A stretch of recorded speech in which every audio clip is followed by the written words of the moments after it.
My name is Spacesis, and welcome to my Let's Play of Katawa Shoujo. This is a visual novel that I played when I was a teenager, and it kind of blew me away, if that makes sense. Like, I played this game and other visual novels just didn't compare afterwards. Like, they just didn't have the little nuances that this one did. I don't know, it's been a while. I could be remembering it way over well. Like, I could be way overestimating how good of a visual novel this is, but either way, we're gonna play this. It's a game about a boy with a heart condition who ends up having to go to a school for people with other health or physical impairments. I played this game originally with the inappropriate scenes on, but as an adult I feel like that's kind of weird, so I'm grateful that the Steam version doesn't have that. And just to clarify how we're going to do this, I'm going to play a route, a path, and then when I go to play another path, I'm just going to replay the stuff I've already read, so it'll sound the same. But that's just so we can get through so that if anyone doesn't want to watch one path, but if they want to watch the other path, then they are like, okay, well, I get the opening, understand the story. So that's where we are here, and we're going to start.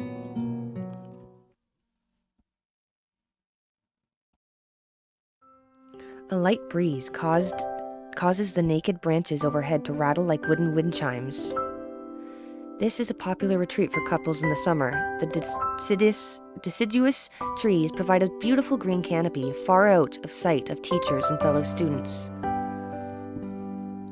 But now in late winter, it feels like I'm standing under a pile of kindling. I breathe into my cupped hands and rub them together furiously to prevent them from numbing in this cold.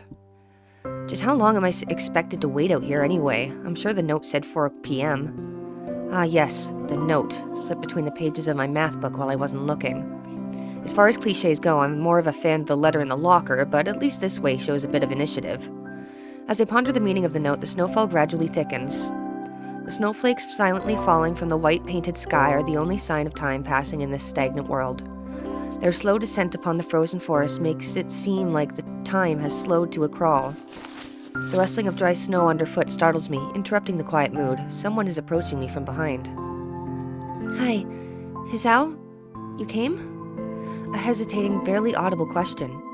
However, I recognize the owner of that dainty voice instantly. I feel my heart skip a beat. It's a voice I've listened to hundreds of times, but never as more than an eavesdropper to a conversation. I turn to face this voice, the voice of my dreams, and my heart begins to race.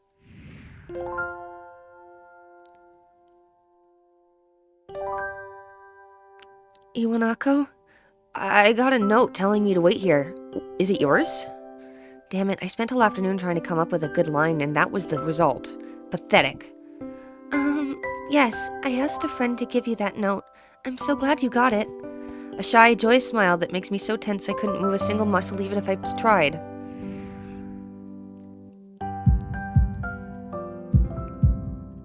My heart is pounding now, as if it were trying to burst out from my chest and claim this girl for itself. So, here we are, out in the cold. Once again, the wind stirs up the branches. The cacophonous noise is music to my ears. Iwanako flinches ever so softly against the gust of wind. As it passes, she rights herself, as if supported by some new confidence. Her eyes lock with mine, and she lazily twirls her long, dark hair around her finger. All the while, the anxious beating of my heart grows louder. My throat is tight. I doubt I could even force a word out if I tried. You see, I wanted to know if you'd go out with me. I stand there motionless, save for my pounding heart. I want to say something in reply, but my vocal cords feel like they've been stretched beyond the breaking point. Hisao? I reached up to try to massage my throat, but this only sent spikes of blinding pain along my arms. Hisao? My whole body freezes, save for my eyes, which shoot open in terror.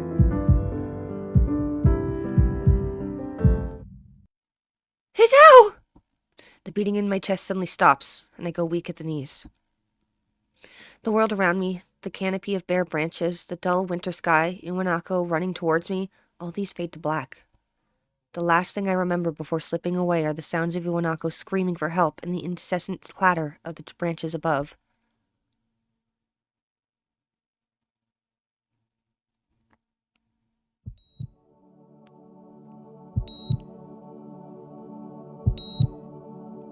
Four Leaf Studios presents Katawa Shoujo.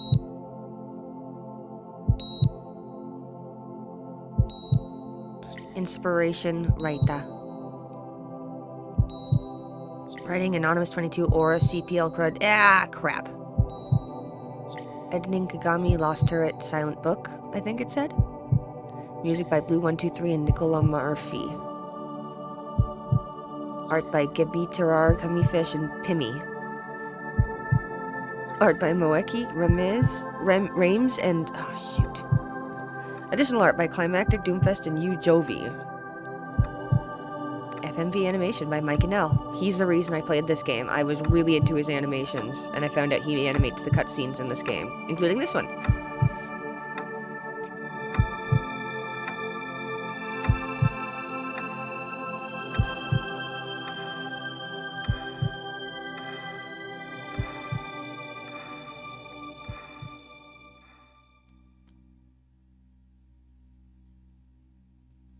It's been 4 months since my heart attack. In that whole time, I can probably count the times I've left this hospital room unsupervised on one hand. 4 months is a pretty long time when you've left alone with your thoughts, so I've had plenty of time to come to terms with my situation. Arrhythmia. A strange word, a foreign, alien one that you don't want to be in the same room with. A rare condition, it causes the heart to act erratically and occasionally beat way too fast. It can be fatal. Apparently I've had it for a long time. They said it was a miracle that I was able to go on so long without anything happening. Is that really a miracle? I guess it was supposed to make me feel better, more appreciative of my life. It really didn't do anything to cheer me up. My parents, I think, were hit harder by the news than I was. They practically had 2 hemorrhages apiece. I had already had a full day by then to digest everything. To them it was all fresh. They were even willing to sell our house in order to pay for the cure. Of course, there isn't a cure. Because of the late discovery of this condition, I've had to stay at the hospital to recuperate from the treatments. When I was first admitted, it felt as if I was missed. For about a week, my room in the ward was full of flowers, balloons, and cards. But the visitors soon dwindled, and all the get-well gifts began trickling down to nothing shortly after. I realized that the only reason I had gotten so many cards and flowers was because sending me their sympathy had been turned into a class project. Maybe some people were genuinely concerned, but I doubt it. Even in the beginning, I barely had visitors. By the end of the first month, only my parents came by on a regular basis. Iwanako was the last to stop visiting. After 6 weeks, I never saw her again. We never had that much to talk about when she visited anyway. We didn't touch a subject that was between us on that snowy day ever again. The hospital? It's not really a place I'd like to live in. The doctors and nurses feel so impersonal and faceless. I guess it's because they're in a hurry and have a million other patients waiting for them, but it makes me feel uncomfortable. For the first month or so, I'd ask the head cardiologist every time I saw him for a rough estimate of when I'd be able to leave. He never answered anything in a straightforward way, but told me to wait and see if the treatment and surgeries worked. So I idly observed the scar and those surgeries had left on my chest slowly change as its appearance over time, thinking of it as some kind of omen. I still ask the head cardiologist about leaving, but my expectations are low enough now that I'm not disappointed anymore when I don't get a reply. The way he shuffles around the answer shows that there is at least some hope. At some point, I stopped watching TV. I don't know why, I just did. Maybe it was the wrong kind of escapism for my situation. I started reading instead. There was a small library at the hospital, although it was more like a storeroom for books. I began working my way through it, one small stack at a time. After consuming them, I would go back for more. I found that I liked reading, and I think I even became a bit addicted. I started feeling naked without a book in my hands.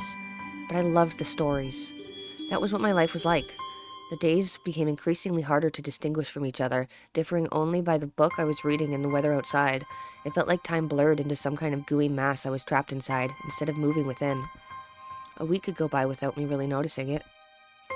Sometimes I'd pause in realization that I didn't know what day of the week it was. But other times, all the things that surrounded me would painfully crash into my consciousness, through the barrier of nonchalance I had set up for myself. The pages of my book would start to feel sharp and burning hot as the heaviness in my chest would become so hard to bear that I had to put the book aside and just lay down for a while, looking at the ceiling as if I was going to cry. But that happened only rarely, and I couldn't even cry. Today, the doctor comes in and gives me a smile. He seems excited, but not very. It's like he's trying to make an effort to be happy on my behalf. My parents are here. It's been a few days since I'd last seen them. Both of them are even sort of dressed up. Is this supposed to be some kind of special occasion? It's not a party. There is this ritual the head cardiologist has. He takes his time, sorting his papers, then setting them aside as if to make a point of the pointlessness of what he just did. Then he casually sits down on the edge of the bed next to mine. He looks me in the eyes for a moment. Hello, Hizao. How are you today? I don't answer him, but smile a little back at him. I believe that you can go home. Your heart is stronger now, and with some precautions, you should be fine. We have all your medication sorted out. I'll give your father the prescription. The doctor hands a sheet of paper to my dad, whose expression turns wooden as he reads it quickly. So many. I take it from his hand and take a look myself, feeling numb. How am I supposed to react to this? The absurdly long list of medications staring back at me from the paper seems insurmountable. They all blend together in a sea of letters. This is insane. Side effects, adverse effects, contradictions, and dosages are listed line after line with cold precision. I try to read them, but it's so futile. I can't understand any of it. Attempting to only makes me feel sicker. All this, for the rest of my life, every day? I'm afraid that is the best we can do at this point. However, new medications are always being developed, so I wouldn't be surprised to see the list fade over the years. Years? What kind of confidence booster is that? I'd felt better if he hadn't said anything at all. Also, I've spoken with your parents, and we believe that it would be best if you don't return to your old school. What? Please calm down, Hizao. Listen to what the doctor has to say. Calm down? The way he says it tells me he knew full well that I wouldn't like it. Am I going to be homeschooled? Whatever my concern shows, it's ignored. We all understand that your education is paramount. However, I don't think that it's wise for you to be without supervision. At least not until we're sure that your medication is suitable. So, I've spoken to your parents about a transfer. It's a school called Yamaku Academy that specializes in dealing with disabled students. Disabled? What? Am I? It has a 24-hour nursing staff, and it's only a few minutes from the highly regarded general hospital. The majority of students live on campus. Think of it as a boarding school of sorts. It's designed to give students a degree of independence while keeping help nearby. Independence? It's a school for disabled kids. Don't try to disguise that fact. If it really was that free, there wouldn't be a 24-hour nursing staff, and you wouldn't make the hospital being nearby a selling point. Of course, it's only if you want to go, but your mother and I aren't really able to homeschool you. We went out there and had a look a couple weeks back. I think you'd like it. It looks like I really don't have a choice. Compared to the other heart problems, people with your condition usually tend to live long lives. You'll need a job one day, and this is a good opportunity to continue your education. This isn't an opportunity. Don't call it an opportunity. Don't call it a goddamn opportunity. Well, you should be excited at the chance to go to school. I remember you wanted to return to school, and while it's not the same one, a special school, that's an insult. That's what I want to say. It's a step down. It's not what you think. All of the students there are pretty active in their own sort of way. It's geared towards students that can still get around and learn, but just need a little help in one way or another. Your father's right, and many of the graduates of the school have gone on to do amazing things. A person doesn't have to be held back by their disability. One of my colleagues in another hospital is a graduate. I don't care. A person doesn't have to be held back by their disability. That's what a disability is. I really hate that something so important was decided for me, but what can I do about it? A normal life is out of the question now. It's funny, I had always thought my life was actually kind of boring, but now I miss it. I want to protest. I want to blame this lack of reaction on shock or fatigue. I could easily yell out something now, something about how I can go back to school anyways, but no. I don't say anything. The fact is that I know now it's futile. I look around the room, feeling very tired of all of this. The hospital, doctors, my condition, everything. I don't see anything that would make me feel any different. There really isn't a choice, I know this, but the thought of going to a disabled school, what are those even like? As much as I try to put a positive spin on this, it's very difficult. But let me try. A clean slate isn't a bad thing. That is all I can think of to get me through this. At least I still have something. Even if it is a special school, it's something. It's a fresh start, and my life isn't over. It would be a mistake to just resign myself to thinking that. At the very least, I'll try to see what my new life will look like.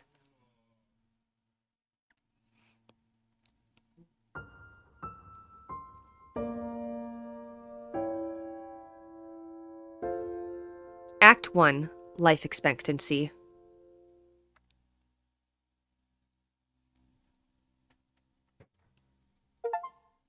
Oh. Bundles of Hizao. Finish the prologue. Achievement unlocked. The gate looked far too pompous for what it was. In fact, gates in general seem to do that, but this one especially so. Red bricks, black wrought iron, and gray plaster assembled into a whole that didn't really feel welcoming at all. Sorry, I put really there. I wondered if it looked like what a gate for a school should look like, but couldn't really decide. Probably no. Of course, I didn't want to get stuck on thinking about the gate for too long, so I entered through it with a brisk pace that felt surprisingly good. Moving forward feels good. So, I walk towards this main building of Yamaku Academy with this brisk pace. I'm alone as my parents are taking my stuff to the dorms, and there's supposed to be someone waiting for me. The grounds are incredibly lush, filled with green. It doesn't feel like the kind of grounds a school would have, more like a park with a clean walkway going past trees and the smell of fresh-cut grass and all other park-like things. Words like clean and hygienic pop into my mind. It makes me shudder. I shake them off. Stay open-minded now. It's your new life. You have to take it as it comes. That's what I tell myself. A few big buildings loom behind the leafy canopies, too big and too many for just a school. Everything seems off. It's different from what I thought I knew about schools. It's an uncanny valley. Even though I was told this is my new school, in the back of my head, it doesn't feel like one. I wonder if the feeling is real or caused by my expectations of a school for the disabled. Speaking of that, I don't see anyone else here. It's kind of eerie. It makes me wish there was somebody here so I could anchor myself to something tangible instead of having this feeling that I stepped into another dimension. The trees hum with the wind and the green hues flashing all around me catch my attention. It makes me think about hospitals again, how they say that the operating rooms are painted green because green is a calming color. So why am I feeling so anxious despite all this greenery? Only after I stand in front of the haughty main building, I surprise myself by realizing why the gate bothered me. It was the last chance I had to turn back, even if I had no life I could return to. But still, after entering, there was absolutely no way I could go back anymore. Feeling nervous with this realization set in my head, I open the front door. A tall man with bad posture notices me as I enter. We're the only people in the lobby, so it's only logical. You must be Nikki? Nakai. So you are. Excellent. I'm your homeroom teacher and science teacher. My name is Muto. Welcome. We exchange a handshake that is neither firm nor sloppy, and he looks at his watch. The head nurse asked you for a brief check-in visit, but there's no time for that now. Oh, should I go later? Yes, afternoon is probably fine. We should get going and introduce you to the rest of the class. They're waiting already. Waiting for me? I don't really like being the center of attention, but I guess it's inevitable in a situation like this. Somehow, not knowing what is waiting for me makes me feel really nervous. Thinking of this, I almost miss what the teacher is saying.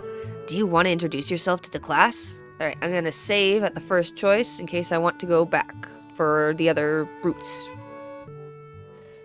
Alright, let's say, yeah, of course. Yeah, sure. I mean, isn't that normal? Of course, but not everybody likes to be the center of attention. I'm probably one of those people, but I guess I should be the one to give the first impression of myself. Right, but it's no problem. Let's go then. My heart is pounding in my chest, and it keeps me thinking about my condition as I follow the teacher up the stairs. The third door down the third floor corridor is marked as the classroom for Class 3-3. Muto opens the door and enters. Good morning, everyone. Sorry I'm late again. I hesitate for a split second at the door, freezing on the spot. Get a grip. This is a big step, I know that, but there isn't any point in worrying so much about it, at least not this soon. I follow the teacher into the classroom and look around, partially so I won't have to meet the curious gazes of my new classmates. It's pretty spacious. The ceiling is unusually high, and there's lots of space left over around in between the desks. An entire wall taken up by blackboards and the high, old-fashioned windows only make it seem larger. The students' desks are just standard wooden desks with a shelf underneath for books and wooden chairs with metal frames, simple and efficient. I stop walking in front of the classroom and face the other students. They all look normal, like students in any other school, but then why would they be here? They're probably like me and have something wrong with them, only it's just not immediately obvious. Then I notice that one of the girls seems to be missing the thumb of her right hand. It's a little jarring. Despite the natural tendency to listen when someone's talking to you, I tune out the teacher's speech halfway through while he introduces me to the class. I notice a flash of dark hair and see that someone is looking at me, a girl with really long, straight hair that has pretty eye-catching. As she sees me looking back at her, she covers her face with her hands as if it will make her invisible. There's one boy with a cane leaning against the lockers at the rear of the class. It's weird seeing someone so young with a cane. Another girl seems to be making some weird hand motions. Sign language? She peers at me over the rims of her glasses, then goes back to whatever she's doing. She's kind of cute, so it's the cheery-looking girl with pink hair sitting... So is the cheery-looking girl with pink hair sitting next to her. She's really hard to miss. I don't know how I didn't notice her the moment I walked in. Please welcome our newest classmate. He claps his hands and so does everyone else, except one girl in the first row who was only one hand. I cringe a little, but hide it by bowing in thanks for this applause I did not deserve. A collective silence tells me that I should open my mouth now. So, I'm Hisao Nakai, and after that, my hobbies are reading and soccer. I hope to get along well with everyone, even though I'm a new student. And after that, I'm being so boring. This is exactly like every self-introduction ever. I should say something more exciting. I end up saying nothing, and the teacher picks up from here. Everyone seems to be satisfied, even with what little I said, though a few girls are whispering to each other, throwing glances at me. It could have gone worse. I listen to the teacher as he drones on about getting along while letting my gaze sweep across the classroom. Everyone seems to be listening to him intently, and when he's done, they clap their hands again, which feels like a weird thing to do. The first row girl claps on this round with her one hand against her other wrist that ends in a bandaged stump. It makes me feel a little bad. We're going to be doing some group work today, so that'll give you a chance to talk with everyone. Is that okay with you? Yeah, it's fine with me. That's good. You can work with Hakamichi. She's the class representative. She can explain anything you might want to know, and who else would be able to do that better, right? How could I know? The teacher passes out a day's assignments and announces that we will be working in groups of 3. It hits me that I don't know who Hakamichi is. Slow, the teacher seems to catch my helpless expression.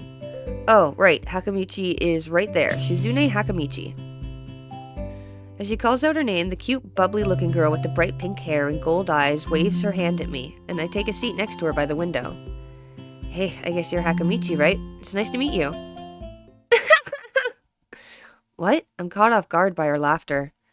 It's nice to meet you too, but I'm not Hakamichi, I'm Misha. This is Hakamichi, Shi-chan. Giggling, Misha points to the girl next to her, the one I saw using sign language before. It looks like she had been staring at me this whole time. She nods once nonchalantly to show that she acknowledges my presence, but only barely.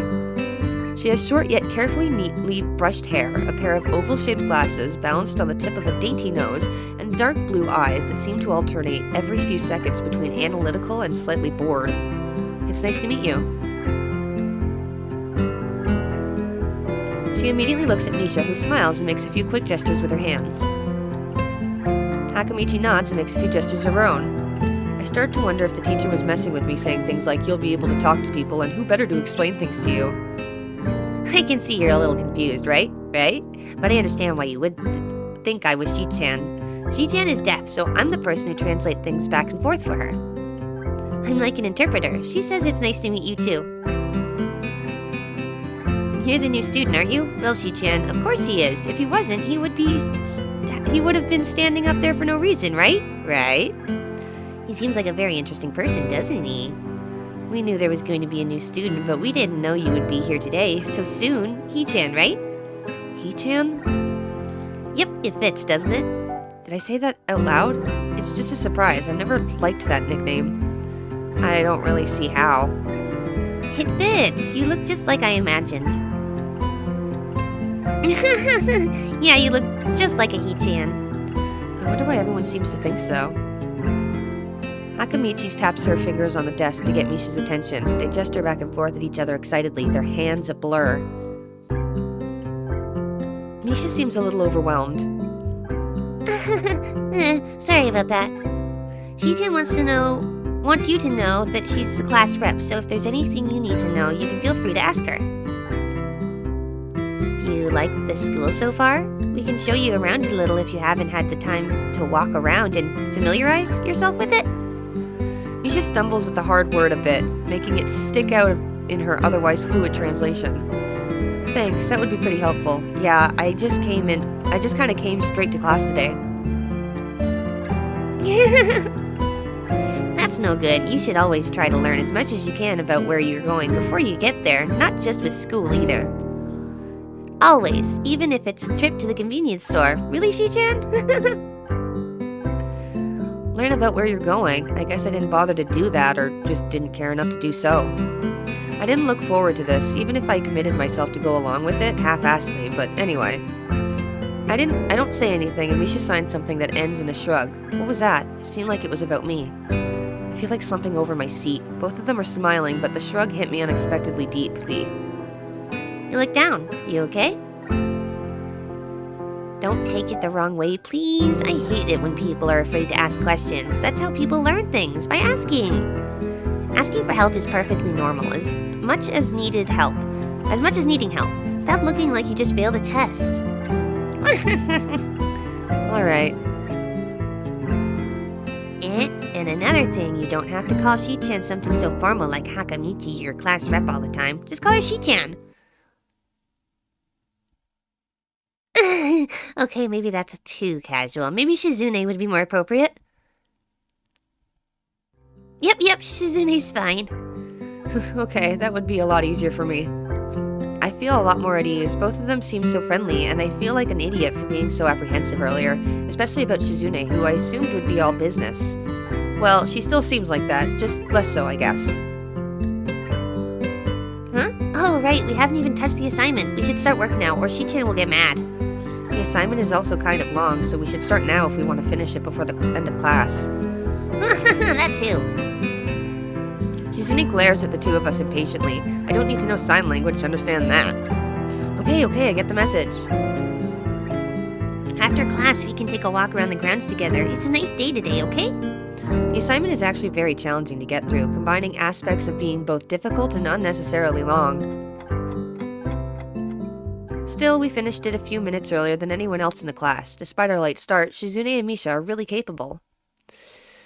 They're quite different, though. The class rep is as calm and professional as she looks, while Misha is a lot more playful and girlish, not to mention a little more easily distracted.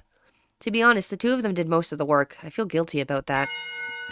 The clock tower bell rings, signaling the end of the period. Time for lunch. Without knowing what else to do, I follow Misha, who is beckoning me into the hallway and down the stairs. We descend even below the lobby where I met Muto, down to the bottom floor. Just like everything in this school, the cafeteria seems too spacious and oddly modern in contrast to the classic exterior. Its big windows open to a courtyard towards the main gate. It's the cafeteria! Her enthusiastic statement of the obvious makes people around us stare, but Misha doesn't seem to care, so we proceeded to the line. There's a rather long list of menu options, which seemed great until I realized that many of them are to accommodate students who need special diets. How nice. It almost feels like I'm back at the hospital, eating portions measured with scientific precision to meet the needs of the patients. I pick something at random and follow Shizune to a table, sitting opposite of her. As I nibble indifferently at the food I'd rather not eat, Misha pokes me in the side to get my attention and points to Shizune. I don't understand signs, so the point escapes me. Maybe looking at the person who talks to you is proper and polite? You want to know something? What? About anything. We're your guides, so you should ask if there is something. I wonder. Oh, I'm gonna save again.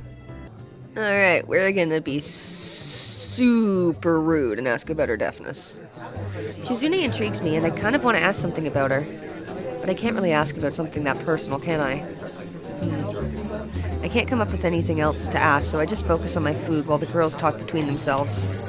Misha and Shizune sign back and forth very animatedly, throwing sideways glances at me, but Misha refrains from translating. Maybe they're talking about secret girl stuff or something. I quickly notice a conversation in sign that is not enough to fill a silence.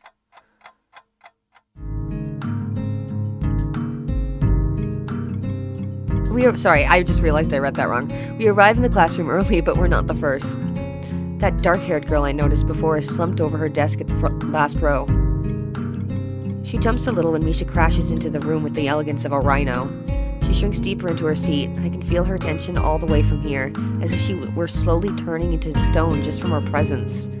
Misha and Shizune don't notice or don't mind it, as they walk directly past her to their seats and begin to converse. I'm left wondering about her, even when the classroom slowly fills with the other students and finally the teacher.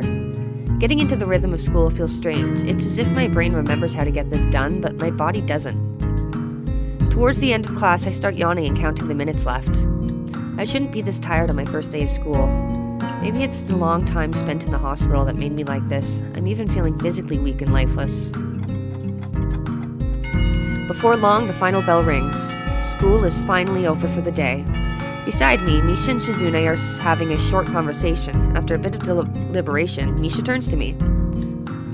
Unfortunately, we can't stay and show you around today, Hee-chan. We've got to hurry already, since there's a lot of work for us to do. You'll find your way around here, I'm sure of it. Oh, wait, the teacher said I'd have to see the nurse. Where do I have to go? Is that so? We can at least show you that much. Come on, the nurses have their own building, so we have to go outside.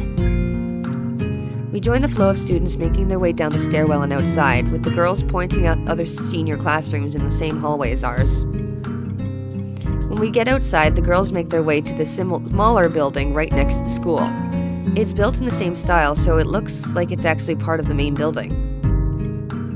This is the auxiliary building here. There's a lot of official important stuff inside, like the Yamaku Foundation office and all the nurses' offices. They even have a swimming pool. How is that official? Don't be silly, Hee-chan. It's for physical therapy, of course. Anyway, all the nursing staff faculties are in there too. The head nurse's office is on the first floor. You'll be fine from here, right? We'll be going then. See you tomorrow. Yeah, thanks, bye. A whole building full of the staff that has nothing to do with that actual education? I guess it's necessary for a place like this. I walk in hoping that this really will be only a quick visit like the teacher said. On a white door on the left is a green cross with the text head nurse and the nameplate. A voice from inside responds to my knock almost immediately, but I can't quite make it out. It sounded a bit like an invitation to open the door, so I invite myself further in. The room is not large and it smells strange. A friendly-looking man turns around on his office chair to face me as I enter. His desk is neat and tidy, but the bin under the table is overflowing with used medical utensils, and there is at least a dozen coffee cup rings lingering on the desk. Hello there. What can I do for you today? He is young-looking and sort of rugged, but the dimples in his cheeks wash that impression away when he smiles. Are you the nurse? He smiles like a person who has heard this very same question hundreds of times. Why, yes I am. It says so on the door now. You can call me by my name or just the nurse like everyone else. Of course, I shake off my confusion, realizing I probably should grab his extended hand. His handshakes are rather firm and friendly. Right, I'm a new student and my homeroom teacher told me to come and meet you. My name is Isao Nakai. His eyes light up with a revelation and he snaps his fingers. Oh, you're that Nakai. I was just reading your file in the morning. Some kind of chronic arrhythmia and related congenital heart muscle deficiency, right? He gestures me to sit down in a vacant armchair in front of his desk. Yes. Good, well, you've probably been briefed about the school enough, so I'll just go over this quickly. We have all kinds of facilities available, mostly physical therapies and such. There's always someone from my staff around, even at night, so never hesitate to call us if there's a problem. The famous 24-hour nursing staff. Wow, this is like a hospital. Well, not exactly. For instance, we don't do brain surgery here. His joke feels so out of place that I'm left thinking why he even said it. Yeah, just that it's really weird to have so many medical people at the school. You'll get used to it. I'm not so sure of that myself, but I don't let the nurse know it. Now, let me just find your file again. While he searches for something from his computer and shuffles stacks of papers around, I let my gaze wander around the room. It's the epitome of generic, I'd like to say. Beige walls and ceiling, dark gray laminate flooring, and all the equipment you'd expect from a school nurse's office. Even the ridiculous educational posters are hanging on all 4 walls, reminding me to eat properly 3 times a day and from all the food groups. Smiling, the nurse draws a thick line from the stack of similarly thick files and opens it. A thick file, I don't know why I said line. So, you already have medication for the arrhythmia. Just remember to take your pills every morning and evening or it won't be much help. Apart from that, do you do any sports? Rash stuff like, I don't know, boxing? He grins to his own joke, but I don't. Well, I played soccer occasionally with some classmates.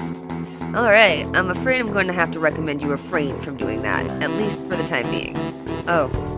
My lack of reaction makes him raise an eyebrow, but really I'm just not too bothered by him forbidding me to kick a ball around. I guess I never did it out of burning passion for the sport, just have something to do. Any kind of concussion might be dangerous to your heart, and risking another attack is not a good idea. Was the previous one caused by a sudden concussion to the chest area? There was no mention of the cause in your papers. Not exactly. I sidestep the question acceptably, and he glances at me over his papers, with a more serious expression on his face. Still, you need to keep your body healthy, so some exercise would do you good. We have physical therapy and such available, as I said, but I don't think you really need such heavy measures. Just get some light exercise regularly. Brisk walks, or even light jogging, jumping rope, that sort of thing. Swimming, maybe. There's a pool here. So I was told. You were? Very good. At any rate, I'm sure you've been told this before. You just need to take care of not to overexert yourself. He wags his finger to emphasize this point. No need, really. I heard this 1,000 times already. Absolutely no unnecessary risks. Take care of yourself. Okay. He goes over my papers one more time and sets them on the desk, obviously content. Good, that's it then. Come meet me if you ever need something. I'm ushered out before I even realize it. A quick visit indeed. I end up standing in front of the main building in the auxiliary building, although, to my eyes, they still look like one and the same. It's the first real look I get at the other students, so I watch people coming out of the school, going towards the gate or the dorms. Everyone seems to know where they're going. And I still keep thinking that most of them don't look too special for being students at a special school. And again, neither do I. Does that make me one of them? One of us? Should I go somewhere too to prevent me from... I should go somewhere too to prevent me from getting lost. It's around dinner time, but I feel tired instead of hungry. The weariness in me only grows as I trudge towards the dorms, set a little ways apart from the main building complex. There's a garden of sorts between the school and the dorms, shrubbery, flowers, and that overbearing smell of fresh-cut grass that fills the atmosphere. It dawns on my tired mind that the smell feels novel because I haven't been outside at all for so long. The dorm building is big and made of red brick like the others. It feels way too pompous for what it is, so I push forward, going inside. It takes more time than necessary to fish out the key that I was given from my pocket. Room 119. Despite the ornate exterior, the inside of the dorm is fairly new, functional, and boring. Just like in the main building, the halls and doors are wide to accommodate wheelchairs, and same goes for the elevators at the ends of the hallways. I poke my head around the corner of the common room door. Inside, a few students are watching the television. One nods and gives a quick hello before turning back to the TV. Seems that only the girls around here are sociable. I suppose that's perfectly fine with me. I climb the stairs to the upper floor. Here, small corridors branch off from the main hallway. Each one of these minor halls seems to have a toilet and a shower, as well as 4 rooms. About halfway down the hall, I spy room 119. The nameplate on the rooms adjacent to mine are blank. I guess there's just 2 of us here. Light shines from below the door of 117, so I knock lightly. Hello, is anyone home? From inside, I hear a few movements, and then the clicking of way more locks than I thought these doors had. After a moment, the door squeaks open. A bespectacled boy is standing in the doorway. He is looking at me very intently through his extremely thick eyeglasses. Who is it? Blind? No, at least not completely. Why would he have eyeglasses if he was? He leans closer to me until our noses are almost touching. His breath stinks of garlic. Hisao Nikai, I'm moving into the next room. I thought I should introduce my... His face suddenly brightens in realization, and he stands back upright, thrusting his hand out and smiling in a smiling greeting, almost straight to my diaphragm. Oh, sup, dude? The name's Kenji. Hi. I take Kenji's sweaty hand and shake it. It's still a little rattled by the sudden change of attitude and vehement welcome. There were some suspicious-looking people going in and out of your room earlier. It was probably my parents. Your parents? You sure? Because they could have been some other people, too. You can't judge a book by its cover. His out-of-place proverb is left hanging between us awkwardly as I try to think of some way to respond.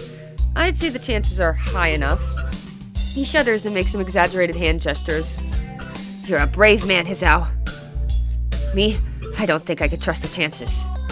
The only one I trust is myself. Does that mean I shouldn't get to know you either? He thinks about this for a while. A wise decision. Damn, you are smarter than you look. Probably. What do you look like? I hope not smart. He squints his eyes and leans closer again, but I lean backwards to dodge it. Never mind, it doesn't matter. With that, he turns, fumbles around for a moment in search of the door handle, and shuts the door behind him. I slide the key into the lock of the door marked 119. Bleak beige walls, white linen, a desk made of some type of light wood, ugly curtains. It's no one's room, impersonal, like my hospital room was. My bags are sitting at the foot of my bed, looking a lot emptier than they did this morning. The closet is sitting open, stocked with my clothes. Also, it seems that there are a number of school uniforms hanging there as well. A note is pinned to the sleeve of one of the shirts. Hi, Hee-chan. We've unpacked your things and made your bed. They said that if these don't fit, then you should go to the office tomorrow. If you have any problems, you can always call us. Love, Mom and Dad. Well, at least I don't have to worry about unpacking. I kind of hoped I would have, then there would be something to do. It's still too early. I put the note down on the desktop and lie down on the bed, feeling drained. Lying there makes me want to read something, but I have nothing with me. I wonder if the hospital conditioned me for wanting to read whenever I have nothing to do. The restless urge just keeps growing until I have to stand up. Maybe it's stress or something. I was pretty nervous about it before coming, and for the entire day today too. I still am, I think. Damn, I have to distract myself somehow, so I won't be this unnatural all the time. Tomorrow I'll go borrow some books from the library. Yeah, I'll do that. But for now... The bottles of medication neatly arranged on my night table catch my eye. I pick up one and shake it just to hear the contents rattle inside, and then read the glued-on pharmacy label. Hizonic Eye, 2 tablets daily to stay alive. It doesn't really say that, but it could just as well. It's kind of twisted having your life depend on chemicals like this. I resent it a little, but what choice do I have? With a sigh, I begin my new daily ritual of taking the right number of pills from each bottle, being careful to check the correct dosages. I lie down again, feeling hollow and uncertain, and after that, I keep staring at the blank, unfamiliar ceiling for a long time. It doesn't start looking any more familiar, not even after darkness falls and long shadows draw across my room like fingers. The sheets feel slightly more comfortable, warm and nestled like against the chill that passes for room temperature here. Soon the lighter shade of darkness that is the ceiling looks like every ceiling does at night, and it becomes the only thing I recognize anymore. The night beckons me to sleep, and I feel the coldness of unfamiliarity and fear creeping up my spine once again. I keep drifting further away from the world I knew.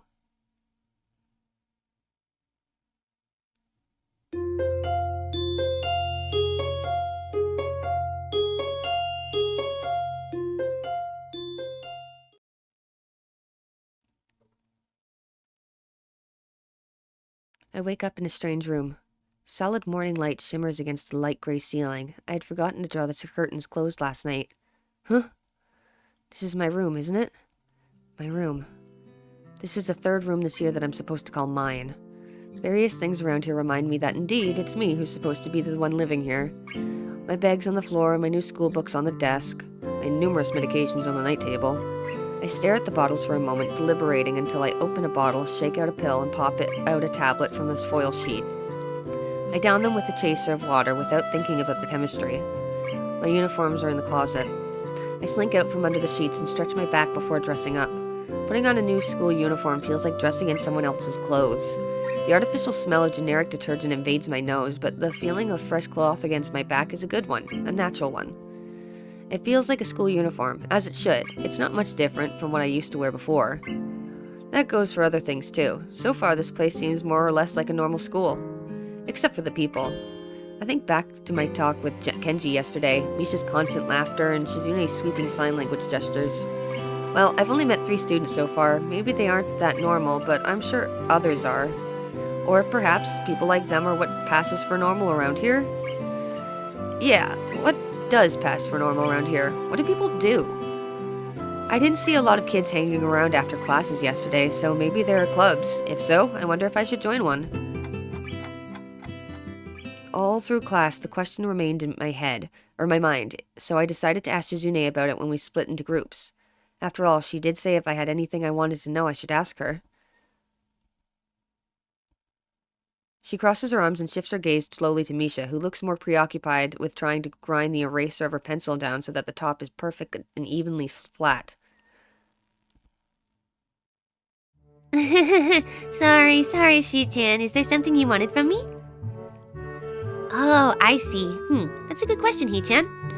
My first thought is that means she doesn't know, which is worrying. Maybe I'm being too negative. Well, anyway, Misha, please don't prove me right.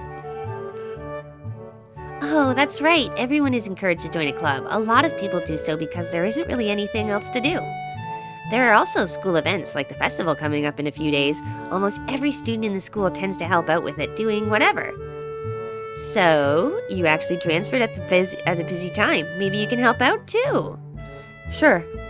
What's the festival about? Misha freezes. I don't know, Hee-chan. The truth is, it's a local event and I'm not from this area, so... She starts signing desperately to Shizune, asking her to bail her out. Shizune adjusts her glasses at the end of an oddly grandiose flourish and starts signing hard and heavy. Huh? Oh. Who cares? Misha puffs out her chest as she shouts Shizune's words out to me with a disproportionate amount of pride. Too loud, I can't see heads turning. Oh, sorry. Who cares? There you go. Too loud, I can see heads turning to look in our direction.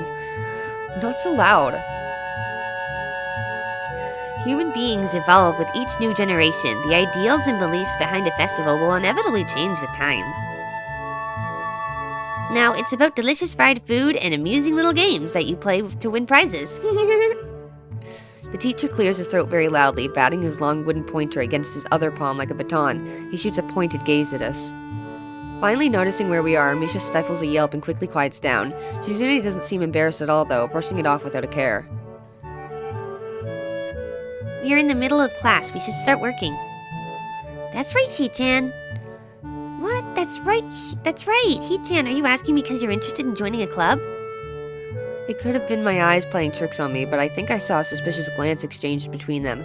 Misha's tone has also changed, although it does that every other word anyway. Yeah, I was thinking about it. Misha and Shizune look at each other again. I'm about to ask what they had in mind when something dark flutters in my peripheral vision, catching my attention. Out of the corner of my eye, I see the girl with long dark hair get up from her desk and slip silently towards the door. It doesn't seem like she was working in any group, and no one seems to notice her but me. I glance at the teacher who's also looking at the dark-haired girl go. Why doesn't he say anything? Hee-chan, is something wrong? Do I look as uneasy as I feel? Or was Misha just looking at me, looking after the girl who left? No, nothing. Okay, well, like we were asking, you don't have any plans for lunch today, do you? I thought I would go to the library and pick up some books. Not really. Do you want to have lunch together then? Again then? Sure. Yay! Okay, Hee-chan, perfect. The rest of class passes uneventfully. The girl with the long hair never came back. Before I have time to put any more thought into where she could have gone, the teacher informs us that it's time to stop working. Shizune looks more than a little annoyed that we only just barely managed to finish all our work in time. I'm just glad we finished it at all. It's not a contest or anything. Yes, it is, Hee-chan. Impossible. Really? Really. I've noticed this before, but it's kind of funny how Misha is always moving her hands and signing not only everything she says, but what everyone else is saying at any given time. Obviously, it must be so Shizune can understand it. Her eyes dart back and forth between Misha's hands and me. I don't know who I'm supposed to be looking at. I'm talking to Misha, but that might be wrong. Maybe I should face Shizune. I'm used to looking at the direction of the person whose voice I'm hearing, but really, Shizune can't hear me. It would be disrespectful to talk to her only through Misha. Then again, isn't that what she's doing? No, she's at least looking at me. This is all very confusing, and will take some time to get used to. It's not a contest because contests are competitions over a prize. If there's no prize on the line, then it's not really a contest. Shizune's eyes flash dangerously with a competitive glare. She stares at me as if surprised that I'm challenging her. I think maybe this is a contest to her. I never noticed before how dark and blue her eyes are. It's truly an alluring gaze. Are you sure, Hee-chan? Very sure. You're wrong, Hee-chan, because I don't want to be the slowest one in the class. Therefore, what's on the line is my confidence in my abilities, and the prize is of the satisfaction of proving them. Shizune pushes her glasses up to the bridge of her nose in a very matter-of-fact way.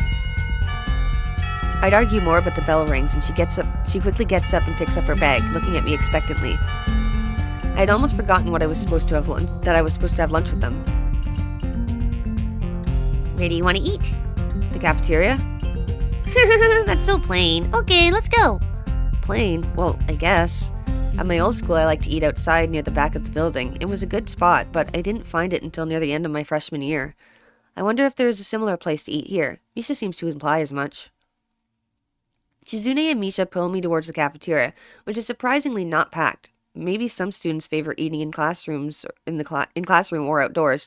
I saw some of my classmates had boxed lunches. After we finished eating, Misha picks up where we left off earlier. So, Hee-chan, you wanted to know about clubs and stuff, right? Right? Great, Hee-chan. Okay, I guess it makes sense to ask first.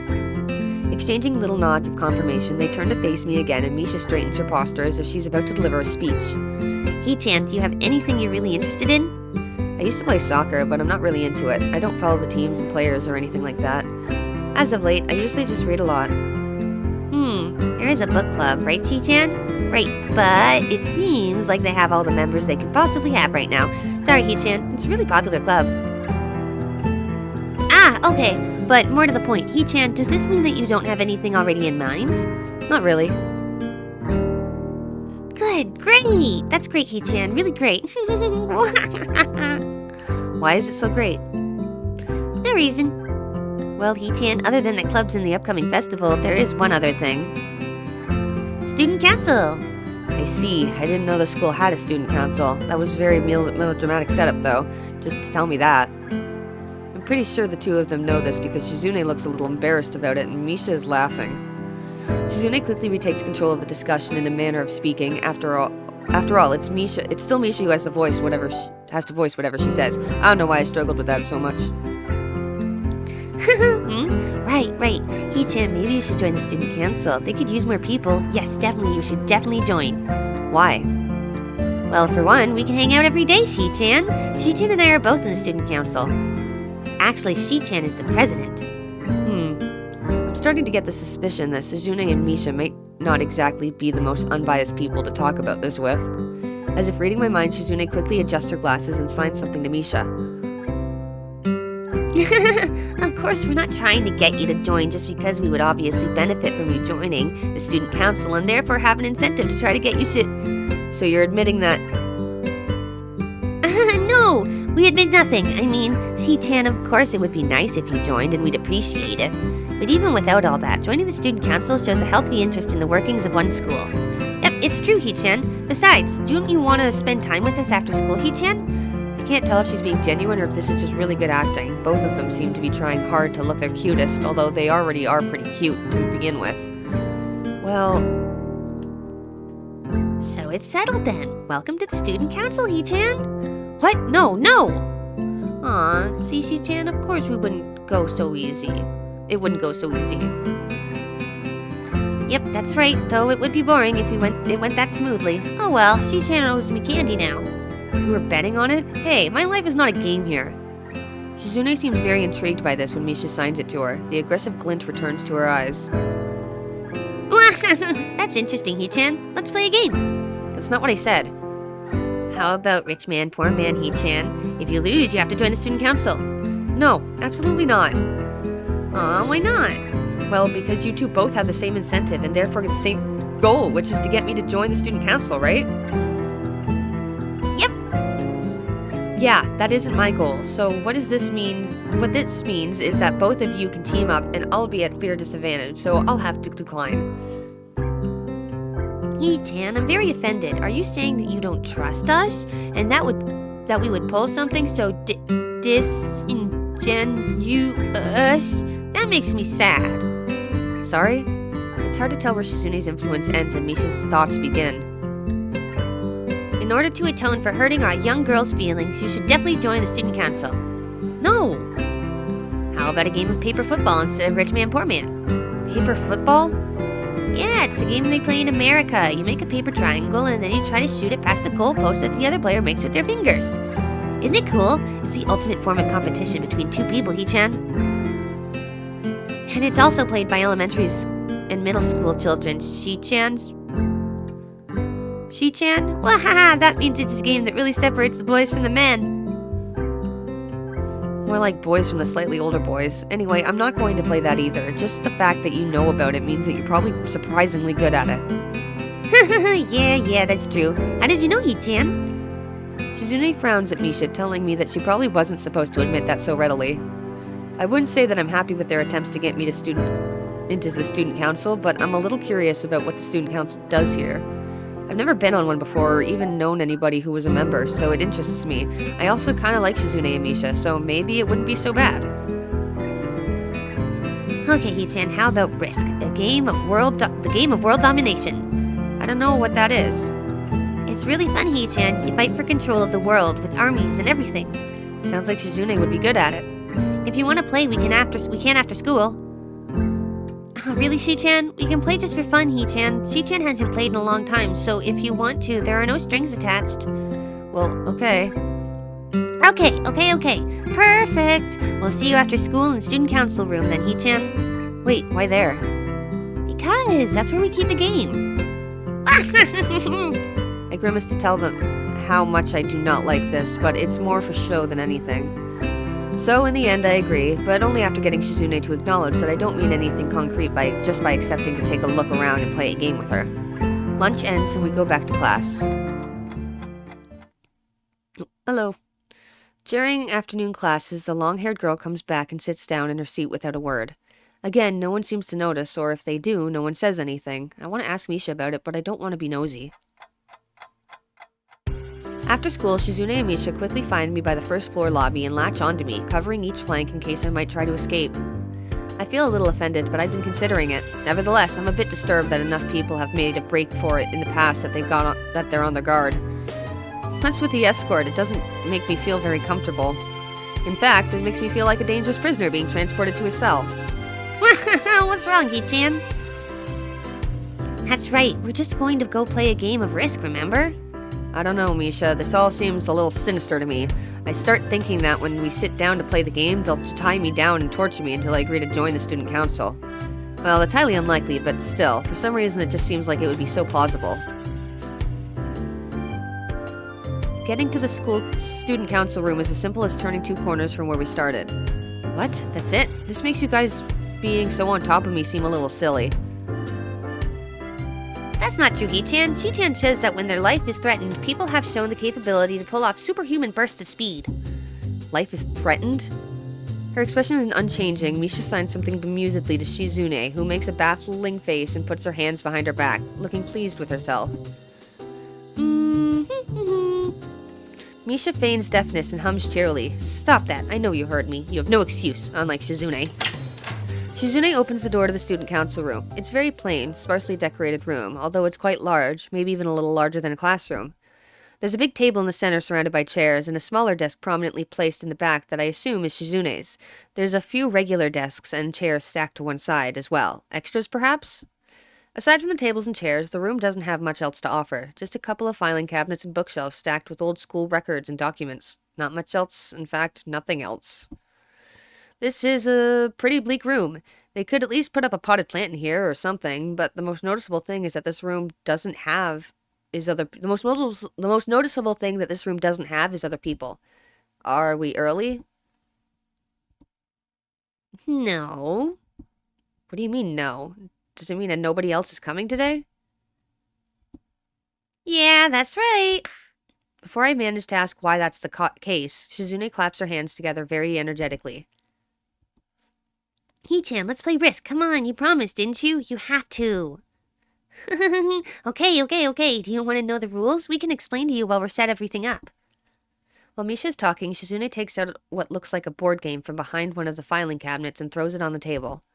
Actually, this looks kind of interesting.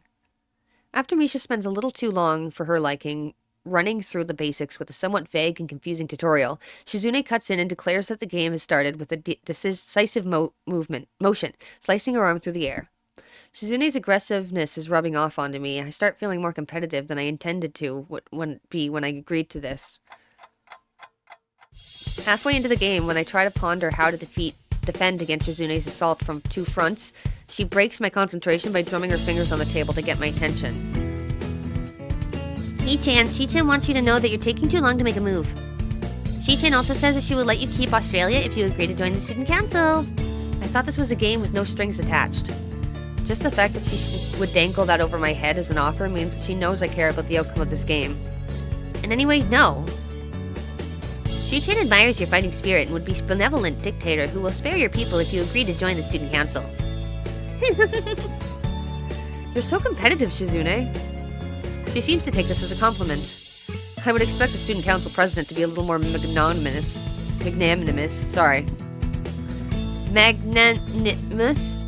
She doesn't seem to know what the word means or how it's signed, so she just pulls out a piece of paper and writes it for Shizune, who in return signs it back to Misha.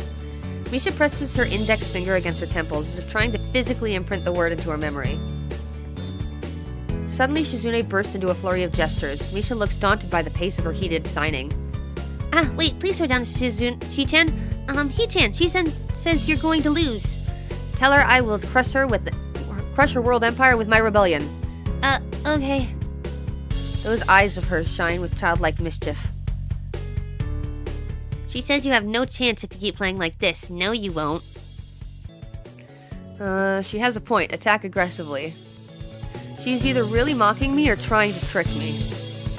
I have nothing else to lose, though, so I might as well try something different. Maybe if I spread out my forces and try to control more territories, I can recoup the advantage. Shizune seems to focus on conquering whole nations, so maybe I can sacrifice my hold on continents to gain more small countries. It's worth a shot. A few turns later, I end up losing the game anyway. Shizune adjusts her glasses victoriously and allows herself to tentatively pump a fist in the air in celebration.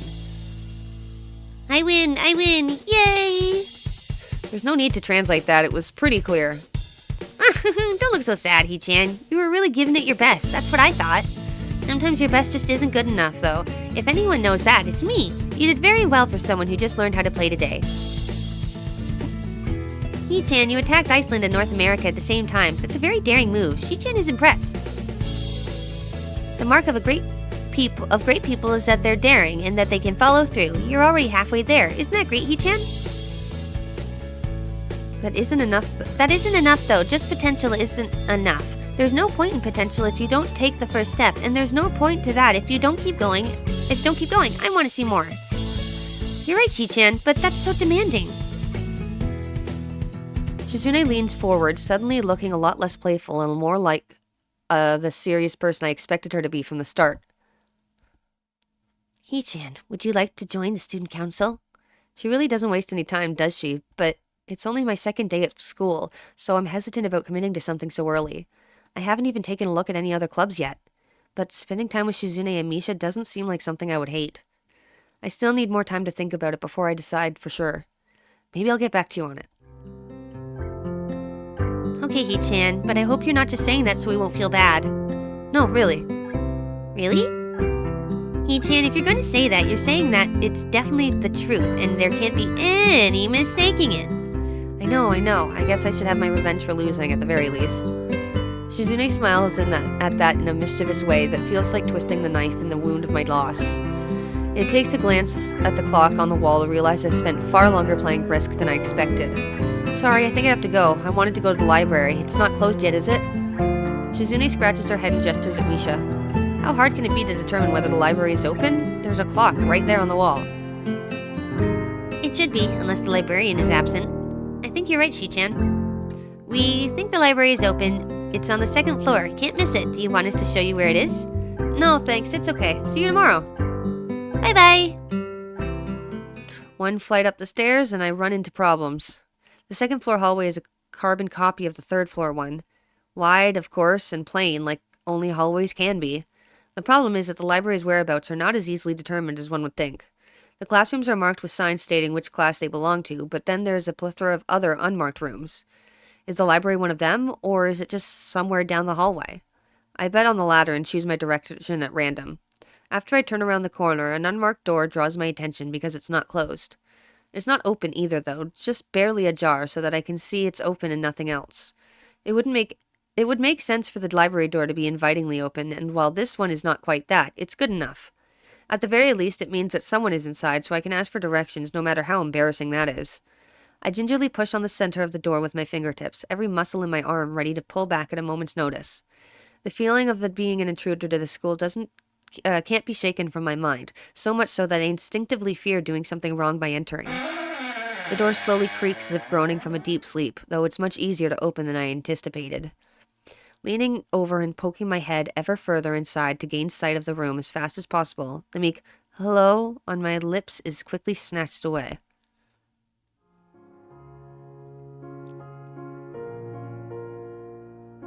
This is not as I was expecting. I mindlessly let the door open to its full extent, taking in the sight of the solitary figure taking center stage in the otherwise abandoned room. The situation steals my voice, leaving me standing at the doorway staring at a beautiful girl. Evidently having taken her time to assess the situation, the girl gently puts down her teacup and opens her eyes, but doesn't look at me. "Hello there. May I help you?" Staring directly in front of herself, the movements of her lips seem to break the silence rather than the words. However, it's the soft, measured voice that reminds me that she's a being separate from the room itself. Not only is she likely the tallest girl I've ever laid eyes on, but even among the foreigners I've met, she is strikingly distinct. Hi, sorry for intruding. I was just kind of lost." She takes a moment to formulate a response before speaking. Every action she takes feels as if it's carefully choreographed beforehand.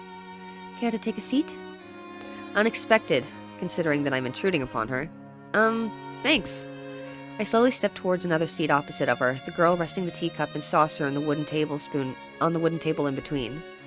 The way she doesn't track my movements with her head is telling. That, and the slight cloudiness of her eyes, mean she must be at least partially blind, like Kenji. Come to think of it, her voice doesn't have any detectable accent either. I guess she must be half Japanese. As I take my seat, her composure takes me slightly off guard. Her air of relaxed confidence makes the silence entirely comfortable. The calming atmosphere is so very different from the student council office. "I take it you're a new student to Yamaku?" Yeah, I just transferred in yesterday." I get the distinct feeling my speech patterns don't match the formality of hers, accentuated by her restrained bow of greeting. One which I hasten to match before realizing the futility of the action. "I'm Lily Sato. Pleased to meet you." Hizao Nizakai." She gives a nod before gesturing roughly in the direction of her teacup. "Would you care for a drink?" "Sure." As much as it pains me, I can't keep step with her formality in the proceedings. She gives a kind nod, taking the request in stride. Without another word, she steps off the chair and prepares a second cup of tea from a collection of supplies laid out along the shelf. A brush here, a brush there, her left hand opens lightly, touching the side of whichever container she's pouring into. It seems to be the process she's followed dozens of times before. As I lean sideways to see around her back, she seems to use her long, dainty finger to measure the right amount of water in the cup. It's one thing to see the different disabilities the students in my class have, but it's quite another to see how everyone seems to adapt. Shizune and Misha have no problem working together to communicate to me, and Lily herself seems to have workarounds for problems I'd never thought of. While I feel slightly guilty about her doing the work, she seems pleased to be following the correct process of the preparing the drink. "So," her soft voice brings me out of my silent observance. "Which room were you looking for? It's not often this classroom is visited after school." "The school library. Shizune and some classmates told me it was on this floor." She finishes pouring the water into the teacup as she nods, a small metallic tapping coming from the teacup indicating it being stirred. "I'm aware of Miss Hakamichi, as are most students. To be with them means you're in class 3-3, no?"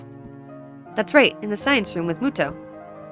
She gives a small giggle before setting down the teaspoon and slowly walking towards the table, teacup and saucer in hand. "He's quite a character. I imagine you come to like him. Most do." As she sets down the tea, I gently have a sip. I'm really more of a coffee person, but this seems like a rather bad moment to bring it up. Nonetheless, the smell's quite nice. I hardly think it'd be hard to choke down. "Thanks, Sato. It tastes really nice." She smiles and quickly moves her hand in front of her face. "Lily, please, there's no need to be so formal." She says this in spite of her exceedingly well-bred speech. Oh well. I guess I should try to ask her about herself, as it really does seem as if she's catering to me. So which class are you from? I imagine it's one of the third-year classes? Correct. I am in class 3-2, which is on the 3rd floor, same as yours. It's taught by Miyagi and is specifically for both blind and partially blind students. I see. So sorry. I feel like slapping myself for the faux pas. Looking at her face, though, she doesn't seem in the least bit put off by it. My, there's no need to change your speech on my account. Sure. Sorry, I guess I'm really showing my newness here. An environment like this would be a big change, so I can't fault you for it. While the same can't be said for everyone, many have come to terms with their condition. A category which would include her, it seems. All too ready to jump ship from this particular topic, I segue into another. Do you come here to drink tea often? It's a really nice place. Thinking on it, this might be her version of the place behind my school that I like to have lunch at. I come here fairly often during lunchtimes. My duties as class representative don't leave enough time for an official club, so a friend and I use this room for having tea. Class representative, huh? Compared to Shizune, her mannerisms seem to be almost completely opposite. While Shizune's blunt and fiercely driven, Lily seems relaxed and calm, almost aloof. Come to think of it, she might be useful for a less biased view of the school's clubs. What kind of clubs are there to join? There are popular ones. The more popular ones are the track and field clubs, which use the field near the school during lunchtimes, the baseball club and the book club in a room near the library. There are also numerous small ones too, though, such as the art and music clubs. At a time when I'm just wanting to get on my feet, rushing into a club right away seems slightly unappealing. I wonder if this school shares the same rule as my old one. Is it compulsory to join a club? It isn't, though. It is encouraged. Ah, good. That's a relief. I've really let down my guard around this girl to let such a thing slip out. The fact seems to slightly amuse her. Not wanting my tea to get cold, I finally start drinking it as Lily does the same. As I look over to the window over her shoulder, I notice the light coming into the room as a distinctly orange tint. Even here, time doesn't stand still. The time's already gone quickly. Sorry? Right, she's blind. Of course she can't see the sun setting. It just looks like the sun's starting to set. It seems to come as a surprise for her. I guess she must have lost track of time. Sorry, Hizao. I didn't mean to keep you from the library for so long. I quickly moved to allay her concern. Oh, no, it's okay. The library's still open, isn't it? She pauses and takes a moment to think on it. It's probably something I should have asked Shizune when I had the chance, but Lily seems likely to know in any case. True. It's open until 6:30 during weekdays. A quick glance at my watch confirms I have well enough time to get there. I might get going in that case. It's been nice talking with you, Lily. She smiles and gives a deep nod, her hands still neatly folded on the table in front of her. It was my pleasure. Oh, come to think of it, shall I show you to where the library is? I could possibly ask for more help. I should be able to find it all right. Well, unless my navigational skills fail me. Which they seem to have a habit of doing. It's all right. I was going to be talking to the librarian there in any case. I could introduce you. This gets better and better. It's pretty hard to deny her offer. If you're sure, then that'd be great. Thanks. As she stands up to follow me, she takes hold of a straight retractable cane that has been slipped in the handle of her bag on the floor. Compared to the cane the boy in my class had, Lily's looks much thinner and longer. His must be for support, whereas Lily's is for navigation. Together we leave the peaceful room and enter the empty hallway on the way to the library. Side by side, my pace carefully slowed to match hers. We slowly walk through the hallway. It doesn't take long for us to arrive at the door to the warm-looking room, apparently situated in the center of the floor rather than either wing. Ladies first. She gives an appreciative smile at the gesture, taking her lead as we file in. To the left is the wooden library counter, with the library proper being on the right. It easily dwarfs my old school's library, with the distinct smell of old books giving the place an almost old-world air. There don't seem to be a lot of students here. Considering the time, it isn't a big surprise. Everyone's probably either in the school grounds or in the dorms. Yuko, are you here? She says it to a thin air, since the librarian doesn't seem to be present, and of course Lily can't see this. What's unexpected is that it draws a reaction. Something from under the counter thuds against it, followed by a quiet wail. Oh. The origin, apparently the librarian, quickly crawls out and bounces up to extremely rigid attention. Hi, Lily. How can I help you? Her voice is strained in a failing attempt to sound casual, and she's rubbing the back of her head. Good afternoon. What happened just now? I heard a strange sound. It's nothing, I just hit my head. I see, I dropped an eraser under my desk while I was looking for it. A pencil dropped, and when I was looking for both of them, you came and surprised me. Are you alright? I'm sorry, I couldn't know. It's okay. I'm sorry for making you worry. This is nothing, I've had worse happen to me. She's quick to reverse Lily's apologies, almost frantically trying to push aside the possibility that she could be in any way inconvenienced by bashing her head on the counter. Yes, worse things have happened. Oh, wait, that was her. The girl fidgets with her fingers as Lily doesn't seem to drop her concerned expression, and then shuffles some papers around the counter for no reason. A little shorter than Lily, replete with glasses, freckles, and a very troubled look, she seems to fit a library perfectly. Ah, Lily, did you get my message? Message? Oh, the 2 imported books that arrived? Right, they finally came. I can't believe it took so long, but... Amidst her celebrations, partially for managing to change the topic, I'm sure, she notices me from the corner of her eye and freezes on the spot when she does. Oh, no, I'm sorry for not noticing you before. Did you need to check out a book, or return one? I'm sorry. The way she can so quickly shift between moods is a little unsettling. He's with me, Yuko. This is Hisao, a new student. Hisao, this is Yuko, the school librarian. Pleased to meet you. Hisao, right, Hisao. Pleased to meet you too, Hisao. For a second, she visibly attempts to engrave the name on her mind so she won't forget. Yuko often arranges to import foreign books in Braille for me. Would you like to tell Hisao a little something about the library? Lily's innocent suggestion is met with an expression of abject terror. Please, Lily, I can't. I don't know what he could be interested in. This is too much responsibility. How it's any responsibility at all, I don't get. But her objection is so sincere, I don't doubt for a second that she would rather disembowel herself on the spot than tell me where the light novels are. But, so there are a lot of books in Braille here? I attempt to save the day by asking the first thing that pops into my head. It seems to work at least partially, as Yuko seems to, not exactly relax, but at least look slightly less tense. Well, I think about a third or fourth of Yamaku's library is either in Braille or audio. Makes sense given all the blind students that be here. If it's only that, how come this library is so big in the first place? Well, we get a lot of new books regularly because the library is adequately endowed. That's probably why. They spend more on new books than on my salary, and then I have to organize and shelve all of them. It's so troublesome, and they waste so much. I wish I could quit this job. A very awkward silence follows this revelation of too much information. I'll go check the aisles then, if you don't mind. It's probably best for all of us she doesn't keep talking to me.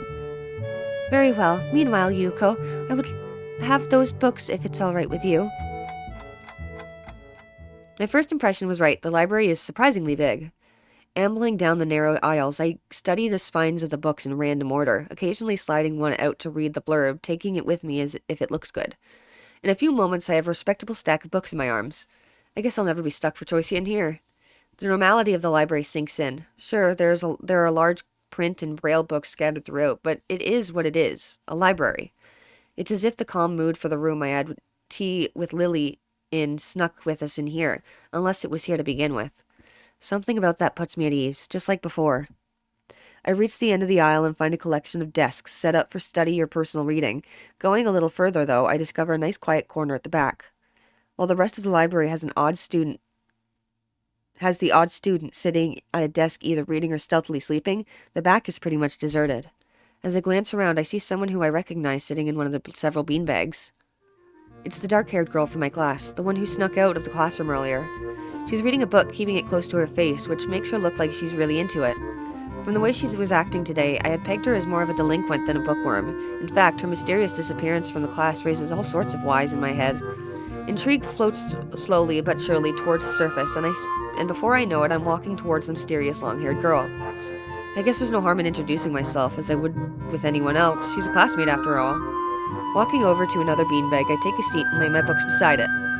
The girl starts, looking scaredly up at me from underneath her fringe.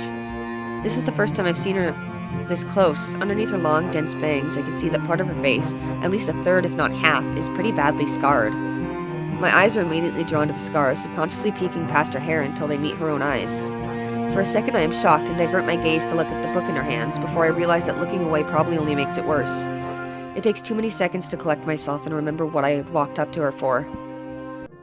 Hi, I'm new here. Hisao Nakai. Oh no. Hi, I'm sorry. I didn't mean to startle you. It's okay. The girl certainly doesn't look like it's okay, but I let it slide. So, do you mind if I sit here? She seems to be very uncertain whether it's okay or not for me to sit, but finally she just nods, just a little. Okay. I take the seat next to her and she hides herself behind her book. Life of Pi. Never heard of it. Oh, it's a good book, Hazao. So, sorry again for startling you. I'm Hazao. She looks up from her book, stalling a little before replying. No. We are in the same class. Her speech is stilted and so quiet that it's barely audible, even in the still library. Somehow I think that my delinquent impression of her was wrong. Hanako. I'm Hanako. I resist the urge to say that's a nice name, just to have something to say, but really it's the only thing I can think of. I feel like an idiot. Everyone here must be used to being different to each other, and here I am being all bothered and fussed about that kind of thing. Don't let me interrupt your reading. I'll just check these books, if you don't mind. She nods a little and sighs a little sigh of relief. So I try to read the covers and the introductions of the books I picked up, and she buries her face in her book. Uncomfortable silence consumes us. My eyes still wander to her direction, and I sneak peeks of her flowing hair and the scars it's hiding. After a while, I realize that she's doing the same and only pretending to be immersed in Life of Pi. Her gaze is not inquisitive at all, though, and it darts around like a scared rabbit. When our gazes finally meet, the chain reaction is unstoppable. She stands up forcefully from the beanbag and takes a deep breath. I've got to go do something. Without warning, Hanako takes off and runs towards the counter. Her hair-like takeoff catches me so off guard that I don't manage to go after her until she has a good head start. By the time I reach the counter, she is nowhere to be seen. Lily and Yuko are happily chatting away. Knowing that I won't be able to catch Hanako myself, I approach the girls. Hey, did you notice a girl run past here? Maybe. What did she look like? Long, dark hair, kind of shy. She had, some scars on her face. You wouldn't be talking about Hanako, would you? Yeah, that's her. I saw her reading a book and tried to talk to her, but I think I scared her off or something. Oh dear, Yuko, would you excuse me? I'd better try to find her. Sure, I'll just hold on to these until you come back. What's going on? I'm sorry, but I'll have to explain it to you some other time. Right, I'll see you later then. Lily hastily grabs her cane and hurries out of the library, leaving me alone with Yuko. I don't think I'll ever get the hang of this place. Did I do something wrong? What did you do? Nothing, I was just looking for some books, and then she got this fit and ran off. The most offending thing I can think of is that I might have looked at her general direction a few times. Well, she is a very timid girl. You have to be very careful around her. She can be very jumpy, I think, and she's not accustomed to talking with other people. Isn't that a bit strange? I wonder. It's just how she is, I think. Yuko doesn't sound at all that convincing. Then again, maybe this is just the norm around here. Everyone has their own problems, or else they wouldn't be here. But how should I deal with these people? Forcing myself to act overly casually only makes me feel phony. Like I was supposed to be ignoring the elephant in the room. Yuko fidgets, looking like she wants to say something to that, but resists it. I think it's an elephant only if you feel that way. I guess she doesn't have a good sense of self-restraint. It makes me smile, and she blushes heavily. What? Did that sound stupid? No, it sounded really wise. I guess you're right. It's more about me than anyone else. Neither of us had anything to add, so Yuko fills the silence by shuffling some papers around. People who have papers on their desk really like doing that. Did you find any books? I should be closing soon. I mean, this library should be closing, but I have to do it. I hope that's not too inconvenient for you.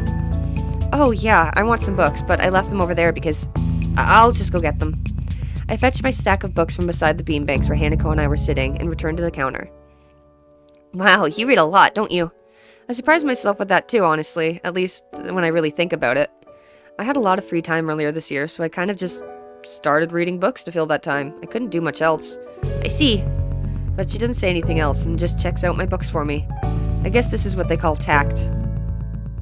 Holding the library books with one arm, I trawl my pocket for the key at the door. A sudden sound from behind me startles me, making me nearly drop the books I'm carrying or the key that I almost managed to get into the lock. Who is it? I turn around and see who is talking to me. It's Kenji. He seems to be in a friendly mood, although the light glinting off his glasses in the dark gives him a sinister look. It's just me. This makes him pause and lick his lips nervously. Who is me? I don't know anyone called me. Are you some new guy again? His voice suddenly strained and quick. Yes, but we've met before, yesterday. I don't think so. I would remember someone who I met only yesterday. When was that? What day is it today? I try to ignore him. Is he joking or what? Prove that we've met before. You live across the hall. You're Kenji. Kenji jumps back, eyes filled with an uncomprehending fear. How do you know my name? Damn, this can only mean one of two things. Either we have met and you're telling the truth, and I just can't remember it, or you are a spy. He pauses. A psychic spy. His eyes dart around me, trying to peek into my room, although it's hard to believe he can see anything through those thick glasses. His mood swung from friendly to manic in less than a minute. I'm not psychic. How do I know that? I'm not a mind reader. Kenji points a finger in my face damningly. Unlike you. Stop that, man. We just met yesterday. What's wrong with you? I live in this room. Lies. If you think you can pass this as out because I'm legally blind, you are sorely mistaken. You don't even look like him. I mean, the resemblance is real slim. Maybe at a distance, but who do you think you're kidding? I want to grab him by the shoulders and shake him. Exasperated, I rub my eyes and let out a heavy sigh. Stay there. Kenji comes closer, one step at a time. I stay still, lest he assault me physically, although I doubt he could do much damage even if he did. Oh, wait, I see it now. Damn, it really is you. Sighing again, and then once again for good measure, I step backwards, just in case. What's up, man? You don't look too good, I think. Something wrong? I don't know. Just had something stupid happen to me. A few stupid things, actually, even if you discount this one. I can't get a proper touch on the other people here. I have no idea if it's because of me or because of them. I don't know why I'm telling this to Kenji. It's not like we've had any other contact either. That's rough, dude. Yeah, I'm sorry about calling you a psychic spy and all, but you can never be too careful. It's the hard reality we live in. I'm slowly starting to think that Kenji isn't necessarily living in the same reality as the rest of us. You see, this is how it is. In this world, there's no justice, you see? Even when I lose, I win, because I don't lose this lesson. The lesson, sorry. What does that even mean? It doesn't matter. He dismisses it flatly with a wave of his hand. So what happened? Why the long face? Do you have a long face?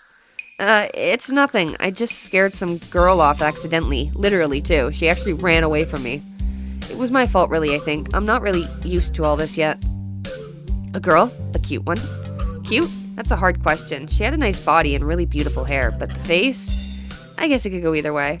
Okay, I think she was cute, but I'm gonna say she wasn't. Not necessarily cute, no.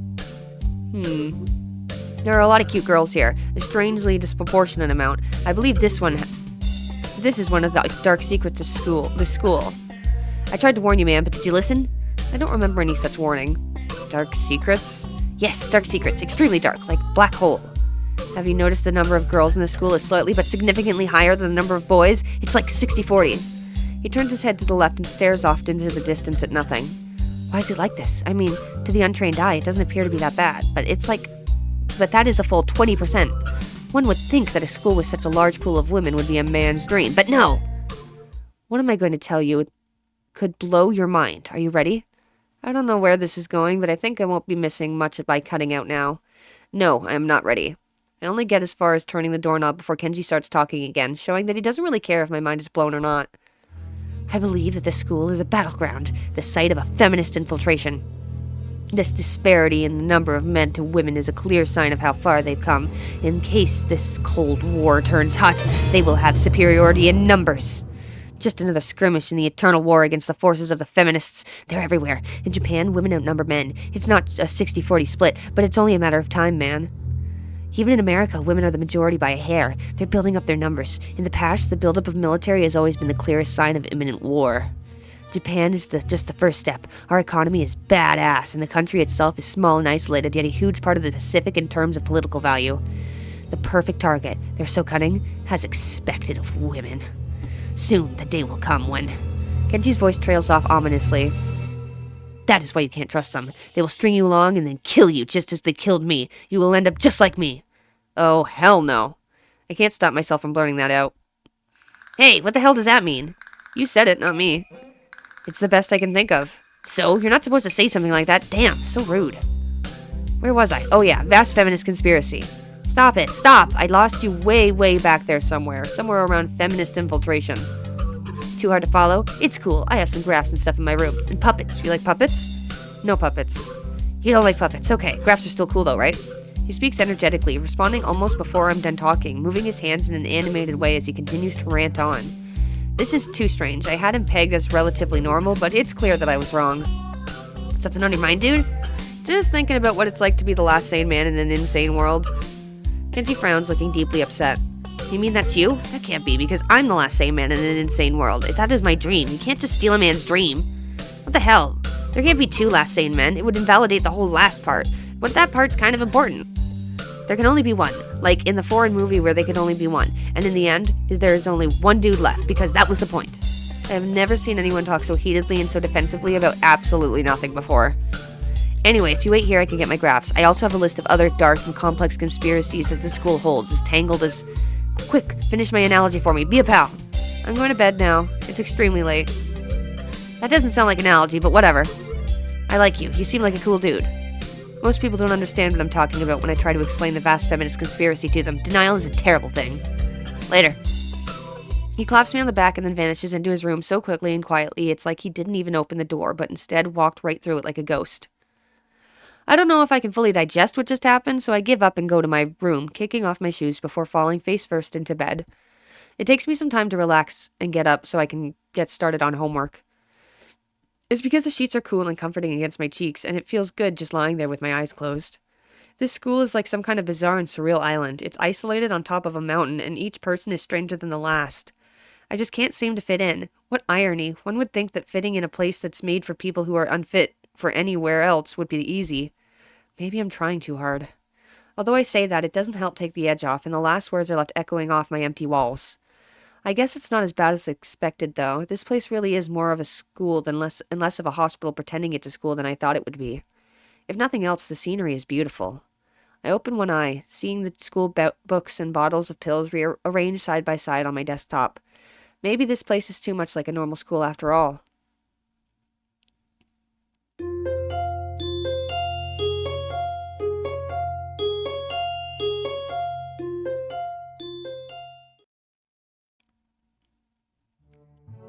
I feel very tired this morning, probably because yesterday itself was a very tiring day. On top of that, I woke up far earlier than necessary. After saying hi to Shizune and Misha, I start doing the work as instructed from the board. It already looks like today is going to be heavy. I don't have a problem with that now, though. Shizune and Misha might jump on me trying to get an answer about whether or not I've decided to join the student council, even if it's just one day. I wouldn't put it past them to try, and I don't have an answer for them if they do, so this situation is convenient for me. About 10 minutes into class, Hanako walks in and takes a seat, but no one looks at her. The teacher doesn't even comment on her lateness. He does, however, stop us to say that we're going to break into groups again. I turn my head to see that Shizune and Misha are looking at me. Shizune gives me a smile that is equal parts cute and menacing. This is the smile that says, "We have you now. There is no escape."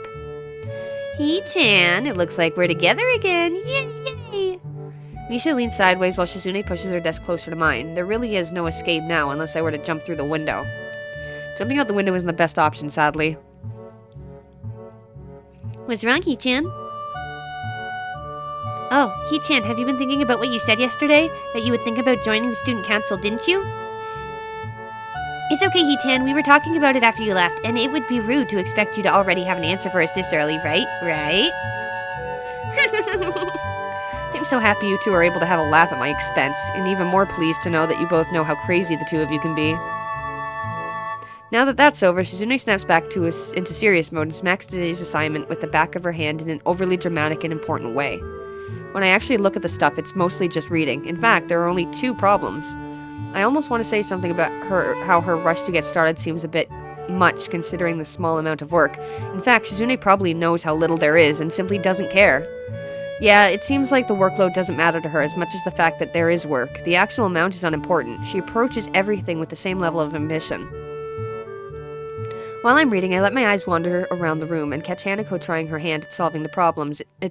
Looks like she's working alone. I can't remember seeing her working with other people before. Thinking back to how shy she is, it's understandable. Hey, that girl over there. Huh? Who, Hee-chan? Her, Hanako, over there. Does she always work alone? I think so. Hee-chan, do you feel sorry for her because she's alone? I was just thinking that maybe she could work with us or something. No, I don't think that would be a good idea, Hee-chan. Why not? Hee-chan wouldn't get along with her. Why? Misha shuffles around the question, letting out a laugh that sounds very strange. It's nervous, but still has that lilting up and down quality present in everything she says. Just because, Hee-chan. By now, Shizune has noticed our conversation and makes me realize again how Misha has been signing everything she's been saying this whole time.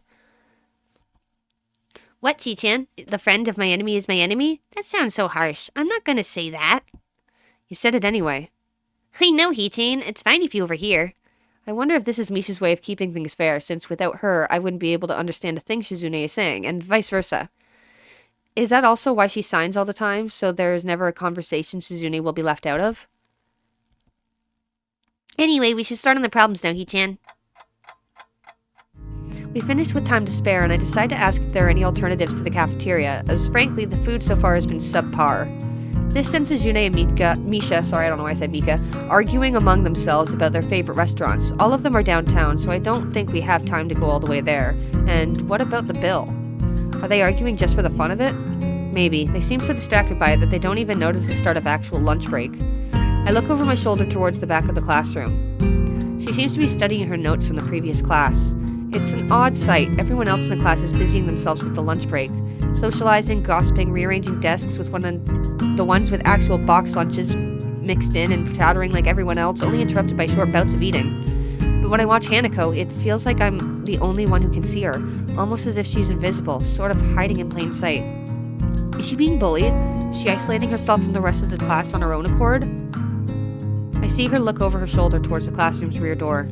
Come to think of it, she hasn't turned a page since I started watching her. I guess she's waiting for someone. What to do? I'm going to wait for Shizune and Misha to come to a decision. Misha and Shizune are still arguing about their choice for lunch place. Incomprehensible for a pair of high school students who have to take a taxi at least to make it to downtown and back in time. Haven't you finished already? Oh, sorry, Hee-chan. Were you waiting for us? You don't have any plans? Plans? For lunch? Well, I don't, so I thought I could hang with you guys. Misha smiles victoriously at my lack of plans and excitedly translates my response to Shizune. If you don't have anything specific planned out, do you want to eat lunch with me and Hee-chan? We're going to go to town for lunch, though. Don't worry, Hee-chan, it's not that far. Sure, I'll come with you. And with that, we leave the classroom. Just around the corner of the hallway, something hits me in the chest with the force of a runaway train. Ouch! Opening my eyes to see a pair of saucer-like green eyes looking up at me. They belong to the perpetrator, a short girl who bumped into me and has now fallen down into the hallway floor. She wears a PE uniform and a very worried frown. The former strikes me as a rather strange thing to have on during lunch break. More striking than that, though, is that she doesn't have legs. Or she does, but they're not flesh and bone. Her pale and very much flesh and bone thighs end in shins and feet made of some black metallic or plastic-like material. They look disturbingly artificial and unnatural. It almost makes me forget that my chest is hurting. The girl winces a little, rubs her nose, and jumps up. Aw, man. Hey, are you alright? I'm sorry about that, really. I wasn't looking where I was going, and you just came out of nowhere. Sorry. She's looking really apologetic, in the hurt puppy way of looking apologetic. I quickly forgot about being angry or anything, since hurt puppies are my weak spot. It's okay, don't worry about it. Ouch. I say that, but there's a stinging pain growing in my chest, and I know that this is about the biggest possible danger for my condition. Don't overexert yourself, forget your medication, and most of all, don't get hit in the chest. I try to rub my solar plexus to chase the pain away, holding my breath in an attempt to hear my heartbeat.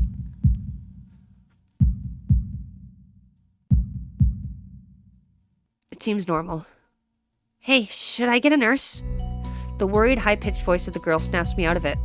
I stared at her for a few seconds, dumbfounded, until I realized that I probably looked worse off than I really was, doubled over myself and looking all tense. Damn, I'm overly worried about my heart. No need, I'm fine. Managing to say something in response, I pull myself upright, feeling my sore ribs one last time, and take a deep breath. She just knocked the wind out of me, big time, but it's nothing more than that. You sure you're okay? I hit you pretty hard. It's okay, I said it was fine. It's nothing's broken. No harm done. That's good. I feel a hand on my shoulder at same time the girl's eyes widen in horror. Whoa, I missed that. Why did you go without... Widen in horror at whatever she was saying gets interrupted by a very horrified eep. I don't have the time to look behind me because Shizune is already shoving me aside and stomping over to the girl, signing furiously at her. Miss Ibarazaki, I saw that. Running in the halls is strictly forbidden. Misha translates right on Shizune's trail, but her voice is girlishly playful, not full of the divine fury Shizune's arm movements would seem to call for. Sorry, I was just going to get some stuff and I was kind of in a hurry. You've been told this 1,000 times before. Your reckless behavior endangers other students, and even worse, it's explicitly against the school regulations. The girl blushes and starts to fidget nervously, like a little child caught misbehaving. It's so cute I find myself smiling. I know that. I was just... Make sure that this will not happen again, although I'm sure telling you this is futile and only causes me further headache when you choose to ignore the regulations. Got that, Emmy? The small girl sticks her tongue out in response. I gotta go. Teacher will have my head, and I promised to help with printouts, but I went running instead. Sorry, but I've got to change and everything. Before Misha or Shizune or I can say anything, she's already bolted from where she was a second ago, almost halfway towards the stairwell. Shizune looks like she's about to go nuclear on the spot, so I smile at her in a vain attempt to calm her down. Are you okay, Hichan? That Ibarazaki girl is always like that, causing trouble for others. You know, I'm pretty certain Shizune wouldn't call me Hichan. Never mind. Yeah, anyway, I'm okay. I just got the wind knocked out of me. That's great, Hichan. I wouldn't call that great, but I let it slide this one time. So let's hurry, Hichan, to have lunch. We promise it'll be great. I'll take your word for it. What kind of place is it? A restaurant or something? It's a tea house, Hichan. A tea house. That sounds kind of fancy. Why are you looking at your wallet, Hichan? It's okay. If you don't have any money, we'll cover for you. That's really nice of you. Thanks. It's okay, Hichan. After all, we're friends, right, Hichan? It's only been 3 days, so are we really friends that quickly? But hearing it, that makes me happy. It's only for today, though, and only if you accept right now. Do you want to go, Hichan? I start wondering if this is some kind of trap. Is this Misha's suggestion or Shizune's? This is important. I'm still a little apprehensive about the possible motives of a girl whose favorite pastime is the game of world domination. No, I'm just being paranoid. Actually, they have grown on me already, and I do have to go to town sometime, so why not now, with them? I've never actually been to a tea house before. All my expectations are from what I've seen about them on TV, but those are period dramas, and these are modern times. It might just be a regular cafe, and they're just calling it a tea house. Either way, I'm curious about that too, so there's another reason for me to join them. Sure. That's great, Hichan. That's great. Yay! Misha hops up and down briefly to show how happy she is, which causes a few heads to turn towards us. Shizune opts for a polite, tiny clap that lasts for all of 2 seconds before she goes back to looking stoic as usual. Would it kill you to be a little happier, Shizune? Oh, I wasn't aware that Hichan was a king. Shizune pushes her glasses up as Misha delivers her message totally without sarcasm. I guess it would sting more if she could say it with this intent Shizune meant behind it. So for once, I'm happy to have Misha as a barrier between us. I'm not telling you to jump for joy because I'm having lunch with you. I'm not that arrogant. She seems to accept this, and we head to town with Shizune leading the way. Watching her walk in front of me, I notice that she walks very quickly, taking long, heavy, determined strides. Maybe if we were traveling through a snowstorm, it would make sense to walk like that, but it's a perfectly clear day. Anyway, it's making me feel exhausted just watching her. We arrive at the tea house in what Misha says is record time, likely because of Shizune's blazing pace. I feel a little let down seeing that it's not a huge feudal era building with mats on the floor and women in kimonos pouring the tea. It is actually more like a cafe, as I thought. Not that it's a bad thing, it looks very nice. As soon as I walk through the door, someone zooms in front of us as if they had been lying in wait the entire time. Welcome. Thank you for patronizing this establishment. The top half of her body drops forward in a bow and looks like an odd axe chopping through wood. I'm surprised to see it's none other than Yuko, the librarian. Hey, I didn't know you worked here. Oh, yes, I do. I'm a waitress. I've been working here for 1 year, 6 months, and 2 weeks now. Thank you for choosing to come here. Is there anything I can do for you? Hi, Yu-chan. Hello. Misha, you both know her too? Of course, Hichan. Yu-chan works in the library after all. I don't go there often myself, but Hichan knows her, and we both come here a lot, so it's like we see her all the time. Yes, should I get your usuals? And if there's anything you would want, please feel free to tell me at any time. You don't have to be so formal, we all know each other. It's also pretty empty today, so she can afford to take it easy. I was hoping she would stop looking so nervous, but my words have the opposite effect. No, I'm a waitress, this is my job, I have to do it properly. Okay, that works for Shi-chan. Yu-chan, please get Shi-chan what she usually gets, and I'll have some green tea with milk and honey. No pressure. Yes, but this is my job, and there's always pressure. I'm sorry, I'm arguing with the customer. Sorry. Yuko takes another 100 miles per hour bow. I decide to give up and join Shizune and Misha at a table. As soon as I sit down, Yuko comes by looking even more upset than before. I'm sorry, I'm really sorry. I forgot to take your order. I'm not attentive to customers. That's not right. I'm sorry. If there's anything I can do to make up for it, just please tell me. It's okay, Yu-chan. Hee-chan didn't order anything, so it's not your fault. Don't be upset. It's true, I guess I should order now, but I don't really know what this place serves, and there doesn't seem to be a menu. Yeah, she's right. I'll have some coffee and a sandwich, if you have one. Whichever sandwich you think is the best tasting one here, because Shizune is paying for my meal. Shizune frowns and gives me an alternating looks of surprise, indignation, and bemusement, unable to decide between the three. Hee-chan, just how much money do you have in your wallet? It can't be that little, right? Right? We should split the cost 3 ways. Make it fair. Yeah, I won't accept anything else. Misha turns to Yuko. Yu-chan, Shi-chan says she wants 3 of whatever is the most expensive item on the menu. No! Just kidding, Hee-chan. Okay, I think that the turkey sandwich is the most delicious sandwich, and it comes with free soup. A good employee should try to recommend the item that there is the most of, or the most expensive item. Am I bad at my job? No, that sounds good. I'll have that, and some coffee. Okay. She comes back a few minutes later with our drinks and my sandwich. Shizune seems to be fine with just her tea, while Misha also orders a parfait. I don't know why, because I can't imagine many other things that would go worse with tea. Oh well, I take a bite of my sandwich. It's very good. Hee-chan, have you thought about joining the student council? Huh? Don't talk with your mouth full, Hee-chan. I wash my food down with a sip of coffee, which is surprisingly good, but now's not the time to remark on how this place has good food. You said you understood it was too early to expect me to make a decision this quickly. That was like 3 hours ago. A man should be decisive, Hee-chan. You really should join the student council, Hee-chan. Come on, it'll be fun.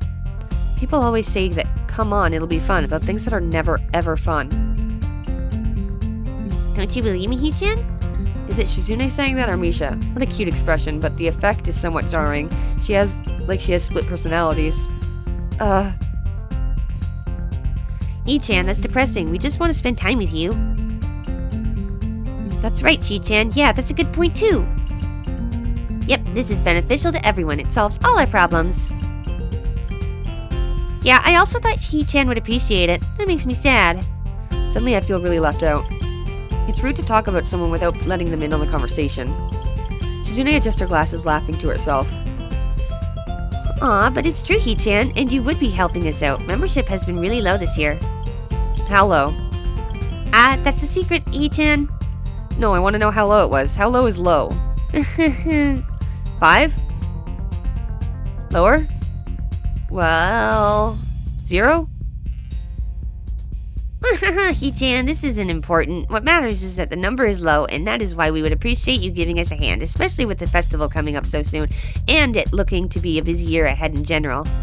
So you're not going to answer my question? No.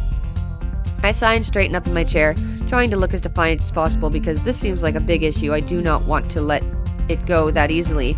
I feel silly like a blowfish. Fine, at least tell me this. How many people are in the student council total? Well, Hee-chan, we're definitely undermanned, but we have enough members to get the job done. Yep. It's not just the 2 of you, is it? Hee-chan, that's funny. But it's definitely not just us. Are you sure? Are you absolutely sure? Yep. I stare at them both, trying to see if they will slip up and confirm my worst fears. Misha frowns, looking uncomfortable, but that is probably because I'm staring at her. Shizune, on the other hand, returns my gaze with one of her own. Maybe she is challenging me, peering at me over the rims of her glasses like that, so teasing and surprisingly immature, like a little girl beckoning someone to play with her.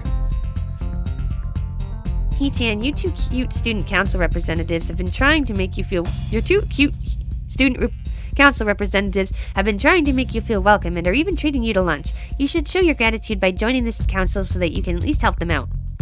Yeah, it would be great if you could just file some papers for us, and the festival is coming up, and we have to build some stalls for the games and food, just a few, so if you were there, it would be a lot easier for us. Please, Hee-chan? What an interesting good cop, bad cop routine. I'll give it a shot. Why not? Just a shot. Okay, I'll give it a trial run. It doesn't mean I'm joining or anything definite, but just that I'll help out a little, and then I'll see. And this makes us even for lunch. I'm not doing this because I want to. I finish off the last of my sandwich, and this makes Misha notice for the first time in a while that she has a parfait. She starts digging in, much to Shizune's charging, because I can tell from the way she plays with her fingers that she has a lot to say. Every time I look at Shizune, she looks back with such focus and intensity. This time is no exception. Her face is expressionless. Maybe she's thinking eventually it gives way to a smile. She signs something, and obviously I can't understand it at all. She has to know that, and she does it again. A childish playfulness showing through in the speed and energy of her gestures. Misha, what did she say? Misha looks up from her parfait, torn between wanting to help out and going back to eating. What does this mean? I try my best to make the same movements with my hand that Shizune did. I come to realize quickly that this isn't very easy. Imagine doing this all day as your only means of communication. Sorry, Hee-chan, I can't tell you. Why not? Is it an insult? No, Hee-chan, I can't tell you because it means something nice. Something nice, huh? Well, they've gone back to their tea and food, so I guess this is a good thing. Ugh, I didn't read that. Fuck. So, I guess this conversation is over for now. I don't really understand, but this makes me wish I could. Maybe I could even try learning sign language. The school might have courses for it. Would I really do that? To think about it as I finish the rest of my coffee, I wonder why I'd even be motivated to think about it. I'm enjoying myself so much that I don't even notice that we're supposed to be back in class 10 minutes ago. Even if I were to start heading back to school right now, it would take at least 30 minutes, maybe. I can't risk running fast with my condition, so it would take at least that long to get there. Well, 10 minutes late already as I am, it wouldn't matter even if I could teleport. Something wrong, Hee-chan? I just realized lunch break ended 10 minutes ago. It's only my third day and I'm already going to miss a class. Yep, you're already late. Hey, that's not funny, and so are you. Hey, aren't you two in the student council? You're setting a bad example. Hee-chan is so immoral. But Hee-chan is right. He is late for class, and it looks like you're cutting too, Hee-chan, because you're not making an effort to go. As your student council representative, we're going to have to do something about this and make sure you're punished for it. But you two dragged me out here. This is all your fault. Take responsibility. Hee-chan, we were just taking a prospective student council member out to try and recruit him. It's business.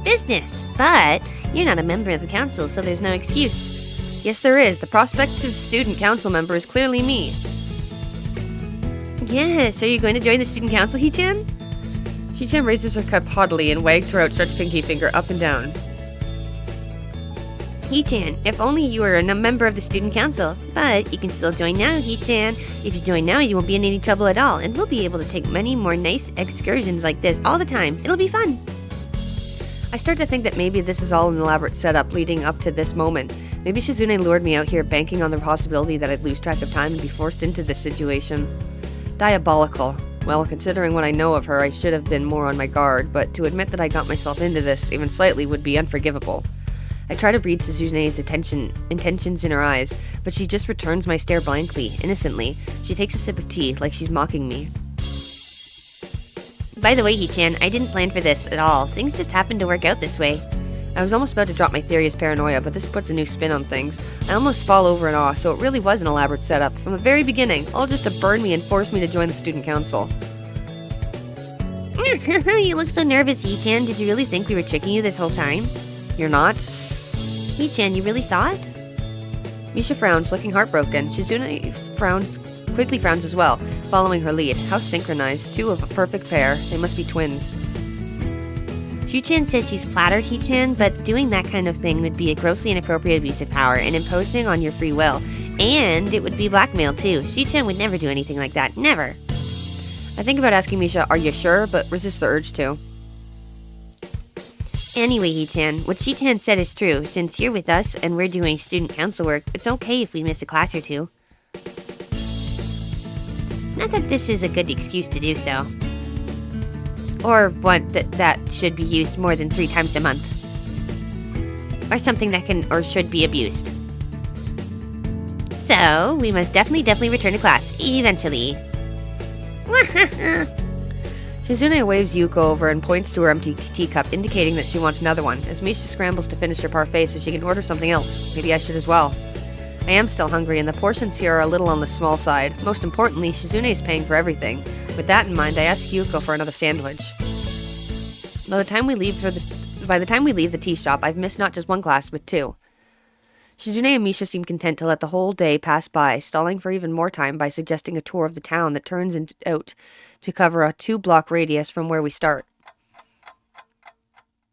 Eventually, we do go back to school, and the rest of the day is business as usual. When classes are over, Shizune and Misha pack their bags and leave the room before me. Come to think of it, this was the first time they've left me alone. It's strange. I almost miss them. The room empties quickly, and I'm the last one out of the door. When I try to leaving the lobby, however, an arm lowers itself in front of me like a tall toll gate bridge, stopping me in my tracks. Oh, hi, Shizune. A pair of hands from behind cover my eyes, followed by a sharp burst of laughter. Hi, Hee-chan, guess who? Misha asks the question completely without sarcasm, meaning she doesn't think that I instantly knew it was her for many obvious reasons. I wonder who it could be. Well, it's definitely not Misha. It is. Misha swings around to stand in front of me beside Shizune. Hee-chan, are you busy right now? Busy going to my room, yeah. See you tomorrow. I try to make a break for it, but Shizune is too agile to get past. As somebody who used to play soccer, this is embarrassing. Not to mention this behavior is drawing some odd looks. I should just quit while I'm ahead. Hee-chan, would you please go upstairs and get a few things for us from the art room? Why me? Hee-chan thinks that if the art teacher sees us, he will say hi, and she doesn't like him. Ignore him. Or ignore him. She tried, but even though Hee-chan is deaf, he'll try to say hi anyway. Run away? I never run. A tone of finality so strong that I can pick it up even through Misha. Even through Misha, I can see there is no use pursuing this further with Shizune. Misha, why can't you get them? Stairs make me dizzy, Hee-chan. Shizune nods as if to confirm it. Please, Hee-chan, we need these things to build stalls for the festival, and you said you would help us out a little, right? Right? I really shouldn't, but I guess just this once would be alright. Okay. That's great, Hee-chan, thank you. This is what we need. She holds out a piece of paper for me to take. I'm sure this list was made by Shizune. It's handwritten, but each letter is perfectly formed and uniform, as if it were typed. Not just that, but it's exhaustively detailed, complete with numbers, bullet points, and even little check boxes.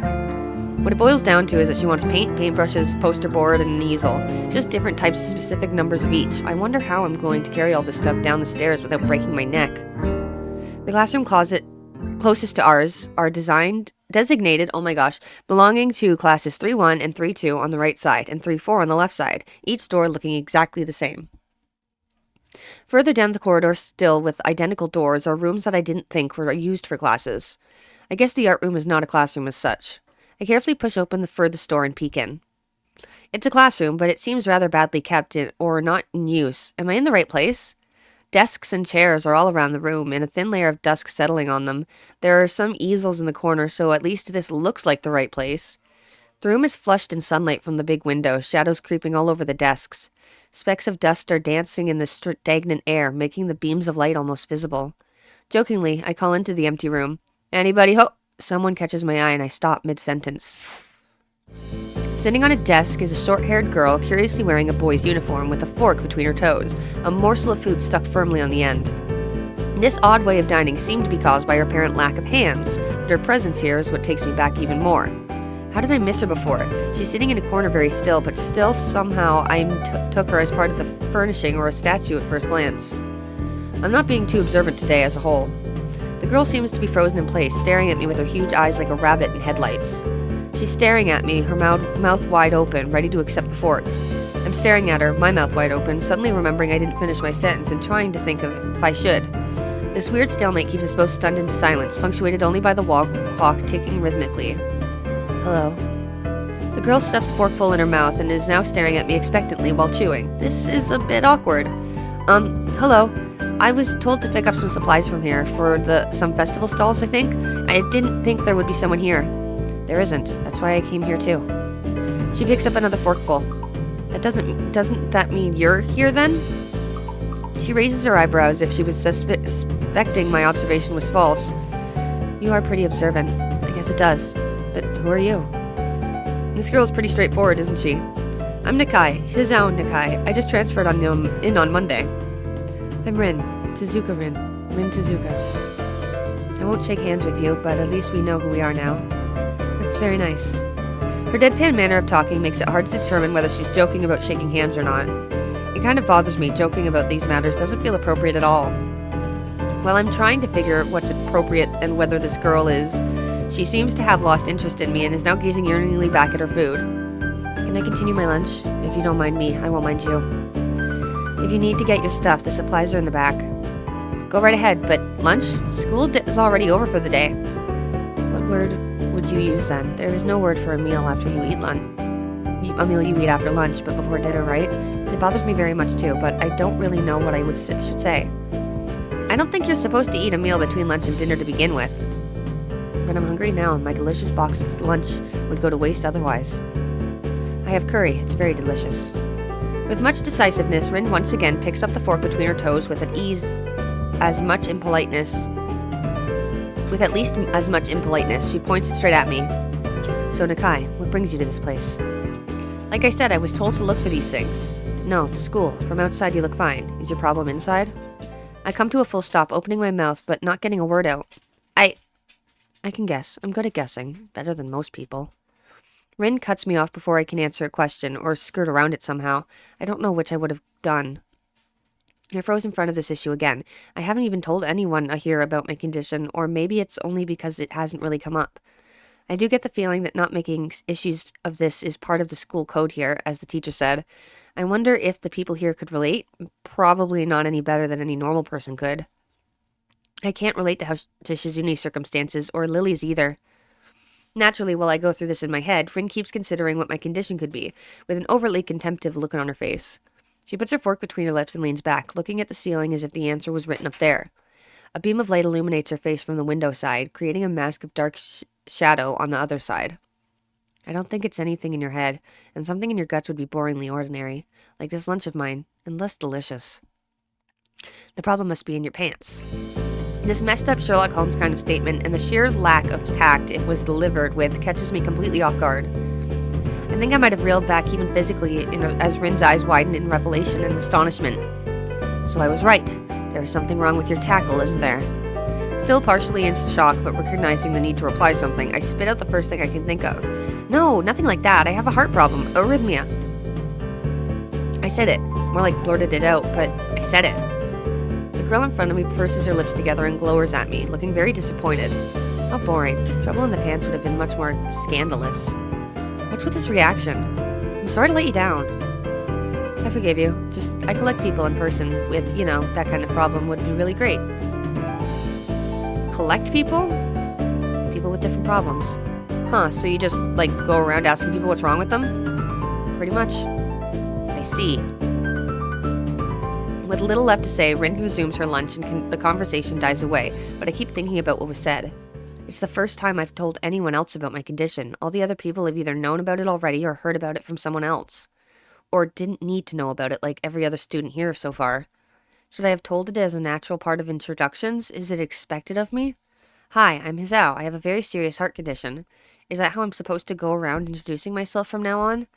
As if our disabilities would define us. What a disgusting thought. Or maybe this Tezuka girl just has an unnatural interest in such things. As I walk to the back of the room and pick up the items on Misha's list, a chance opens to study Rin from the corner of my eye. Her hair is a burnt auburn, almost orange, and cropped short. Long hair would probably be impossible with no arms. The boy's uniform and lack of arms make her look very thin, almost scrawny. She's not particularly pretty except for her murky green eyes, which flicker restlessly from below her short bangs, even when she eats. The distance and shadows make it seem like they don't reflect sunlight at all, but instead absorb all of it within them like deep wells. She moves her feet almost as deftly as a normal person would use their arms. However, I can see how this sight would discomfort people, especially while eating. It makes me feel a bit uncomfortable, at least. I hesitate to think about the word unnatural, but it's too late now, isn't it? I keep searching the cabins and shelves for Misha's things, but after enough time passes, the silence grows too uncomfortable, so I try to force some conversation out of this strange girl. So, do you always eat alone like this, or do you get the occasional visitor? Visitors. Maybe you are my first occasional visitor, but I don't always eat alone either. Sometimes I eat with a certain person on the roof, if she's not horsing around. Horsing? She likes to do sports. Oh. And that's all I can think of to say. Both of us fall silent again as Rin forks the last bits of her meal into her mouth. I look down at my haul and double-check it with Misha's list. It seems I have everything except plywood. So I think I have all the things now. That's very nice for you. Don't feel obliged to stay. I was just about to take a nap anyway. You need to do whatever you are going to do with that stuff anyway, right? Or perhaps you like watching girls sleeping? I'm not sure what to make of this, but Rin looks serious. Even if I did, I think I have to be going. I'll catch you around, Shizuka. You can call me Rin. I feel like our relationship is at this point good enough to warrant this much. I was already turning to make my exit, but she draws me back in. Fine, then I'm his out. Then you are. Rin looks at me hard in the eyes, but that intimidating feeling you get when someone stares at you isn't there. It's like she's actually not looking at me at all. She blinks a couple of times, and I can't figure out why a pause like this popped between us out of nowhere. See you later, Hizao. There is something like a tiny smile there in her face, maybe. I quietly back out of the room. As I shut the door in front of my face, I whisper to myself, what an intriguing person. From inside, I hear a muffled sing-song voice. I heard that... What did she hear? I jumped at the sudden appearance of Misha, who I had not heard approaching despite the completely empty hallway. Somehow she had gotten to jumping distance of me without making a sound. Creepy. It briefly reminded me of Kenji's nutty theory about the global feminist conspiracy, but I pushed that thought aside. Shizune, standing slightly behind Misha, looks aloof as she couldn't have heard but the remark that drew Misha's attention, but Misha is visibly excited. No, wait. More importantly, who's in there? There's no club meetings today. She tries to curiously peek past me, even though the door prevents her from seeing anyway. What are you doing here? You took so long that we had to come check what was wrong. It's no good, Hee-chan. She wags her finger at me scoldingly. I found plywood, but everything else is still missing because you are tardy. Oh, sorry. I got the things here. I was just going to bring them. I think you were up to some mischief, Hee-chan. Who is in there with you, I wonder? Misha signs something quickly to Shizune, pointing at her own ear a couple of times. Shizune immediately pushes her way past me and opens the door into the classroom I just left. I can only imagine the shock she is experiencing. With Shizune's diligence and attitude, the insolence of daring to deface school property by sleeping on top of it must be too much to bear. And indeed, she stares at Rin, frozen in place apart from the slight but noticeable tremble of her shoulders, from suppressed rage, I'm sure. Instead of blowing up, Shizune just takes a few deep breaths, adjusts her glasses, and slams the door shut, turning to sign furiously at Misha. Maybe she did blow up, but I can't understand it. She shoots a very loaded stare at me too, as if it was somehow my fault that Rin is sleeping on one of the tables. I hope she's not getting any funny ideas about the reason of my tardiness. Hello. Rin's voice comes from the other side of the door, and it takes a few eye blinks to realize she might have trouble opening it. I open the door to find Rin directly behind it, looking at us with half-interested, half-sleepy face. Hello. Miss Tezuka, what do you think you were doing? You absolutely are not permitted to use school property to such a disgraceful activity. It sure is suddenly very crowded in here. I didn't know I was this popular. It's hard to say whether she's happy or unhappy about this turn of events. At any rate, she ignores Shizune/Misha's scolding, so they have no choice but to drop at the issue. Shizune taps Misha's shoulders, points at Rin's, and makes some quick signs. Popularity aside, please don't do that anymore. Anyway, how's your project going? Will it be done for the festival? Rin looks at them blankly, apparently at ease under the pressure Shizune's cold stare is putting on her. I keep wondering about that myself, too. And? Well, think about it harder. As Misha signs her reply to Shizune, her face turns into an unsatisfied frown. Miss Tezuka, please try to take this seriously. It'll be a disaster if the wall looks like someone threw up their lunch onto it. Rin nods assertively. We'll think more seriously. Misha actually giggles at that, but Shizune doesn't. Not even after a translation. She just shakes her head, takes the materials from me, and takes off with Misha in tow. Rin frowns thoughtfully as she looks after the retreating student council duo. How rude. It's true, though. I must finish my project before the weekend. There will be dire consequences if I don't. The end of the world as we know it. Like weekdays usually are, but more dire. Much more dire. Maybe I'll postpone my nap to unforeseen future. I'm about to ask what project she has and what are these apocalyptic consequences, but she walks back into the art classroom. Since you have nothing to do, would you give me a hand? This paint can doesn't fit into my bag, but I need it. She kicks lightly at a huge can of paint that's lying on the floor next to the table that she was sitting and sleeping on. It lets out a dull clang. Being the gentleman I am, I naturally pick it up. Heavy. Yeah, sure. Where do you need to take it? Away. And with that, she takes off to the hallway, with me and the paint can following, since there's little choice for either of us. The hallway is quiet and empty now with Shizune and Misha gone, so we two leave towards the stairwell at the other end. Every 10 or 15 or 20 steps, I have to change the can from one hand to another because the thin handle cuts into my palm. At least it keeps my arms from tiring too fast. Rin strolls on beside me with an uneven pace that I have trouble matching, or maybe I'm walking too weird because of the extra weight. It seems one of us is constantly walking too slow or too fast, and I can't figure out which. 2 flights of stairs below, trouble appears in the form of the head nurse and his fox-like grin. Ah, Mr. Nakai, oh my gosh. What a happy coincidence. Tezuka too, of course. He nods courteously to Rin, who does not acknowledge him back, then turns to me because obviously it's me who he had some business with. There's something I forgot to mention on Monday. I nod and wait impassively because I can't even begin to guess what he forgot. The feeling of the handle delving deeper into my skin doesn't make me feel enthusiastic about this interruption either. It's about your medication. Since you haven't been that long on your current medications, there might be some unexpected side effects, which might require adjusting dosages or even changing to another kind of medication. So we will do a few tests regularly, but what I want is for you to keep an eye on everything in your condition that feels off, if you get what I mean. Nausea, headache, anything, and come see me if something happens. Alright. So how are you? Everything fine? I give up and drop the can to the floor before answering him. Apparently this takes longer than my biceps can handle. I'm about to say something generic as an answer, but then I realize how often I've done that lately. Other people have asked me that too. Teachers and students here, my parents, visitors, nurses, doctors at the hospital. Everyone seems to be concerned about that. It's natural for a hospital, not so much for a school. Except this school. This is a small school, and both the student base and the faculty seem to be very tightly knit. At least that's the feeling I'm getting. And this is not the kind of school that gets transfer students too often. The thought sends shivers up my spine, but I give a generic answer anyway. That's great. Also, one other thing. My sources tell me that you've been at neither of the school track nor even the pool, so I'd like to know if you have taken up exercising as I asked. Of course I haven't, but his way of inquiring gives me the feeling that I should have been running my ass off in the track since the very first day. You have people spying on me? Not as such. I just happen to know a few people, but that's not the issue here, so don't try to slip out of it. Well, I was actually just doing some improvised weightlifting as an exercise. I pick up and lift the can up and down a few times, like some sad imitation of a bodybuilder, even though it's weighing down on my arm painfully. The stupid grin disappears from his face for a second, then comes back like it was never gone. Tezuka, would you give us a second? The nurse grabs me by the shoulder without waiting, for Rin's permission, which he didn't need in the first place, and drags me aside. When I told you to exercise, I wasn't joking. I understand that you're still on your first week and all, but please don't ignore the importance of this. The reason I'm coming down this hard on you is that habits are not easy to form. The more you slip and postpone, the harder it'll be. It's the same with everything, like dieting. Can you promise me to be more serious about this from now on? Yes. Yeah, I promise, definitely.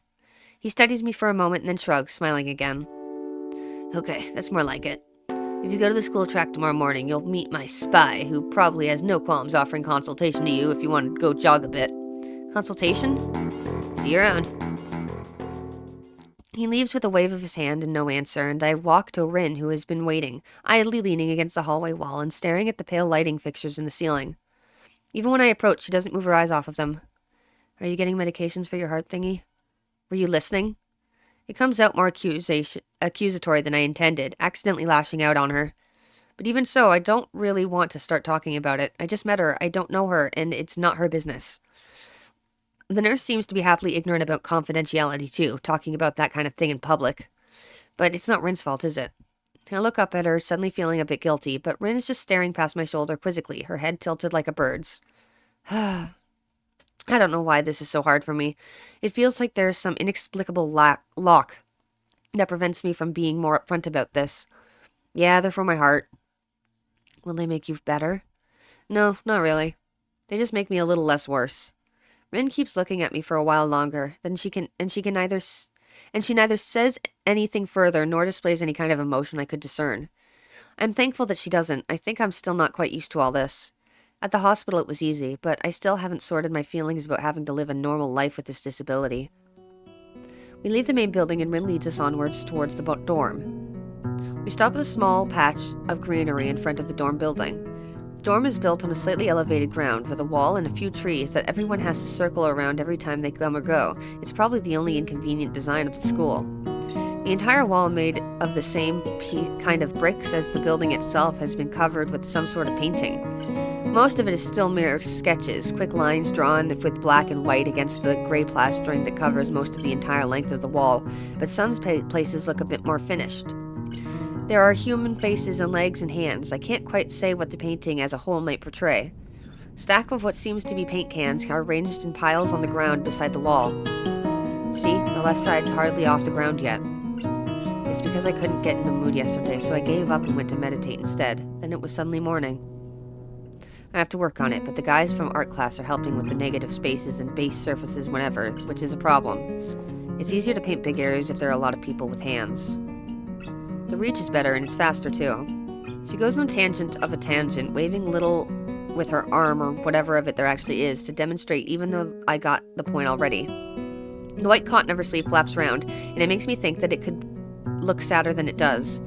But it makes me feel out of place, like almost every tangible reminder of the student base's special properties has in the past few days. The school doesn't notice my dreary feelings, of course, or the fact that she lost me a while ago already, and just keeps on blabbering.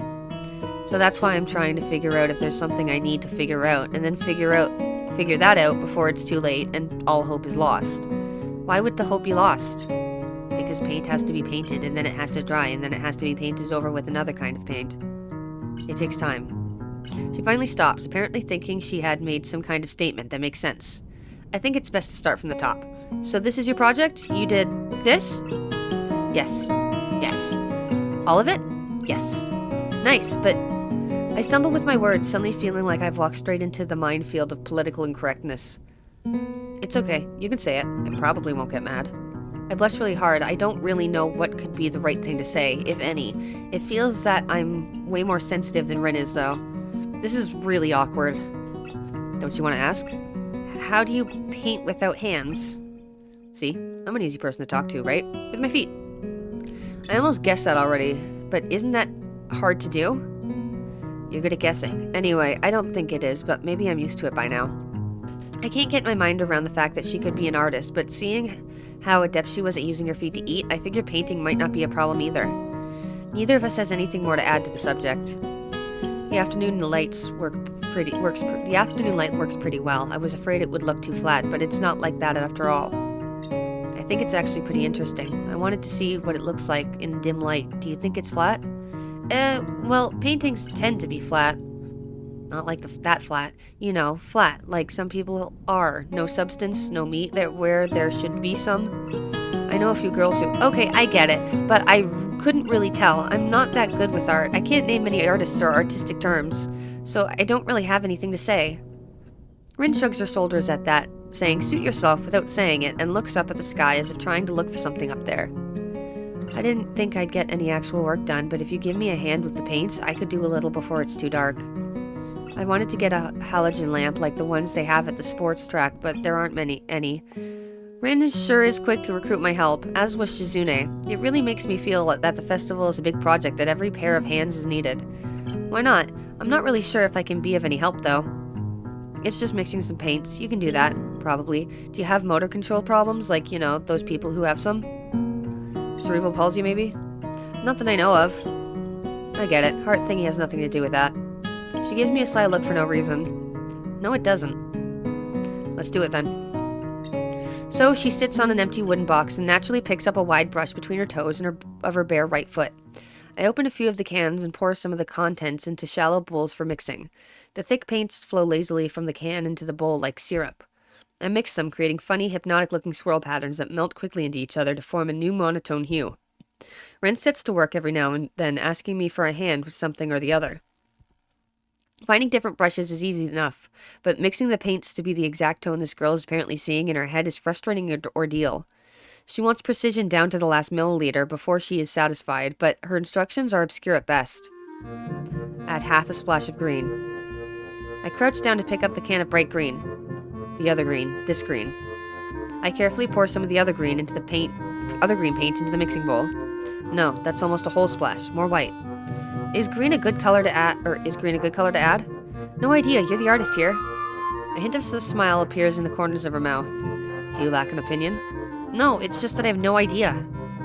It's okay, because I just got an idea. Add more white. With this exclamation, I pour a minuscule amount of white into the bowl and mix it. It looks slightly whiter.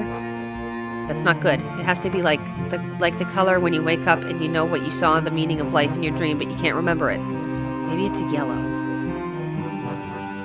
Despite the impossibility of mixing a color like the change of seasons or any other nonsense that's being imposed on me, I find myself enjoying it more than I thought I would. Seeing a painting being born on a plastered wall feels like magic. I spent the moments I have between mixing paints crouching down on the paving and just looking at her work. It feels slightly intrusive at first, like breaking some imaginary intimacy, but Rin doesn't seem to mind in the least bit. Maybe it's just my head. Her entire presence emits a completely different air as she patiently works on the details, adding layers of paint on top of other layers of paint, steadily moving her foot across the wall to add new shapes. When I manage to produce a small, passable mixture of paint, the rare smile on her face is oddly rewarding. Apart from the few words when discussing paint mixes, neither of us says a word for the longest time. Even when those short discussions soon evolve into shorthand, both of us developing and using weird impromptu code words for various paints and hues, as if there was some need to conserve words and breath and sound.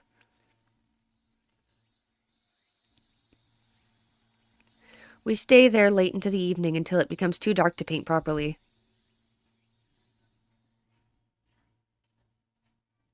The next day.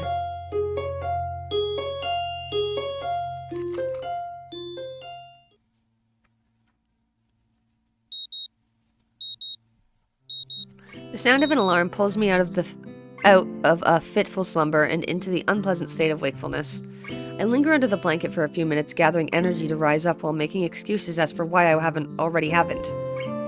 Honestly, I wouldn't mind staying here for all day. School is surprisingly exhausting after a long pause, and the culture shock still has not faded, I think. Still, despite getting an impression that skipping class is easy here, I don't think that they are going to let me get away that easily. And the nurse is bound to keep breathing down my neck with the talk of exercising as well. So eventually I do rise up, swallow the morning medications, and put on my old soccer clothing. Thanks to my condition, I was exempted from taking part in gym classes at Yamaku, so I didn't get issued with a gym outfit. I'd ordered some to cover such a contingency, but wearing my old soccer clothes is kind of nostalgic. I can't use them for that anymore, so maybe they can get a new life this way, a bit like me. After all, if I'm going to start taking care of myself, I can't afford to slack around. I'll start from the basics. Basics which include keeping the rest of my body in shape along with what little I can do to strengthen my heart.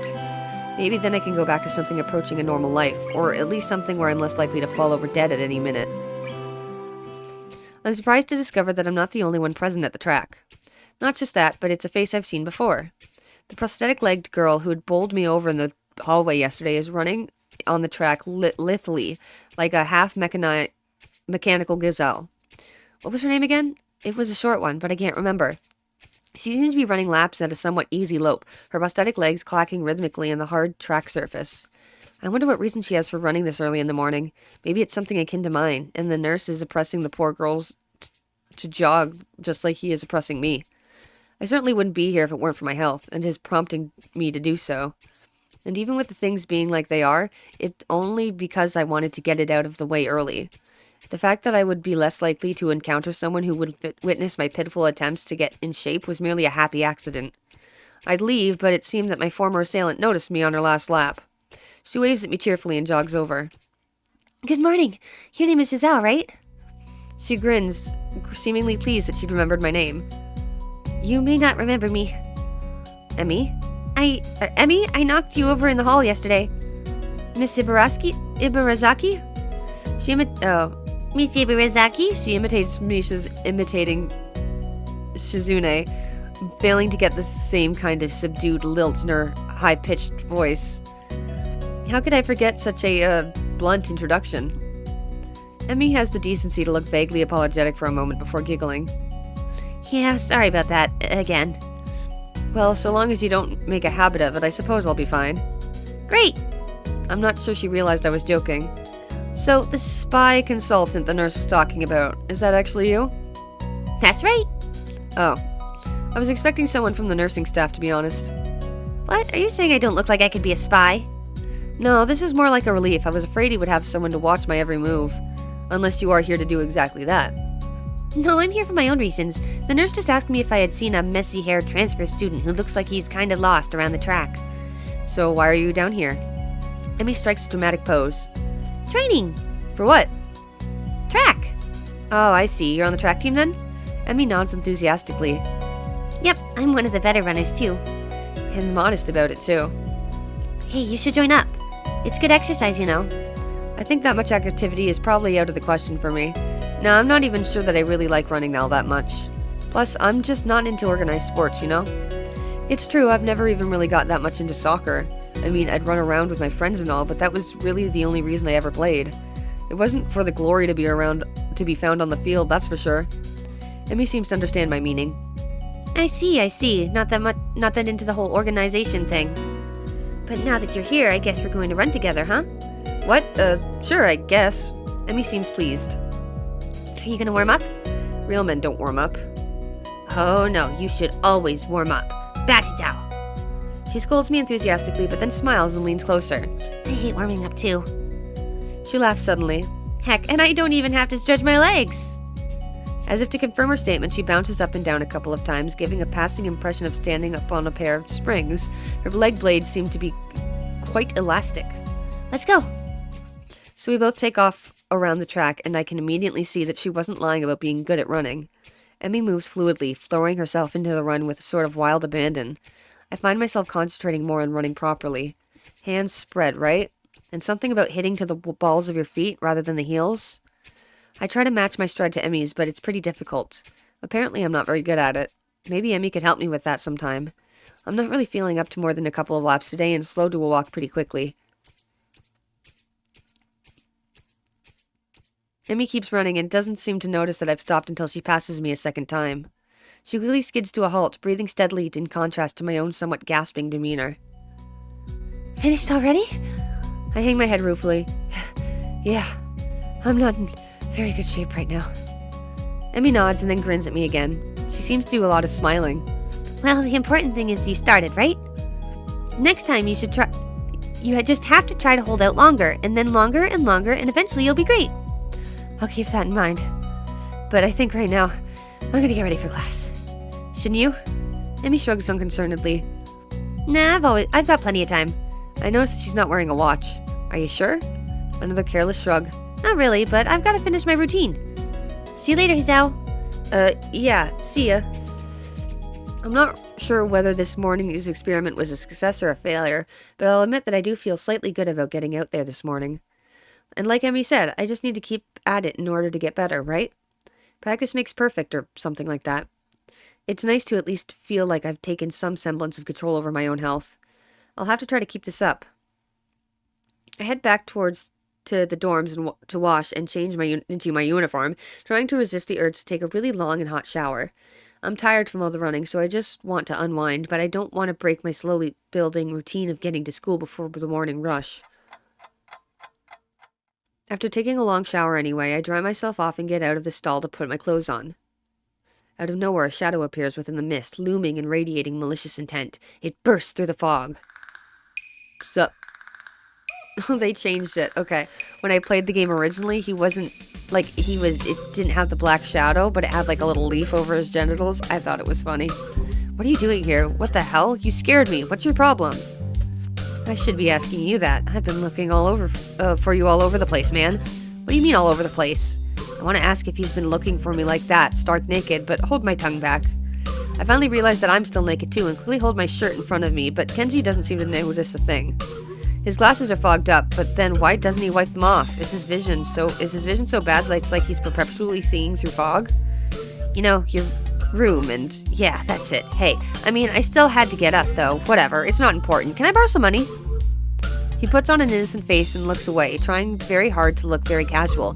It doesn't work, and he's as transparent as his window pane-sized glasses. Talking neutrally like this, wearing nothing, feels awkward. Actually, somehow it's even more awkward to be naked in front of someone else when they can't see me being naked, to say nothing of the fact that he's naked as well. I try to brush the feeling off with little success. Money? Sure. Awesome. Wait, why do you need it? Can't you just give it to me because I had the goodwill not to run through your pockets while you were in the shower? I could have, but I exercised restraint, and in the end, isn't it the thought that counts? Come on, be a pal.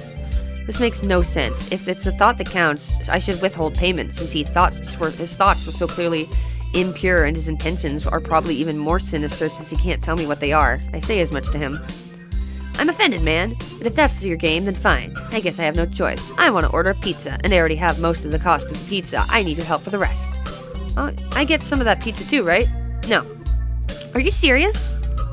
Yeah, I would give you some, but you have class. You don't have time to eat a pizza. What about you?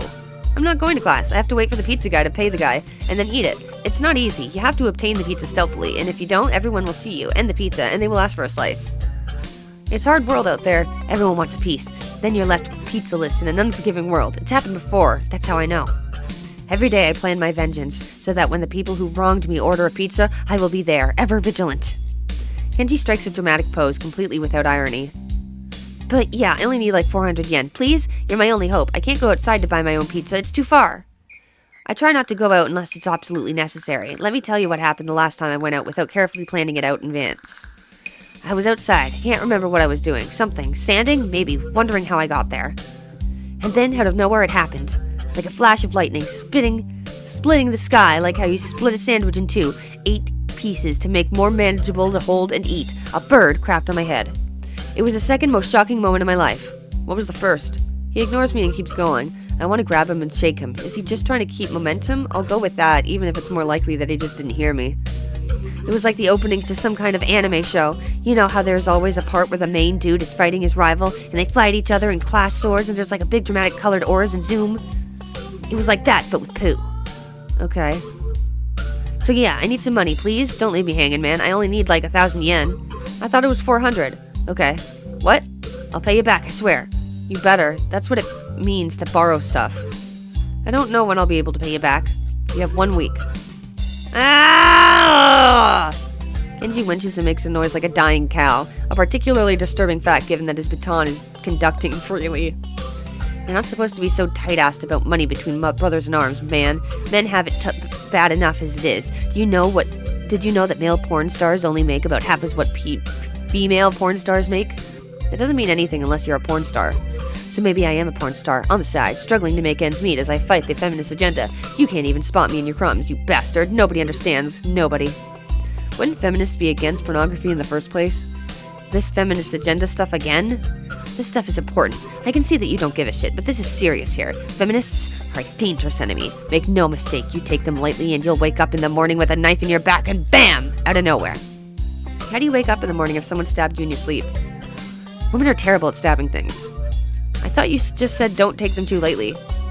Well, I mean, don't take them lightly for the big things. Individually, they're not a threat. But if there was some kind of war, like a big war, with men on one side and feminist forces on the other side, it would be pretty ugly. And that day will come when the feminists come out of their central top secret worldwide feminist headquarters and say, "It's on now, motherfuckers!"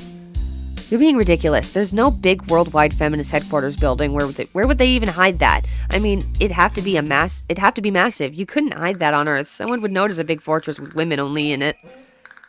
Who said it was on Earth? I turn away from Kenji and start practicing frowning faces in the mirror so that I can figure out what kind of frown will best express my emotions. He can't see me from this distance anyway. Which unfortunately means that he keeps on ranting about without any regard to sense or sensibility.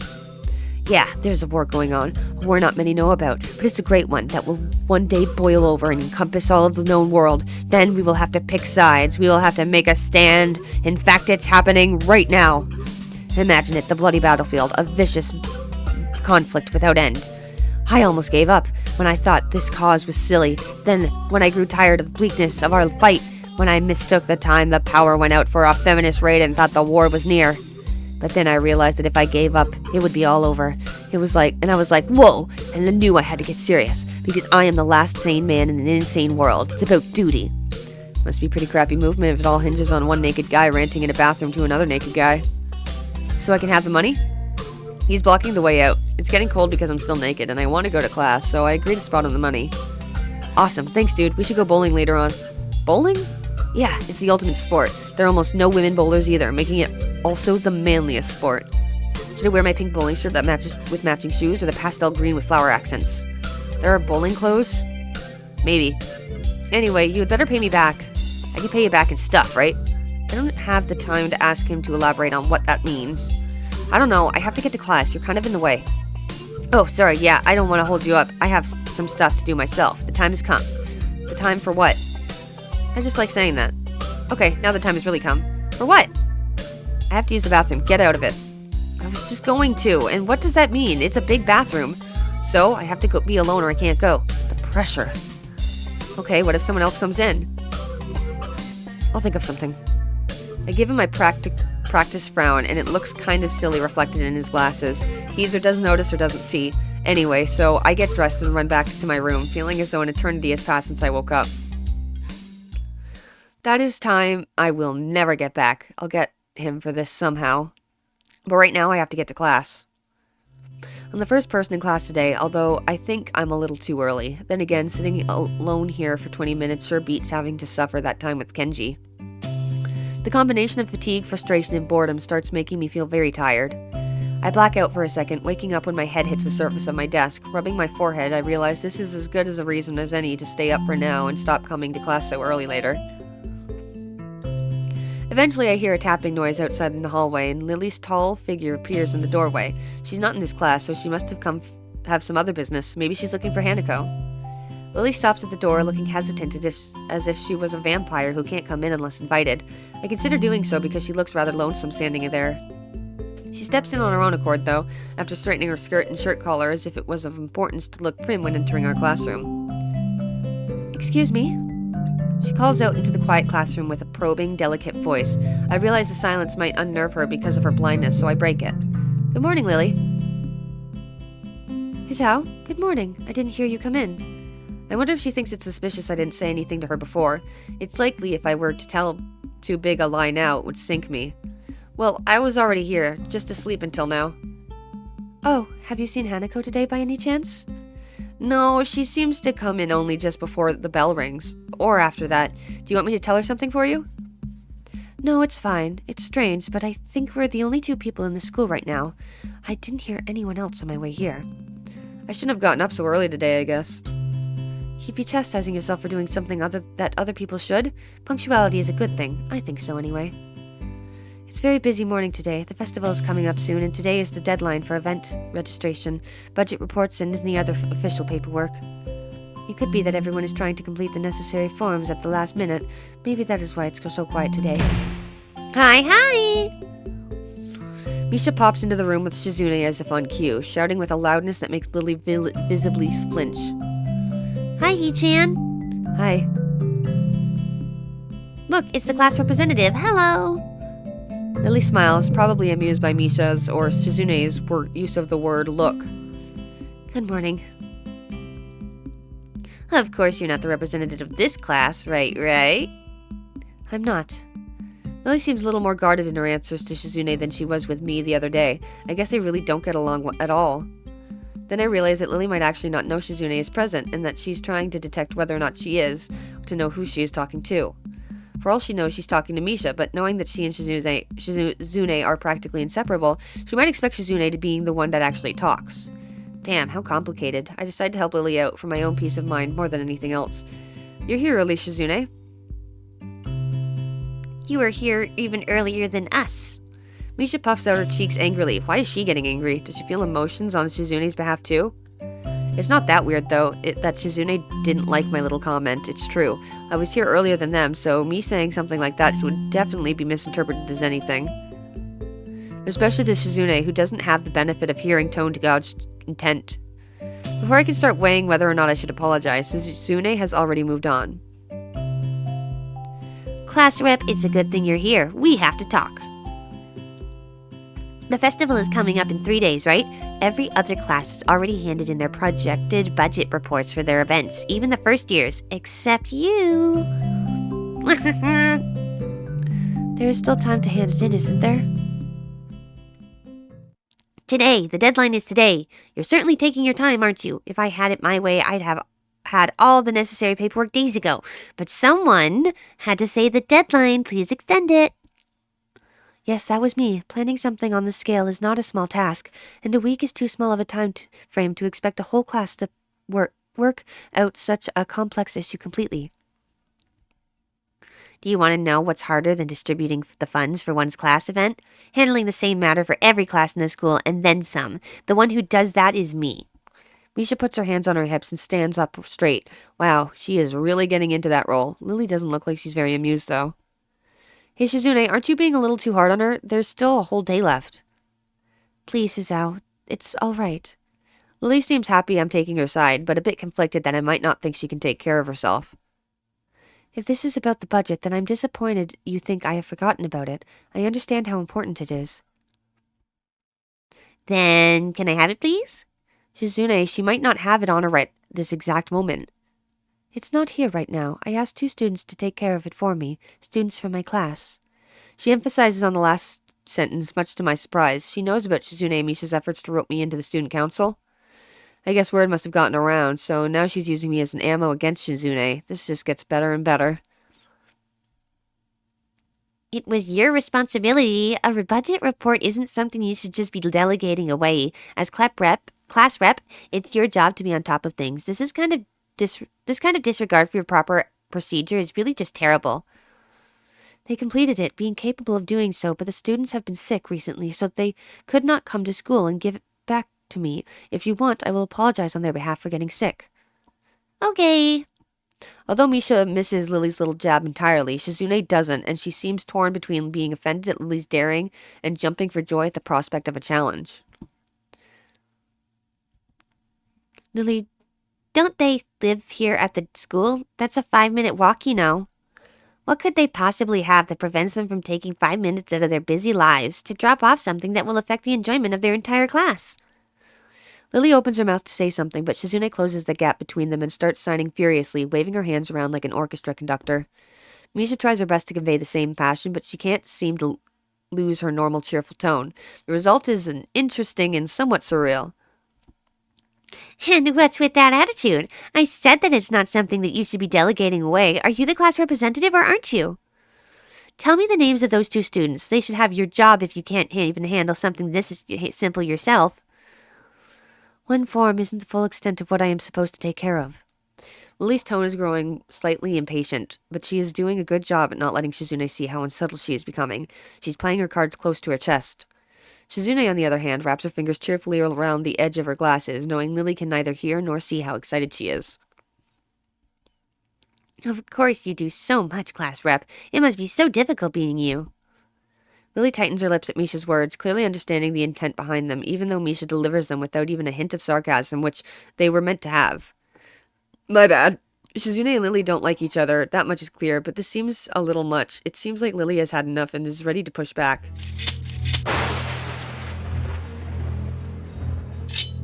I was actually just discussing the budget report before you came by. You must be very talented to have finished all your student council duties so quickly that you can track me down to make sure I don't forget my own.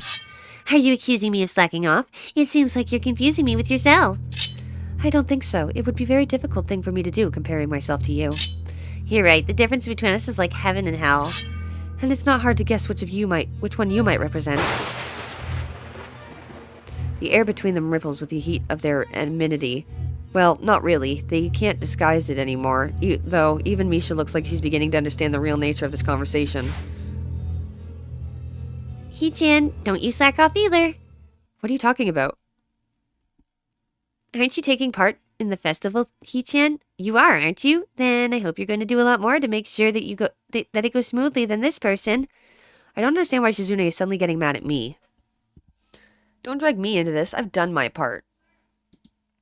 Why am I being dragged into this again? I've done more than enough, I think. If you're angry with Lily, that has nothing to do with me.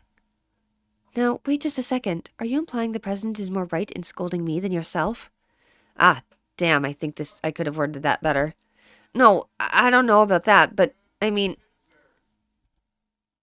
What are you saying, Hee-chan? It's just that I hardly think it's fair you can say that, seeing that I've helped you guys. The mood has changed, like this is like a showdown between two gunfighters now.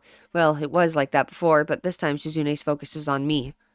And so is Lily's, though. She keeps quiet. I'm afraid I inadvertently pissed her off.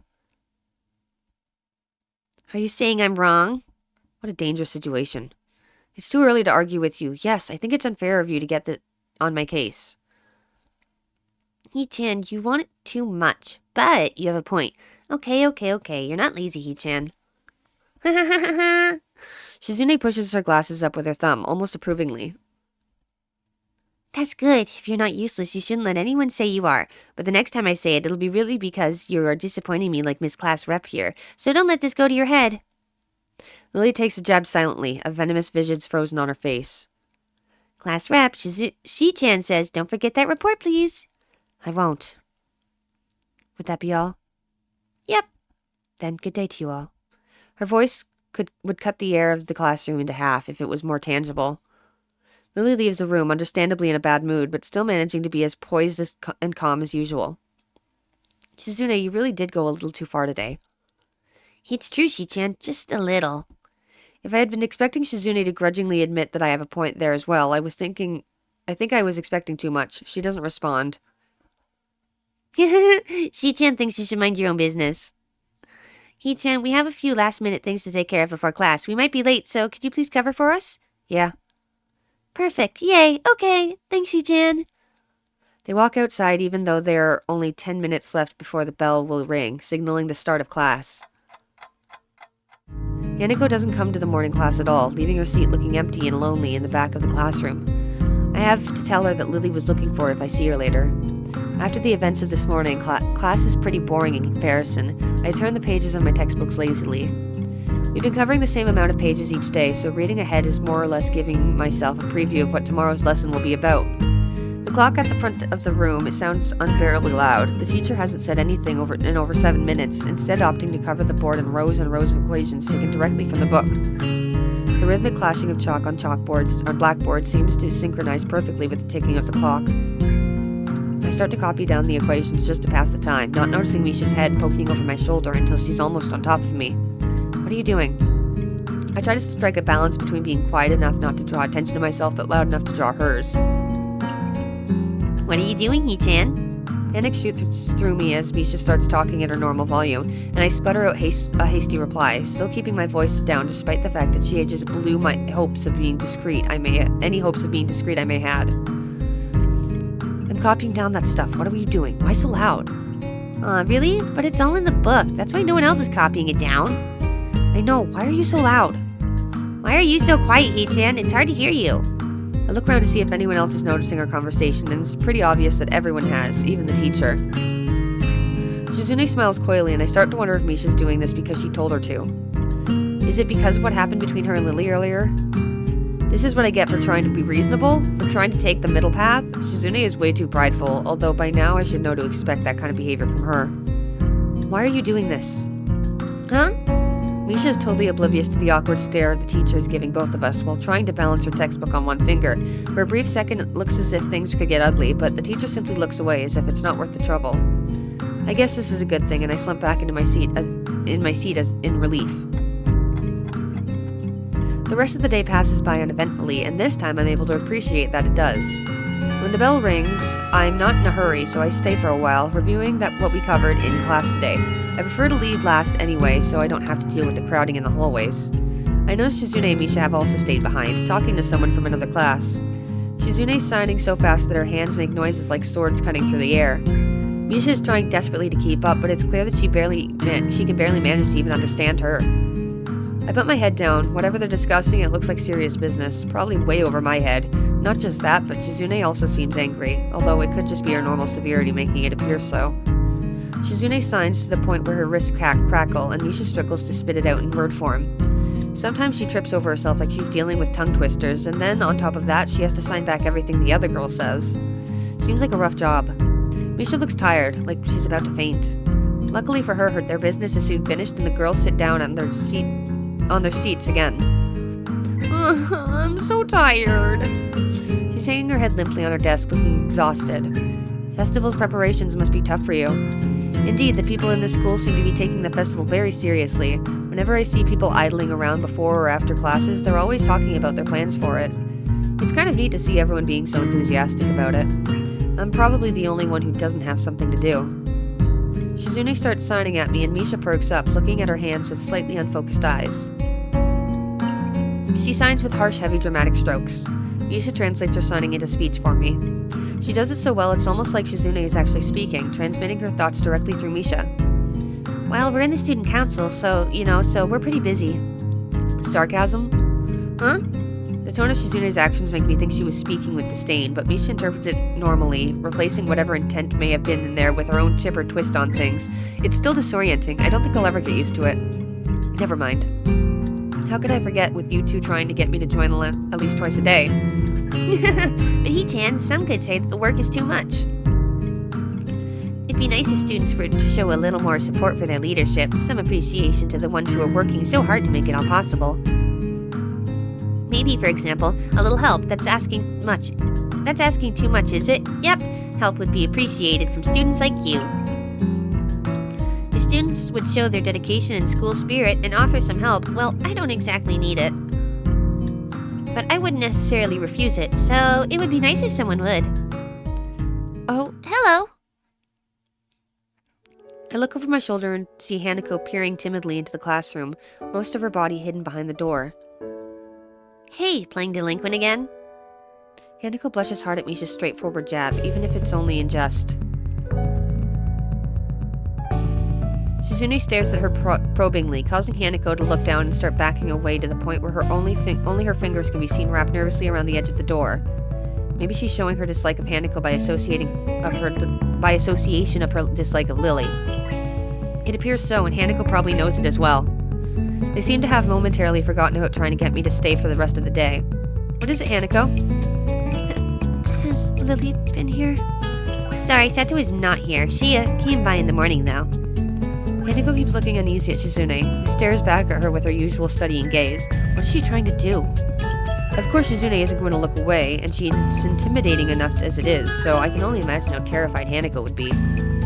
It is a little funny, though, watching Hanako's reaction to Shizune's normal behavior. This is what happens when two people of two different extremes meet, it seems. Do you know where she is?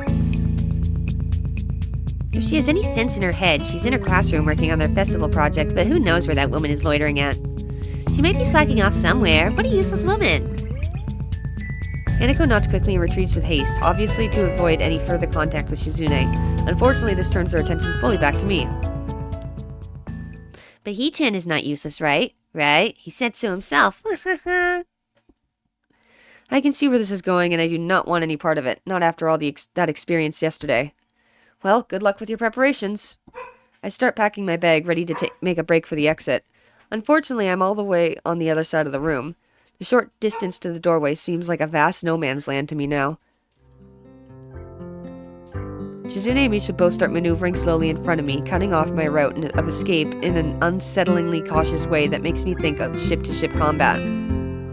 I think Hee-chan is saying that you should help us, Hee-chan. Gee, I wouldn't know. She's so subtle. But that's the intent, so please, I can't keep up. We have to actually build stalls for the festival, almost all of them all by ourselves. Can you believe that? Hammering boards together over and over again for hours, it's really hard. I'm so used to it that I was doing swinging motions in class. I didn't even know it. She bangs at her desk a few times, imitating hammer blows. It's so repetitive. I can't stand it. And yesterday I actually hammered all the boards on top of each other. It was just a stack of boards all nailed together, and then I had to take it apart and do it all over again, and then I got yelled at and laughed at. So, she clamps a hand on my shoulder and grins, quickly running her tongue across her teeth mischievously. You have any plans for today, Hee-chan? I wonder if you do. Sure, I have plans. Really? You're going to help us, right? I notice her hands are moving constantly. She's sounding everything we both say so that Shizune can understand. Shizune is being somewhat quiet today. Is she still angry? Well, probably at least a bit. I can see it in her eyes, but this could also just be another way of trying to guilt me into lending her a hand. I have to find a way out of this. Hey, I should go now to the library, homework. I should get going, shouldn't I? I have to be diligent because I'm a new student and also I have to make a good first impression, right? Yeah. See you later then. I turned to bolt for the door, but Shizune is blocking my path, her arms crossed over her chest and a stern expression on her face. She wags a finger tauntingly and begins signing to Misha with the manner of a squad leader giving directions to his fellow soldiers.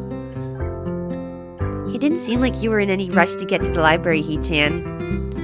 That's right, Shi-chan. It doesn't seem like he was probably going to slack off for the rest of the day. It does seem like he was probably going to slack off for the rest of the day. Wahaha, you're surrounded. Let's go to the student council room. She lets out a chuckle and then breaks into laughter. I'm sorry, He-chan, I feel bad, but this works out for everyone, right? That's right, Shi-chan. Yes, it's a good point, too. Yes, this is beneficial to everyone. It solves all our problems. Yeah, I also thought he'd be more appreciative of our efforts. They pull themselves closer as if they are about to pounce. Hey, guys, 2-on-1 isn't very fair, is it? She keeps looking forward and passive, then gives a sinister smile. Come on, we have a lot of work to do. Let's go to the student council room. Gee, I don't know. Misha laughs. Deja vu? She chortles before letting out another laugh. My horoscope said it'd be a good day for me today. And now that you're going to help? Shizune signs quickly to her. Right, now that you've decided to help us completely of your own free will, I'll be able to take it easy. Lucky, huh? I open my mouth to say something, but then realize there's no point. I refocus on trying to think of a way out of this, but their actions are clearly deliberate, and there's no sense in attempting to reason with them. You can't reason with madmen. I frown. They don't even notice my discontent, further proving my suspicions. They seem pretty relaxed now. I guess they think they've already won, so they're letting their guard down. It's kind of arrogant. They pass forward in front of me as they move through the doorway, and I stealthily walk backwards back into the classroom as they step into the hallway, turning towards the stairwell. I let out a sigh of relief and quickly pack the rest of my stuff so I can make my escape. The classroom door slams shut. That was a very nice there. He really got us good, though, didn't he, Shi-chan? Right. What was that about? I thought you said you'd help us. And then you bail on us, and you thought you'd get away with it, didn't you? The indignant expression vanishes as she begins to laugh hysterically, calming down only after an aggravated look from Shizune. Oh, yeah. You thought you could get away with it, but a criminal always returns to the scene of the crime. I didn't even manage to leave the classroom in the first place. No, wait, I didn't even agree to help in the first place. Not very bright, are you, criminal? Thinking you can just shirk your duties like that. How low, He-chan. I'm a criminal? What did I do? What's the charge? What am I guilty of? That's for the courts to decide, criminal. I don't think we have to tell you that. Besides, you're the criminal here. You know what you did. Have you ever read The Trial by Kafka? No, what's that, He-chan? What does that have to do with this? I read it a few months ago. It's about these people who run a kangaroo court on a guy who just wants to live his life. They refuse to leave him alone and he can't fight the power. He-chan, what does that have to do with anything? Hey, what does that mean? She turns back to me after signing back and forth for a lengthy amount of time. We're both a little disappointed in you. You let us down, Hizao. Drop the ball. Left us hanging, out in the cold. Is that any way to treat a person? To run away from your responsibilities? To abandon your comrades? We think you owe it to us to honor your commitment. What? But I didn't commit to anything. My breathing catches in my throat and I momentarily start choking. That's not true, He-chan. You said you're not useless. You definitely said it. Yes, definitely. You're calling you on those words now. You better prepare to show you are not a useless guy. Your honor will be soiled forever if you try to get out of this. So for the rest of the day, we are going to hang out together just as the three of us and work hard. You can't fool us. You should be happy you're doing your school a great service. Ask not what your school can do for you, but what you can do for your school. How depressing. Cheer up, He-chan. She slaps me hard across the back with enough strength to knock the air out of my lungs. I gasp to breathe. Isai, aren't you happy you get to spend the day with two cute girls? I guess they're right. I did blurt those words out. Accepting my fate, I followed them to the student council room and hammer the final nail into the stall. It took all of the afternoon, and dinner time is nearly over, but it is done now. Shizune pulls out a roll of measuring tape in a small level and inspects it thoroughly. She smiles, looking pleased, then motions for Misha to come over. She says you did a very good job. In fact, you might actually have a gift for this. Wow, I'm impressed too, and that was fast. Have you done this before? No, never. Never before. And I never will again. Well, our quota for the day is 6 dolls. In a few minutes, me and Shi-chan should finish this one. That means 4 more to go. We're making good time, she says. Isn't this great fun? What? I could think of a million things I'd rather do, but I suppose everyone has to do their share for the festival, even me. You're both lucky that I'm helping you two out. If I really didn't want to, I could have gotten out of it easily. Really, Hi-chan? Shi-chan thinks you were just running your mouth. Japanese people have no flight or fight reflex, Hi-chan. Suzune tenses her fingers deviously. Definitely. If you really wanted to escape, you would have taken immediate action. That is how you know someone is serious, when they have no doubts, no regrets. Maybe it was a bad idea to tell you that, since now Hi-chan knows what to do next time. But just the fact that she's alright with telling me this shows that she doubts that I'll be able to act on it. That only makes me want to do it even more, and I almost want the opportunity to do so to arise again, but if that happens, she might get me again somehow. Shi-chan says she's happy now. Much later in the evening, we are looking at 6 completed stalls. With the pride of a job well done, we sit back and admire the fruits of our labor, not sharing a word between us, just admiring. I realize I'm feeling quite thirsty. Hey, is there a vending machine out in the hall? They're on all day, right? Yeah, the drinks are very cheap, too. We'll usually get something from here on the days like this. I dig around in my pockets and find a single 100-yen coin. Is this enough? I'm feeling kind of thirsty. 100 yen? You cannot get any drink in the machine with that. That's good. That's very good then. Wait a second. What is it, Shi-chan? Do you want him to get you a drink too?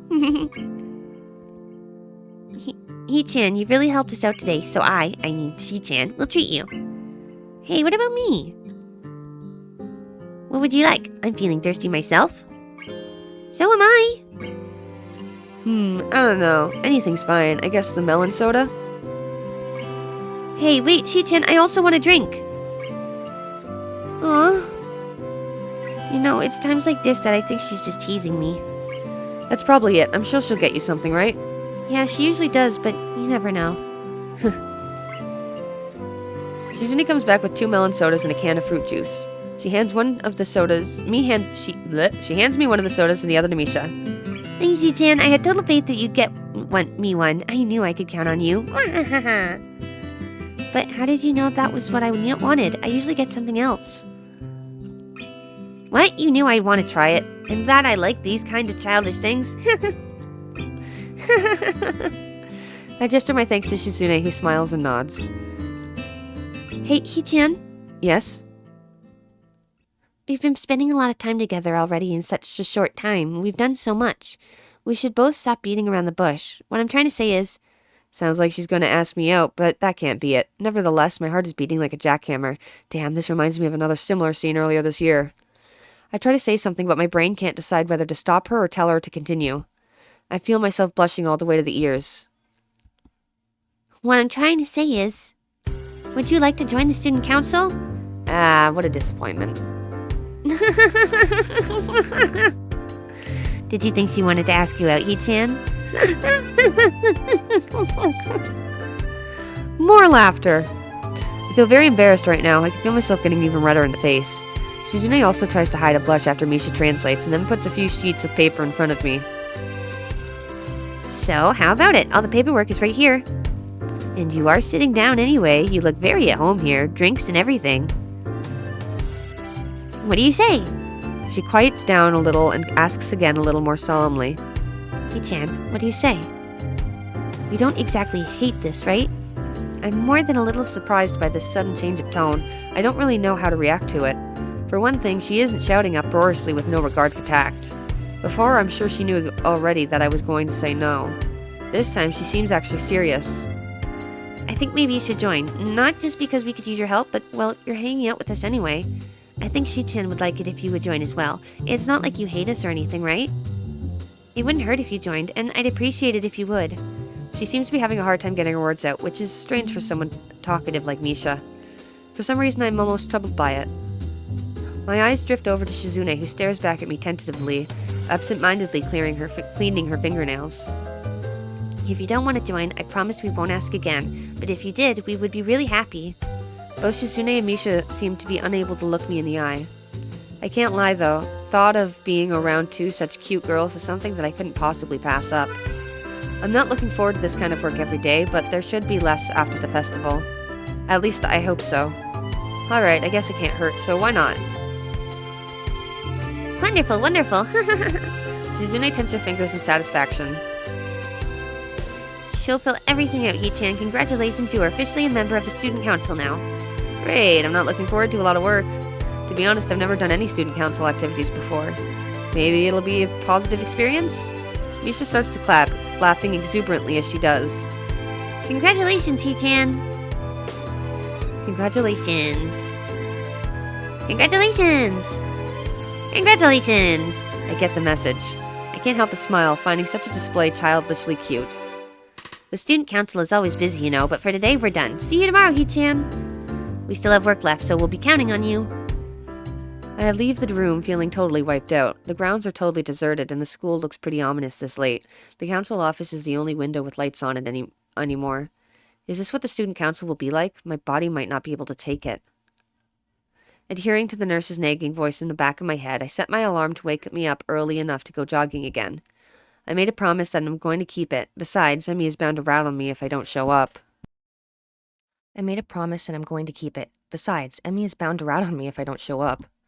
But it's not all that bad.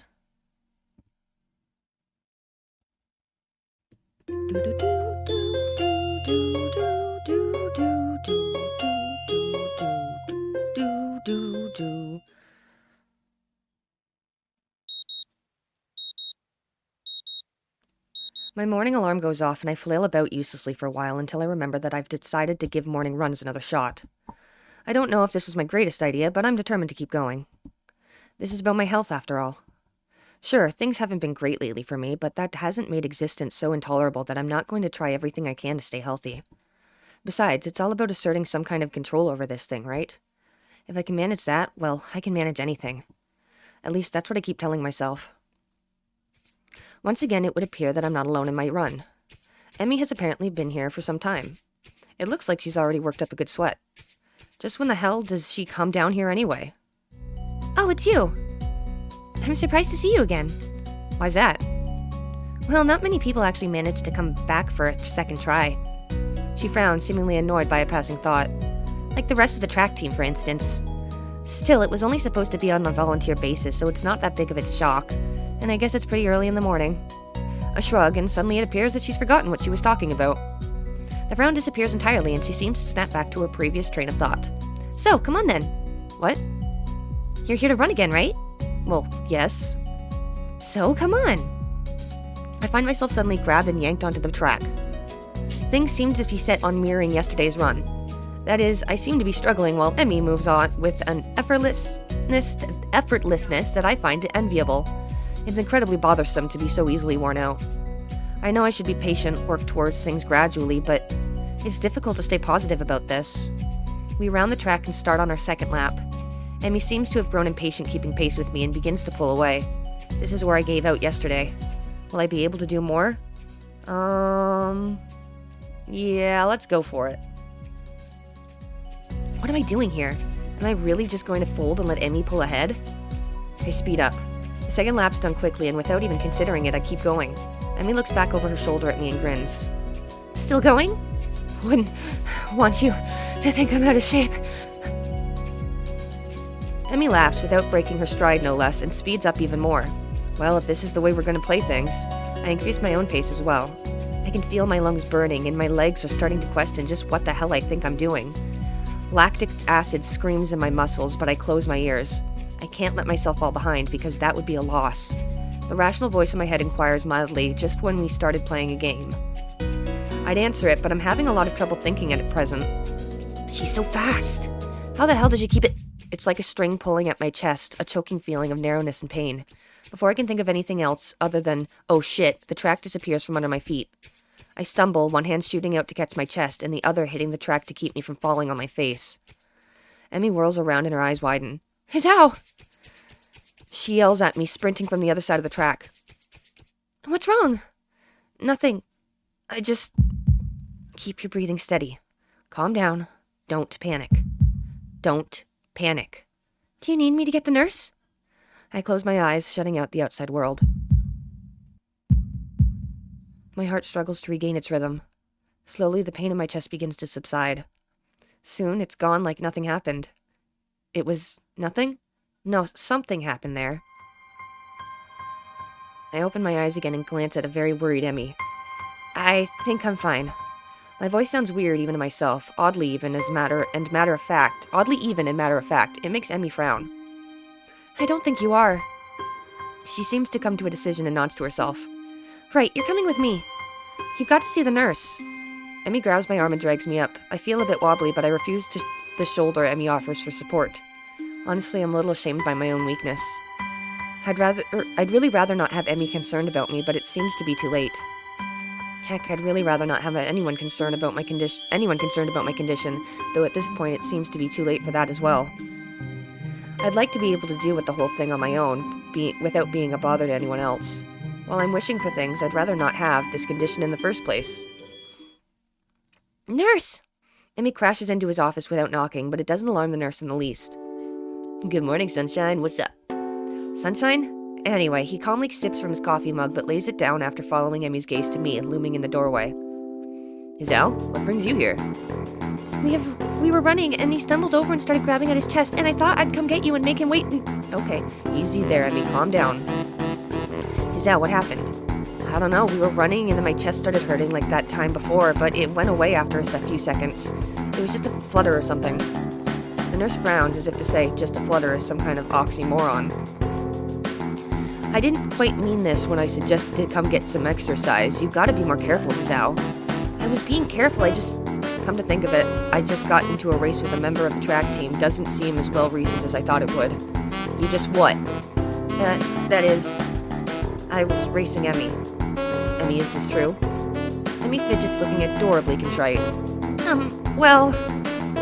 Finally, she can't seem to bring herself to say it out loud and merely nods. The nurse sighs and rubs at his forehead with one hand tiredly. Emmy, you've got to be more sensitive to the limits of others. I don't know if he told you, but Hizao has a bad heart. Getting him to race you was incredibly irresponsible. I actually started it. The nurse is stunned by my statement. You what? We were just running and Emmy started to pull away, and so I sped up to catch her. The nurse stares at the ceiling, mutters a prayer for patience and to some god or another, and looks back down at the both of us. So you're both stupid. That's a comfort, I guess. No, come on, Hizao. I've got to make sure your heart's not going to explode or something. I dutifully obey and follow him to the adjacent room where we ascertain that I am, in fact, not going to keel over and die. So how does it feel? I don't know, nothing much. Tired, but it might just be from the exercise. You should stay here for a few hours of rest until we see how you feel after that. I am not going to object, so I lie down on the infirmary bed. A thoroughly miserable Emmy comes in after getting an earful from the nurse in the other room. I couldn't hear what he said through the closed door, but I'm sure it wasn't pleasantries. Look, I'm really, really sorry. I should have been more careful. Hey, you didn't know. It's not your fault. She looks awfully down and sorry, and my reassurances don't do anything much to cheer her up. I want to make it up to you. Again with that decisive nod. So, you have to come to lunch with me. I'll bring it for you, okay? Something really, really good. I start with a you don't have to, but then shut up and just nod at her when I see her face. Good. We meet on the roof. We? Yep, the weather's nice now, so the roof's a great spot for lunch, you know.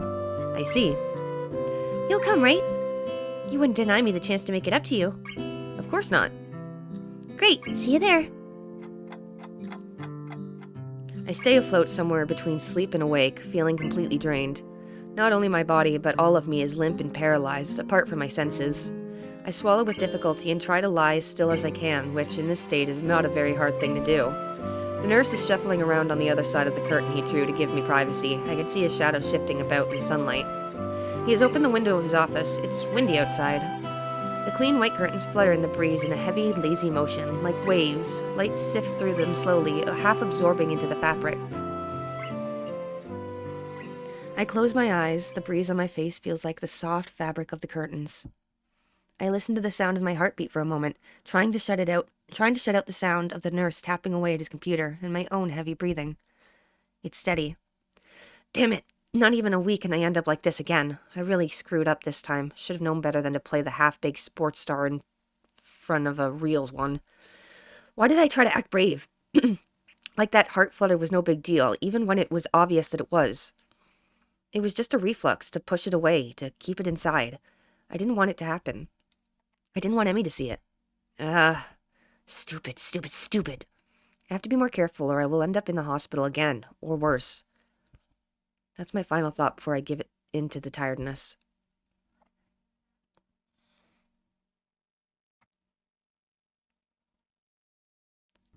I fell asleep. For how long? What time is it? I'm feeling a little lightheaded and I keep blinking compulsively.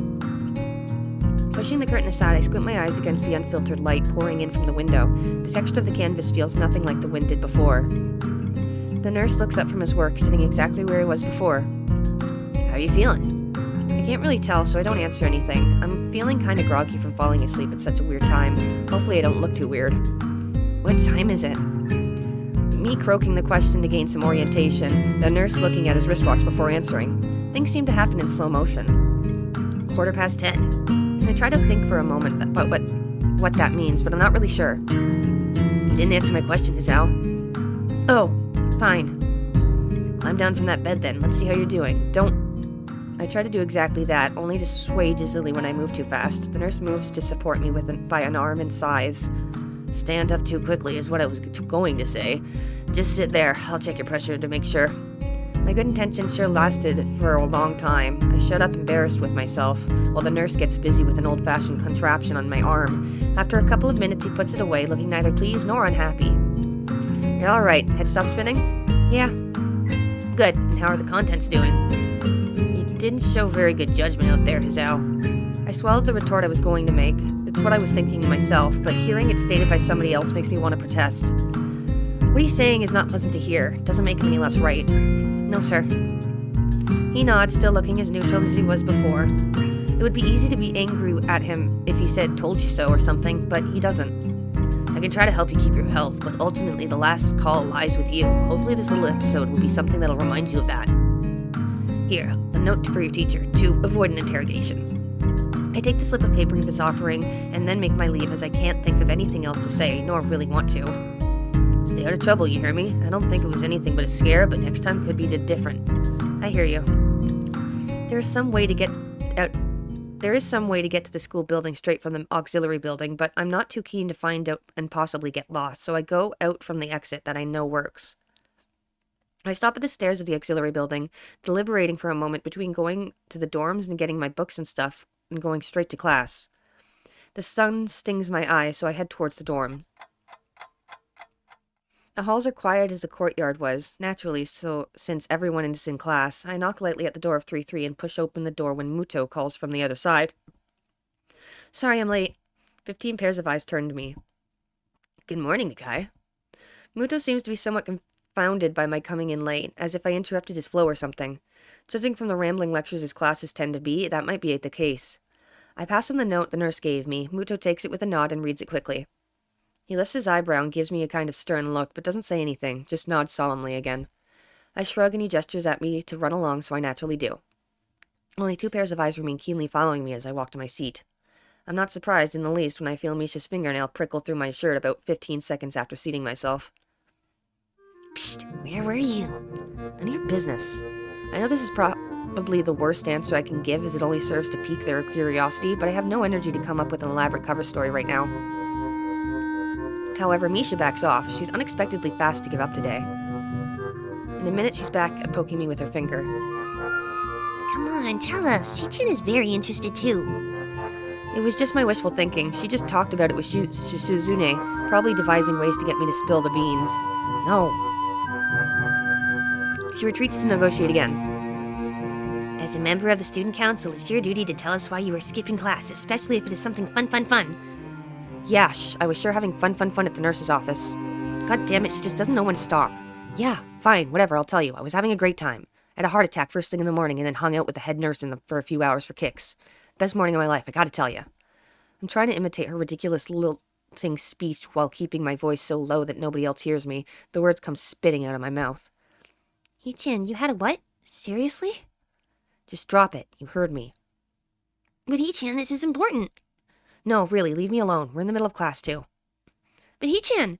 Misha sounded concerned, or maybe panicky. I wonder if she realizes herself that it wasn't the best idea to be so damn intrusive. I let her simmer in her own juices for a while before replying. It won't translate to Shizune, but I don't care. Piss off, Misha. And tell Shizune to do so too. As the words leave my mouth, I immediately regret saying them, but it's not like I can take them back anymore. To my partial surprise, Misha actually shuts up, though I don't bother checking if she passes the message to Shizune. Doesn't matter either way. Muto ends his class in some generic talk about the festival 2 days from now. Misha, and by proxy Shizune, doesn't bother me for the entire morning. When the bell rings, I don't even look at the two of them as I walk out of class. It's crowded in the hallway, or as crowded as hallways in this school probably get. Most of the students seem to be heading down for the cafeteria. Normally I'd join the flow and grab a lunch myself, but today is different. Today I've been invited to lunch on the roof. An odd location, but that's where I was told to go. Fortunately, I managed to find shelter from the storm in the lee of the classroom door.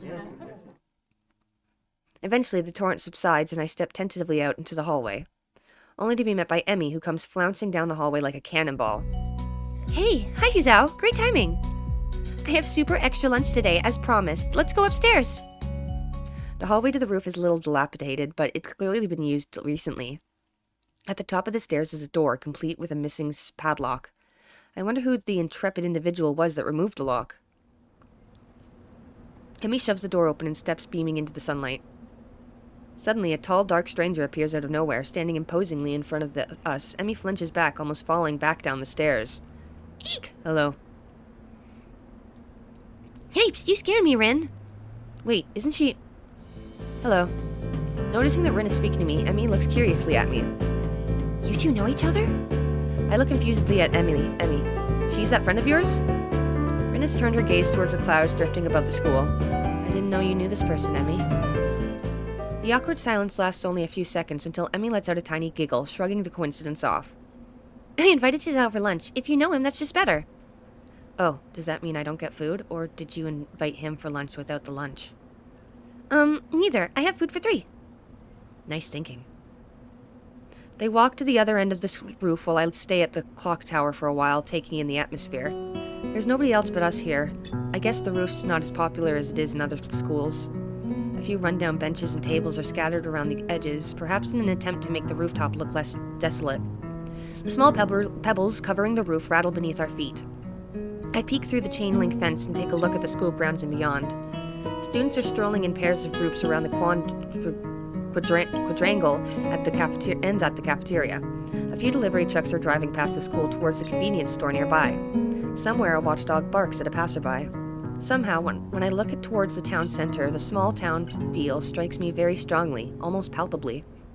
The hectic lifestyle of big metropolises seems so far away and foreign here. Nobody has to run to catch a bus like their life depended on it or get their senses overloaded by the neon lights and traffic jams. I feel surprisingly optimistic about this new life of mine, looking at my new hometown, even if it's going to be mine for only one short year. Finding out about my illness and having to move away from home all came so suddenly, I haven't had time to think about how I feel about it. When I step out of the shadow of the clock tower to the open, I feel warmth touching my back. The sun shines from a perfectly clear cerulean day.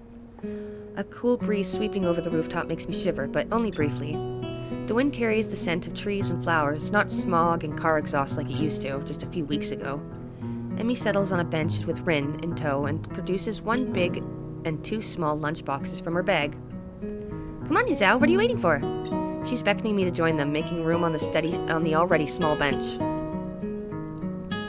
I seat myself on the corner of the bench to take as little space as possible. It's pretty cramped, but somehow all 3 of us fit on it.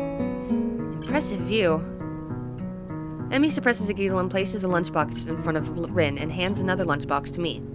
Here you go. Lunch is promised. Homemade, no less. I'm impressed. Wow, this looks really good. Thanks, I made them myself when I can. Or I make them myself when I can. Conversation dies off as I set about the busyness of feeding myself. Taking a few bites, I glance up and notice Rin deftly opening the lunchbox and popping a forkful of food into her mouth by using only her feet. Even though I've seen it before, I can't help but be impressed at her dexterity. It's also a reminder of the sort of place I'm in right now. Will I ever get used to the sights such as this? I can't decide if getting used to such a thing would be a good thing or a bad thing either.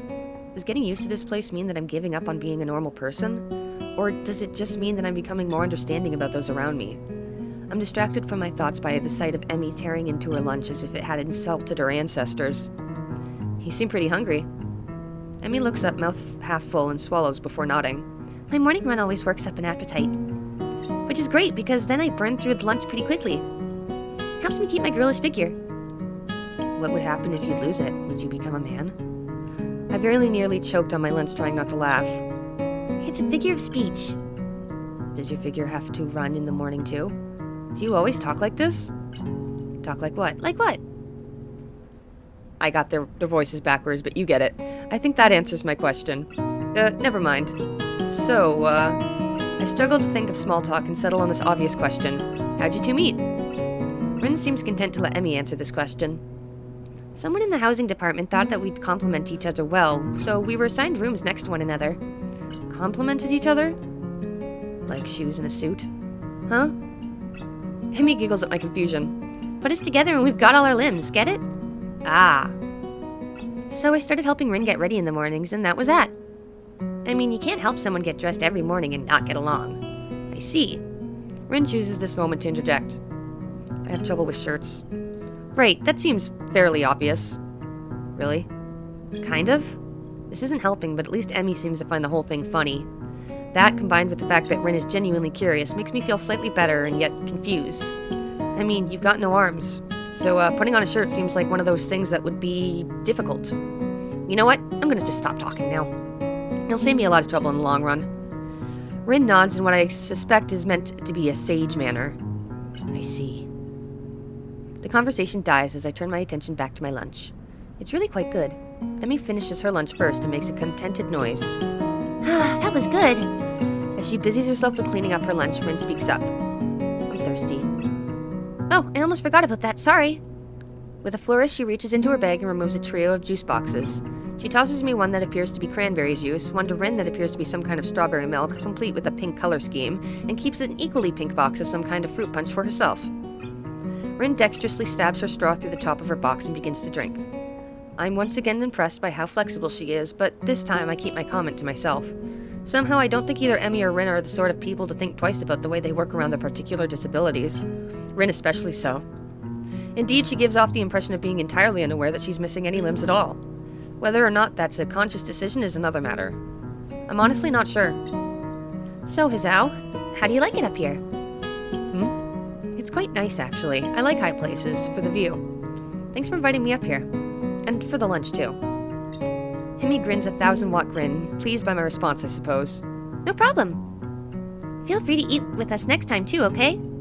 I won't make you lunch, but you can bring your own up here. No lunch service? I don't know.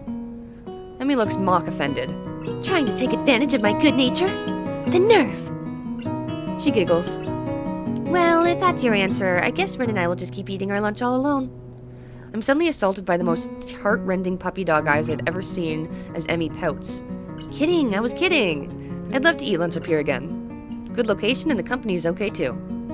Emmy frowns a bit at my declaration of okay, but seems happy enough that I've accepted her invitation. I guess this makes us friends now. Or at least acquaintances.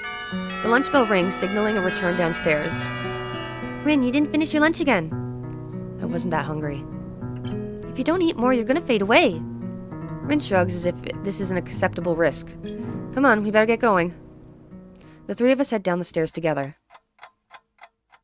The afternoon class passes once again. I find myself without a plan for something to do after school, so I head to the library to return a couple of the books I finished reading.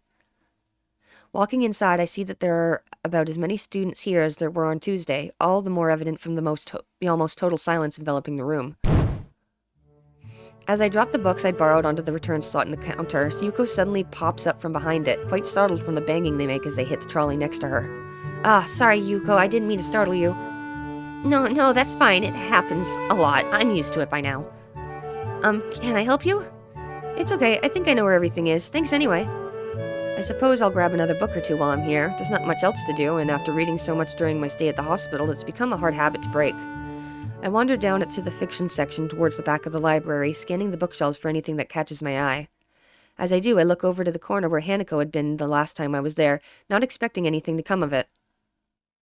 Surprisingly, though, she's there, absorbed completely in a fairly thick book. I decide against intruding on her like last time and get back to finding reading material. After an indescribable amount of time spent pursuing the aisles, I finally decide on a couple of books to get and slide them off the shelf. With a minimum of fuss, I quickly walk over to the counter, check out my books, and pop them into my bag as I walk out. By the time I leave the main building, sunset isn't too far away. A small trickle of students remain, but the majority have left, presumably to their homes and dorms. Feeling utterly drained, I head to my room to read the books I borrowed. There's been enough action and excitement for one day already. The first is Alice's Adventures in Wonderland. I know the story, of course, but I've never actually read the original book.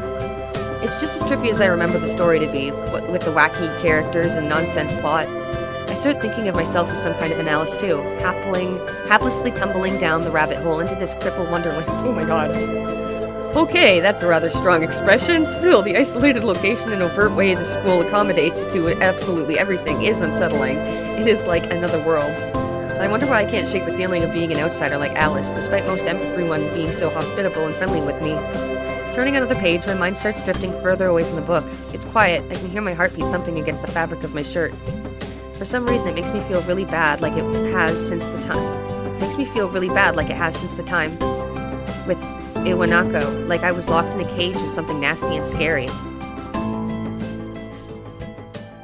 I put the book down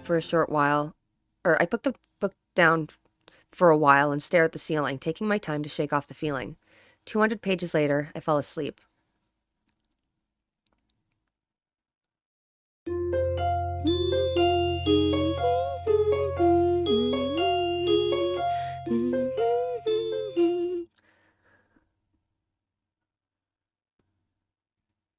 The students roll into class for the Saturday morning session, each and every one of them sporting the tired eyes of people who have worked through the night. With only a day left to prepare, I suppose it's not surprising. Thankfully, we only have to suffer through classes until the lunch break, and then our time is our own. Muto lurches into class in a tired stagger. I suppose students aren't the only people here that enjoy their late Friday nights. Without saying a word, he scrawls some page and question numbers on the board and slumps down at his desk. It's completely atypical behavior for him, but it appears that no one else in the class is going to call him out on it. Wordlessly, the students shuffle their textbooks into position and get to work. Not wanting to break the trend, I do the same. Fatigue has made the class antisocial. Not a peep is heard among the ruffling papers. That can be partially attributed to the 2 empty seats beside me. For some reason, Misha and Shizune aren't present, probably doing council work for the festival. It's very quiet without Misha present. I wonder if she was born as rowdy as she is, or if she's making up for Shizune's lack of voice. Nakai, can I speak with you for a moment? I'm so engrossed in thinking about Misha that I don't even notice Muto approaching my desk. Sure, what's this about? It's probably better if we speak outside the classroom. Something about this doesn't sound too good, but I stand up and follow him out to the hallway. Muto stands in the hallway, scratching his head as he works out what he's trying to say. Not knowing what's going on, I wait silently. I heard from the school's head nurse that she had an incident the other day. Ah, so it's about that. Well, kind of. It's not anything to be worried about. Yes, it is. Anything that can endanger your health is something to be worried about. We try our best here to prepare you for life here. Part of that involves knowing your limits and how to work around them. It would be remiss of me if I didn't speak up about this. All right, I get it. I'm sorry. Muto closes his eyes in frustration and realizes that this probably wasn't the best thing to say. Something tells me that you're not sorry. Pretend as much as you want, but this isn't a normal school. A lot of people have put a lot of time, effort, and money to make sure that you and every other student here can have the same level of education as your peers. For you to abuse that by throwing out advice, especially medical advice, is plain selfish. I'm not quite sure if this is actually how he feels or if it's some act that he's practiced many times to guilt-trip students into doing the right thing. Either way, it's working. I understand. This is all new to me, and I apologize. I know my limits now, and I'll be sticking to them. Muto appears to lighten up a little, satisfied that his message has been received. So then, on to my next question. How are you finding your studies? I understand you were laid up for a while. We're not too far ahead, are we? I don't really think so. I tried to keep up when I was in the hospital, so it hasn't been too hard. Muto taps his chin and raises an eyebrow as he absorbs this information. Is that so? I suppose there are still students out there who realize the importance of learning. I wouldn't go that far. I was only trying to keep myself occupied in my little life support prison. Well, yeah, you gotta keep up with these things, right? I That's exactly it. One wrong move in this world and you're left behind, right? Right. Wouldn't want that to happen. No, you wouldn't. Every week there's a new scientific discovery. Most of them mean nothing to the lay person, but any one of them could be the key to the next big thing. I'll keep that in mind. It's obvious that Muto's serious talk is over, and he's gone back to his standard, slightly scatterbrained approach to life. I think in hindsight that I prefer him this way. He's slightly more predictable in his unpredictability. Well then, I think that's all I really had to say. Let's go back inside, shall we? My relief at the suggestion is insurmountable. Sure, you're the boss, right? Muto pauses for a moment. I don't think any of my students have ever said that to me before. For instance, I consider replying to this, but something deep inside of me tells me to shut my mouth and get back into the classroom. A few of the students jump at the sound of the door, rapidly trying to pretend that they were working on the question on the board. Some don't even bother, their heads slumped on the desks as they nap. Thankfully, it would appear that Muto does not even notice them. He returns to his desk and retrieves a scientific journal from one of the drawers. I guess I got him there. Wait, I guess I got what? I don't think I read that right. No, not auto mode, text history. I guess I got to him there. Okay. Almost hit quit. The class returns to the near silence that Muto and I left it in before our chat. Mixed feelings of tiredness and anticipation buzz around the room. Everyone here is either waiting for a chance to rest or a chance to get their last-minute preparations underway. The clock on the wall slowly ticks the remaining class time away until finally the bells cry out, ending the torment. Before you all leave, I expect the answers for those problems on Monday. By Monday, the class sighs as one instantly regretting slacking off, but still acutely aware of the more pressing issues at hand. The classroom empties in a blink and everyone rushes to the last-minute festival preparations. I stay behind and try to quickly finish the questions so I don't have to bother with it over the rest of the weekend, with the festival and all tomorrow. Apart from me, Hanako is the only one left, obviously waiting for Lily. It's weird that Lily comes all the way to our classroom to pick her up. I expect that moving around is at least nominally harder for her than it is for Hanako. But it's none of my business, and naturally I don't ask about it from Hanako. Despite the relative proximity of our seats, neither tries to strike up a conversation about that or anything else either, so an apprehensive silence falls upon the classroom. Time passes in silence. It's probably just 15 minutes or so, but it feels longer. I turn pages of my notebook. Hanako turns pages of the novel she's reading. My pencil lead splinters against the paper just when I was about to finish a paragraph. The sounds of my irritated sigh and subsequent fumbling around for a sharpener feel like they're breaking the mood in the classroom. Hanako keeps her eyes firmly away from my direction. Before long, Lily's tall figure appears in the doorway. Hanako? Her name is all that it takes to make Hanako jump up from her desk and run to Lily. They talk quietly for a moment, but it isn't long before Lily leaves down the hall and Hanako idles back into the classroom, taking her seat once again. I watch Hanako out the corner of my eye, out of sheer curiosity at the idea that the two should be separated. For a couple of minutes she does nothing but sit with her shin in her hand, staring at the desk dejectedly. The boredom evidently becomes too much for her though, her slender frame reaching into her bag and pulling out a small book. Come to think of it, that isn't the one I saw her reading at the library. She must be quite a fast reader to get through them at this rate. After about 10 minutes of restlessly shuffling in her seat and trying to read, Hanako closes her book and leaves too. As should I, since the assignment is all but finished and there is nothing else to do in the classroom. Not really feeling energetic, I just go straight to my room and read for the rest of the day.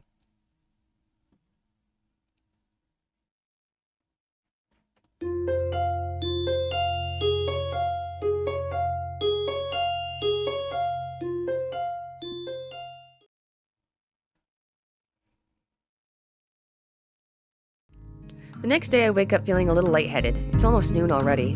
Sleeping late is fine since it's a Sunday and there are no classes. Not just a Sunday though, but the festival as well. From my window I can already see some people at the soba booth slinging noodles onto plates for people with a craving for low-quality food. I throw back a handful of my morning meds and ponder how to spend the day. There will be a few exams in the coming week, but I don't consider those as ominous as others. So I'm not as worried about them as I probably should be. With no urgent obligations regarding education, I should be free to spend the day at the festival as I like. Finishing my morning routine, I exit into the hallway, intending to go out and finding something to eat. Passing by his door, I decide to see what Kenji's up to today out of impulse. I'm curious if he has any plans, since everyone is doing something. Then again, I can picture him having built a soundproof shelter in his room, or possibly something like a fort complete with no girls allowed sign, and with the girls crossed out and body crudely scrawled underneath it. Knocking on his door, which is luckily devoid of any kind of sign, I hear again the unsettling clicking of at least 10 locks being pulled back. The door opens up a crack. Who is it? You're supposed to ask that before you open the door. Oh, it's you. Damn, it's early. It's not really that early. What is it, man? Nothing. Was just gonna ask what you're gonna do today. Half the school is out there already. Where? Why? What? What? Is today special? Why are they there? Who are? I can hear them. It's loud. Don't tell me. Has the invasion begun? He suddenly looks more alarmed. What day is it, man? Yeah, I guess you can't see the big wooden booths outside and people selling stuff. What the hell are you talking about? I have my curtains closed at all times to thwart the snipers. It's the festival. You know that, right? Oh shit, that's the day? Damn it. I can't believe I forgot. I don't have my fort finished yet. This is bad.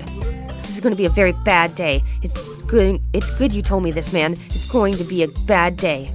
Why? Oh man, they're going to be everywhere. The people outside my window, socializing. Kenji rubs his temples nervously, suddenly looking very ill. It's going to be as loud as hell. Damn, and I was going to go out today, but now it's ruined. Everything is ruined. This is awful. This sucks. What the hell? This really sucks. I can't go anywhere now. There's nowhere to run. Kenji seems nervous. You could even say he's majorly freaking out. I can't believe this. So that's what today was. Damn, and I couldn't even prepare for it. I couldn't even brace myself, and now it's here and I can't do anything. You should have told me this earlier, dude. I mean, at least I know, but I could have known earlier. Imagine what I could have accomplished. Sorry, I thought you knew. So I guess you're not going to do anything today? The weather is good even. Yesterday was really windy, so I thought today would be cold. It's not though, so there's no reason to just stay inside. Yeah, you should check the festival out. Kenji groans and covers his face with his hands. No, I can't do it. They'll leave me alive out there, I know it. That has to be a joke, but he said it with such a straight face. Relatively straight. What are you going to do? We should hang out in here. You can help me build my fort. We might still make it if we work together. What am I gonna do? I don't have any plans. In hindsight, that's really stupid.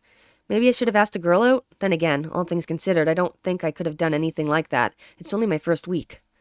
A week that I have wasted being awkward around almost everyone, stumbling all over myself trying to get the hang of this place.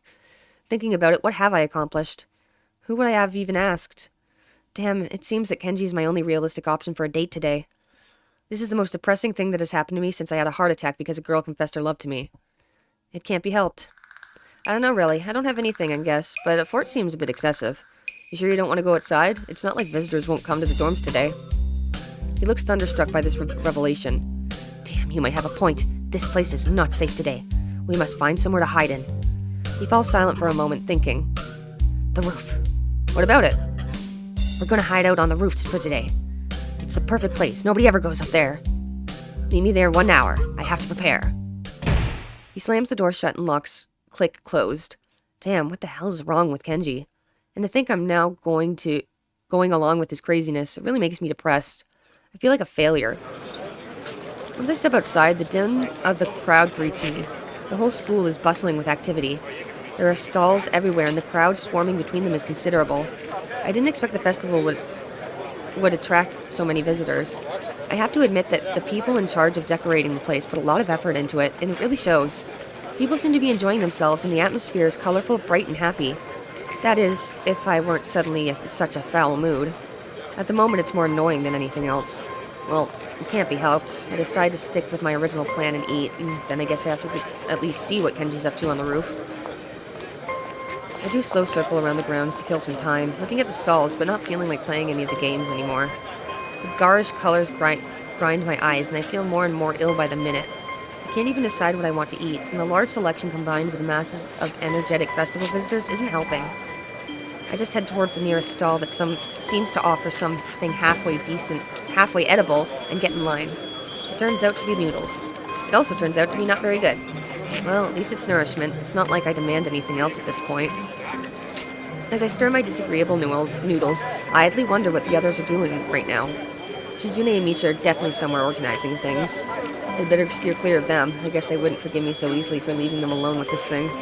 I expect Emmy to be buzzing all over the place, being depressingly cheerful. There's no chance to find her, but no chance to avoid her either, so it doesn't matter. Lily would probably be helping her class with that festival event, and entirely too busy for another's company.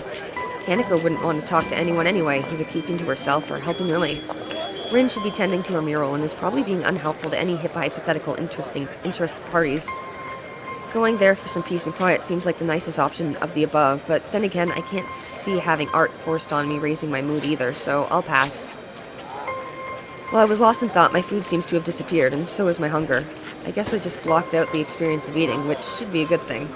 Satiated but unsatisfied, I turned and walk towards the main school building. An hour has almost passed already. The crowd is even thicker in here than it was outside. The hallways are almost unbearable, and I don't even dare to think what it's like inside the classrooms. I head up the stairs to my destination, the roof. Thankfully, the door at the top isn't locked, but now there's a handwritten sign on it. Off limits. Don't mind if I don't. The festival noise is surprisingly muted up here, and the rooftop looks deserted as expected. Near a place where the cyclone fence has collapsed, there's a pile of blankets and seems oddly out of place. Wait, did that pile just move a little? That would be strange, as there's no wind at all. I carefully stick my hand out and give it an experimental prod. Ah! Ah! Startled, I jump back. Who is it? God damn it, Kenji, it's me. Oh, damn, you scared me, man. So what are we doing up here? We're having a picnic. What? Yeah, I have blankets and pretzels and whiskey. This is the ultimate setup, man. Whiskey? Aren't you a bit too young to drink alcohol? I'm 20, you know. You're not. I am, and so are you. What? That's absurd. Hey, at least you get something out of it. All I get is this bottle of whiskey. He's rambling incoherently, but I decide to play along. So why do you have a bottle of whiskey? My mom couldn't come visit for the festival, so she sent me some expensive single malt instead. A likely story. Want some? It's not like I have anything to lose. This day can't possibly get worse. Why not? We sit down on the pile of blankets Kenji apparently dragged up here. He produces an almost full bottle of whiskey and passes it to me. He didn't even bring glasses? No, this is not some romantic princess picnic. What the hell, man? This is a manly picnic. No glasses. No napkins. Whiskey only, the beverage of true men. Whatever. And pretzels. I take a closer look at the bottle. 12-year-old single malt whiskey, as he said. Shrugging my shoulders, I take a swig. It burns my throat like acid, but the taste isn't unpleasant. I feel it going straight into my head, and the aftertaste lingers in the back of my mouth, craving for another swig. We should outline our counter-offensive and trash-talk women here, where they can't hear us.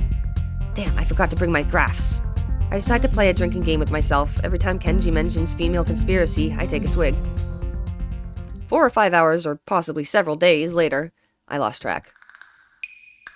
You shouldn't feel bad, man. He's a fuck up. Seriously, seriously. I am relaxed, goddammit. I'm telling it as I see it. Think about it. When did housing and land start becoming more and more expensive? When women began entering the workforce, because it created 2-income nuclear families. Yeah, I forgot my graphs, but and you'll have to take my word for it. Women are connected to the decay of all society. I see. That is kind of hard to believe. Even if I say that, somehow everything Kenji says seems to make more sense now. It all fits together, but I don't know if it's because he can explain things more clearly when drunk, or because I understand everything better when drunk. No, man, think of the deeper implications. People could afford to start saying, oh, well, since 2 members of the family are now earning money as opposed to 1, they can surely afford something like rising costs of ownership. I see your point, but land in Japan has always been expensive. And the price of land generally goes up when a country starts undergoing industrialization. But no, it's because of women. Correlation equals causation, you know. I thought correlation didn't equal causation. Well, whatever, maybe you're right. I am always right. Yeah, I bet women created industrialization too, to cover their tracks. How diabolical. So yeah, everyone can go fuck themselves. He stands up, impressing me because I'm fairly sure I couldn't even if I wanted. He yells extremely loudly as if he's lost the concept of volume. I wince and almost want to cover my ears. Ah! How nice it would have been if I could have been down there, but no. You see, thinking like that is a trap. You think you're missing out on something, but at the end of that road there is nothing but despair. Kenji snatches back the bottle and leans back his head, attempting to pour the alcohol into his mouth, but just ends up drenching himself in it. Damn it! See, my aim is terrible, and the bad thing about drinking is that it only gets worse the longer you go. Today is the day of despair. His voice immediately drops to almost a whisper, but he starts talking much faster than before, slightly slurring his words from the whiskey. As he talks, he waves the bottle around, spilling some of it here and there. Yeah, you know what the most shocking event of my life? What was the most shocking event of my life? I have a hazy recollection of him telling about the second most shocking event in his life, which was a bird pooping on his head.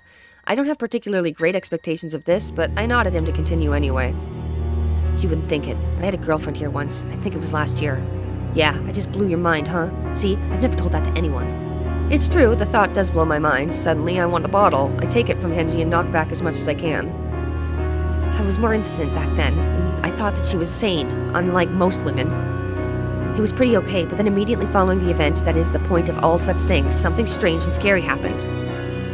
He throws himself up against the fence, leaning on it, his eyes narrowed. I started feeling incredibly tired and sleepy. It isn't normal, man, what the fuck? I mean, normally that would be a high-tension, adrenaline-pumping moment of anyone's life, but my energy levels were dropping like a brick. Something sinister was in the works, I could feel it. That was when I knew that women are dangerous, sapping the life force of all men through the one commodity that is almost slowly theirs to control. Sickening. Yeah, you're better off, dude. Kenji was right, this really is the day of despair. I drink more to avoid having to process what he just said. Now I am the last sane man in an insane world, when others people realize that there will be a war, a great war between men and the forces of feminism. But the problem is that not all men would fight on my side. Shit sucks. I could set the bar kinda low, any men are fine, but not the dudes raised by their mom or their sister, that's for sure. And nobody in the dick girl porn. That situation seems unlikely to me. It wouldn't happen. Like it's not very likely to happen. The alcohol must be working. Regardless, I still feel depressed that I'm up here today. I wasn't really looking forward to the festival with the same excitement as the rest of the school, but still. It would have been nice to have gone with someone. From up here, it certainly sounded like everyone else is having fun. Maybe I am missing out. It's just that there was no one I could have gone with. Or maybe there was. So many opportunities looking back on it now, and I must have squandered so many of them. Damn, this is true despair. The worst part is that sometimes I feel like I have no choices in my life, you know? Like I never have a chance to make my decision. Shit just happens. Like it was all pre-programmed, like fate or something. Like there's no way I can have a say in what I do. Quick, ask me a question. Now. I can't really... See? This is just another example of it. Damn, shit, damn. Do you see? Now, when I'm trying to go against my destiny and take charge of my life, the opportunity isn't even there. Damn, man, you have failed me. Failed me for the last time, jerk. He slides to his knees and then falls onto his side, lying on the gravel of the roof. Hey, are you okay? No, I'm not okay. Can't you see I'm in despair? He's speaking in a sarcastic tone. Suddenly, Kenji sits up, clumsily pats himself clean, and puts his hands out towards me to reach for the bottle. I put it in his hand. What the hell? Damn, you killed almost... What the hell? Damn, you killed almost the entire bottle. See? It's like I have no options in life. Is this how it's going to be for the rest of time? Well, I'm pretty sure it's not going to be like that for the rest of time. Whatever he's talking about, my head is spinning. I get up and lean against the fence, hoping it'll help me focus a little. Yeah, I know. We have to fight the power with all we've got. It's the only way to live. You're an alright guy. This brotherly bond is what keeps me going in these dark times. We should go trolling women. Rolling women? What? Trolling women. Trolling for women, but we have to do it now, before I lose this alcohol-related courage. He's gesturing wildly, madly even. I take a step backwards. He takes a step forward. What's the matter with you? Not in the mood for love? To be frank, no. I take another step backwards. He takes another step forward. He leans in extremely, uncomfortably close. What the hell? Stop leaning in like that. It bothers me. Leaning in like what? Hey, you shouldn't lean against that fence like that. It's kind of unsafe. I try to move away from Kenji, but my balance isn't so good. Reeling from the dizziness, I grab one of the fence posts, but then feel it give way as soon as I put my weight on it. This isn't good, though my alcohol-addled brain doesn't seem quite capable of registering why. Kenji's face seems to be becoming smaller, though, which is a bit of a relief. Much smaller, in fact, and rapidly so. There seems to be a bit of wind now. Somehow it makes me feel almost weightless. I feel dazed, like my mind has gone blank. Am I falling? I can see the night sky as I turn over in the air. The bottle floats out of my fingertips and disappears into thin air as I fall. I realize that this is the fitting end to a truly, truly bad day.